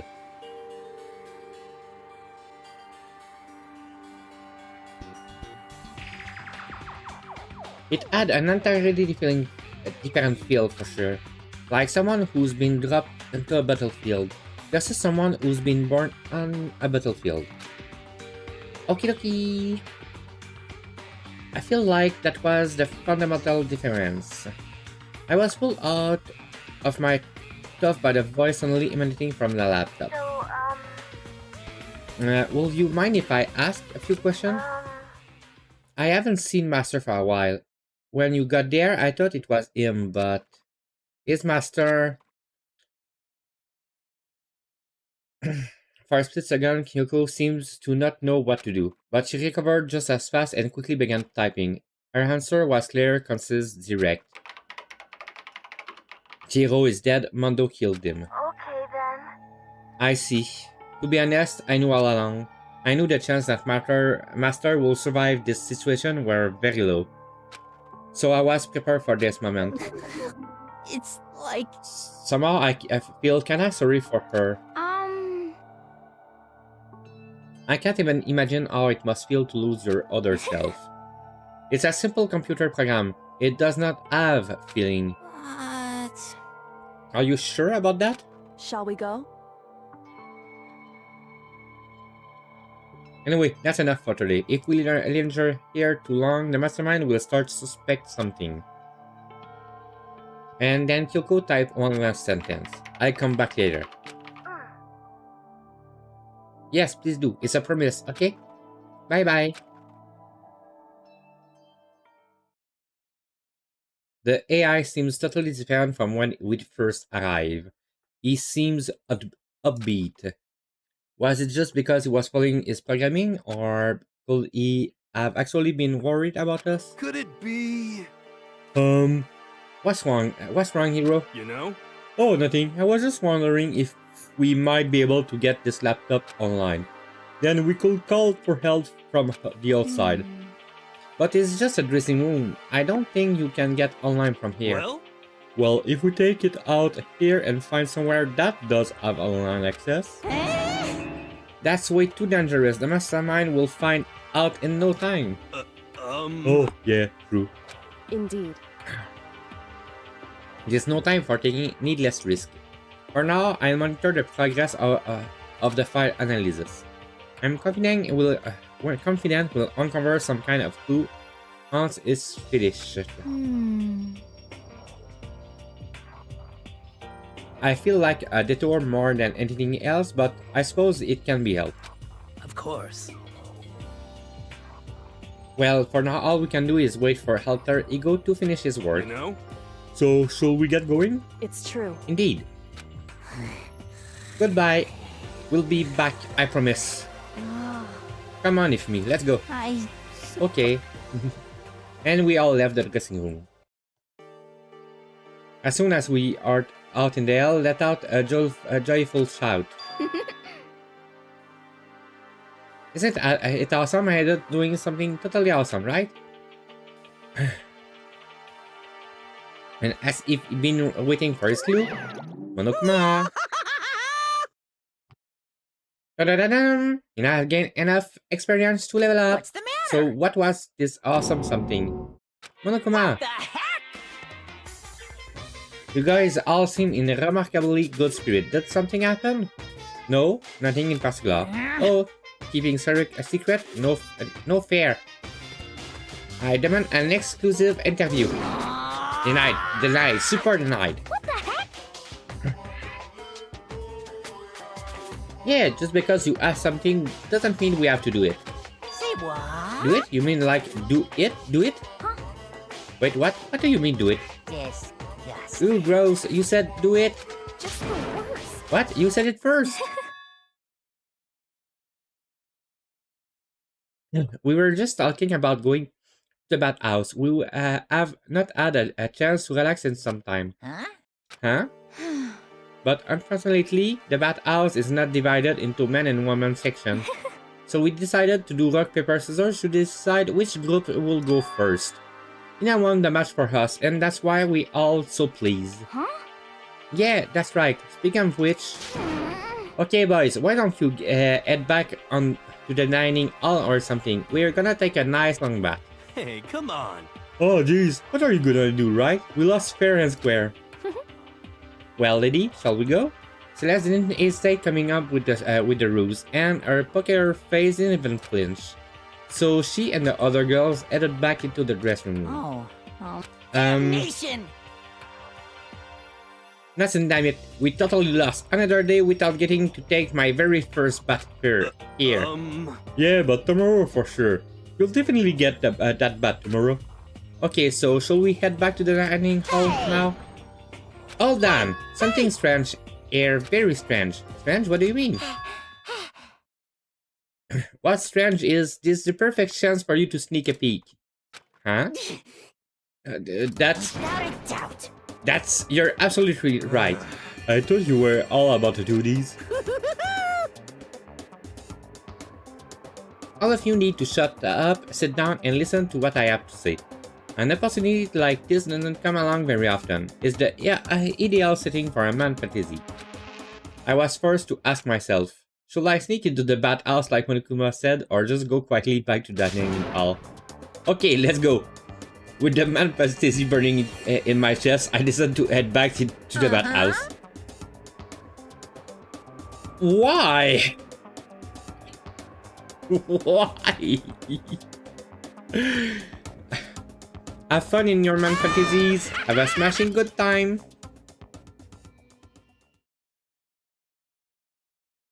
We opened the door to the dressing room, silent as dead, and peek inside. It looked like the girl had already finished changing and gone into the bathhouse. This had all started as a lie, but apparently they decided to go in for real. Making sure it was empty, we quietly made our way into the dressing room, the Forbidden Land. But...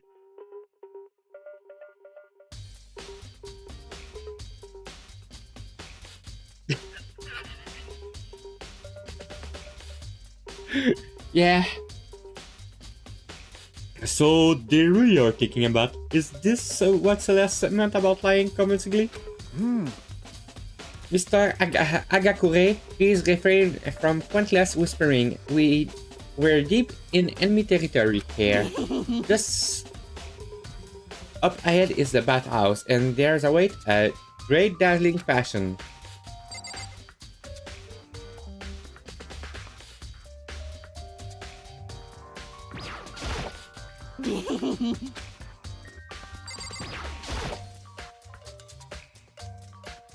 I place my hand on the door leading to the bathhouse. I open it gently, edge-buying. I maneuvered my hand like a master craftsman to avoid making even the slightest sound. A little further, and then... on the other side of the thick, rising sea, I saw...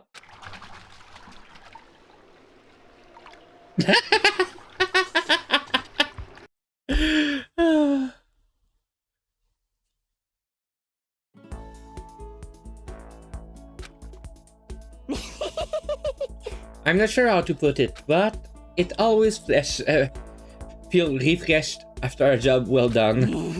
A 3D body isn't so bad in its nude state, I suppose. Could it be... But still, I just can't believe it. Like, for serious. How about that? Ogre's a girl? Was this really okay? Well, I look too, so I guess I'm gonna have to say yes. Meanwhile, we heard the buzzing of Buzzy voice growing louder. The girl has finished their bath and joined us in the dining hall. You got it! Oh man, what a nice bath. This is fine. Getting a chance to stretch out and relax after all this time was a true pleasure. Indeed. Indeed. Of course. Normally, after a long bath, I like to make myself a nice protein coffee, but... sorry, no time for that. So in the end... that's what I figured. Huh? Actually... we were just saying the bath... it was about time for you to get up. Do something. Because... after seeing how happy we were, a little monster like you, we'll never let that last for long. You're all so terrible to me. My entire existence! Everyone's so cold and mean, even after I got present for you all. Presents? Well now. I've got your attention. Let's head to the gym where your present awaits. See ya later! No question, no deal, darling. Get a move on and everything will become clear. What is it? What are you scheming this time? He's probably going to repeat the same thing again, providing us with a motive to get things moving. Again? I don't want to do this anymore.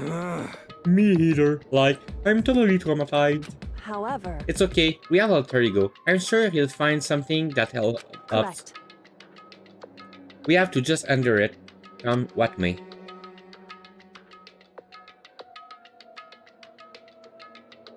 With heavy feet, we made our way to the gym, but when we arrived, there was already someone waiting for us. What?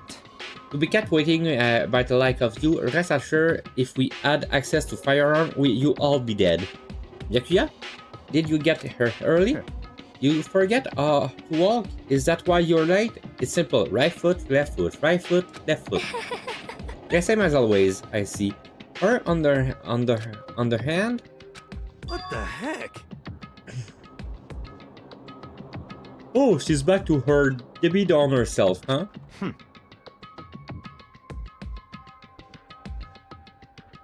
I heard what sounded like a sneeze and she was back to her old self. So now she's goes from manic to depressive whenever she sneezes. Seems kinda late to add that into the mix. What the heck? Why does everyone keep making fun of me? I hope you all win the lottery and get hit by a bus. So when you wanna say something mean, you can talk. Then you can talk. Anyway, it looks like everyone here. So then... Which means...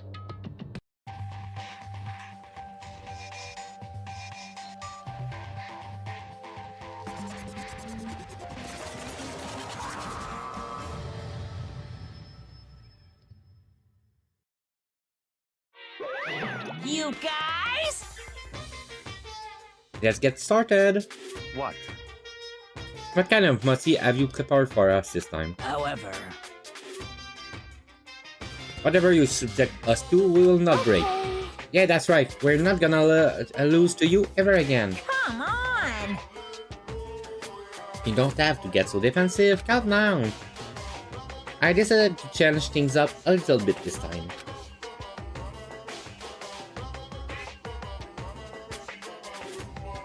Up till now, I've been using the whoosh of the north wind to get you all moving. But sometimes you gotta use the sun to light a fire under someone's butt. Without further ado, I give you this! $10 million! I've prepared this graduation present for whichever lucky student makes it out of here alive. What do you think? It's 10 million bucks! 10 million smackaroos! It's like totally wowie wow, am I right? So that's the motive you've prepared, is it? $10 million is... It's not nearly enough. It's true. When it comes to motives, money certainly is the gold standard, so to speak. Whether it's a mystery novel or the real world. But there's no way we'd kill each other for money. Of course. She's right, you simply can't purchase a person's life. You can say $10 million or however much, I don't give a crap, we're serious. Yeah, they're alright. Whenever it's 10 million or any other amount of money. No, not even just money. From now on, no matter what you do, we won't kill our friends. Come on, stop trying to act tough. The most important thing is to live a pure and moral communal life.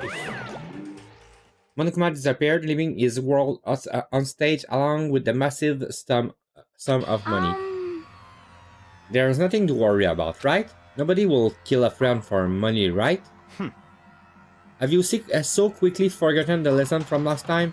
You can't judge others by your own standard. Yeah, there might be someone here who's having money problem.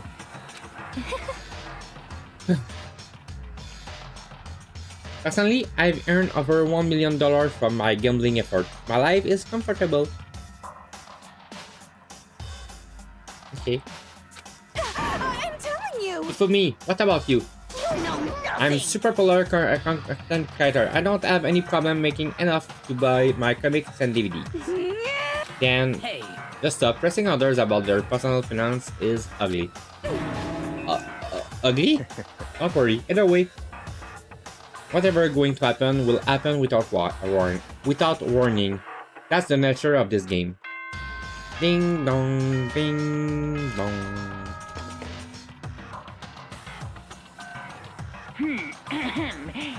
This is a school announcement. It is now 10 p.m. As such, it is officially nighttime. Soon the doors to the dining hall will be locked, and entry at that point is strictly prohibited. Okay then, sweet dreams, everyone. Good night. Good night. Sleep Sleep tight. tight. Don't let the bed bugs bite. It's that time already, huh? Hey. Before we separate, let me remind you. Starting tonight, I'll be leaving my room door open to make sure nothing happens to alter ego. But just because my door is open, don't assume that will make me an easy target. Because... Or the predator may suddenly find itself the prey.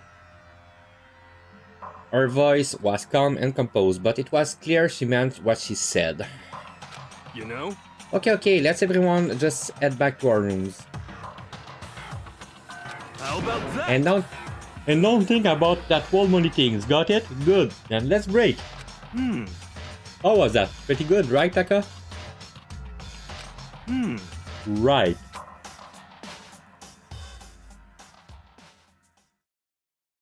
As soon as I was back in my room, I crawled into bed. Money, there's no way there's gonna get anyone kill anyone else.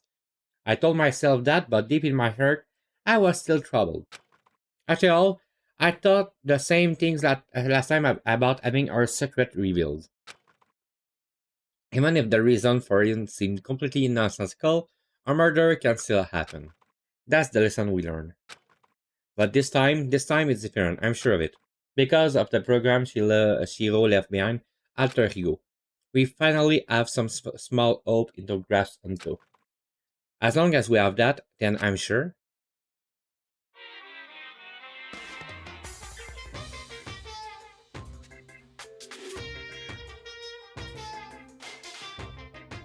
Little kids have it so easy, because they can put a Lil in front of their name, and right off the bat, everyone thinks they're cute. Well, fine then, I want everyone to start calling me Lil Monokuma. See, just by adding that, my cuteness goes up by at least like 10%, right? Yeah, the world doesn't have nearly enough Lils. More Lils will lead to the salvation of the world.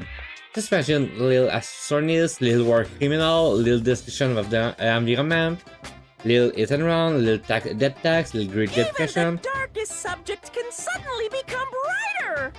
Our dreams are expanding! Ding ding! Oh my god, okay. Bing bong.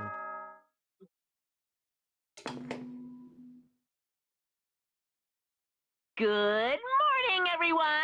It is now 7 a.m. and nighttime is officially over. Time to rise and shine. Get ready to greet another beautiful day. Well then, I guess I should add to the dining hall. Yes, but I will say.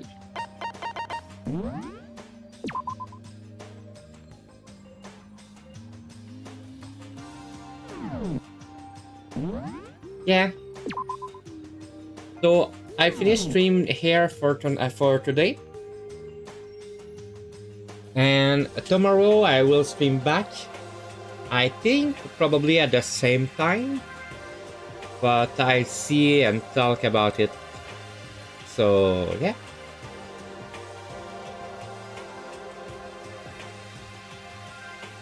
Yeah, he's cute.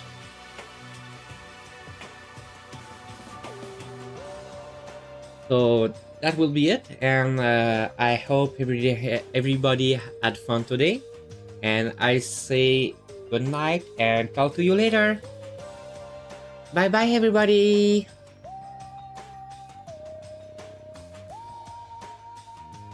I think Blessy dozed off.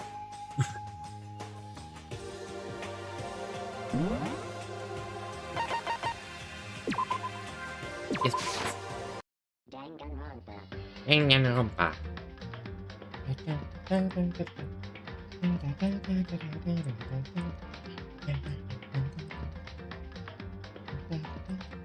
Yes.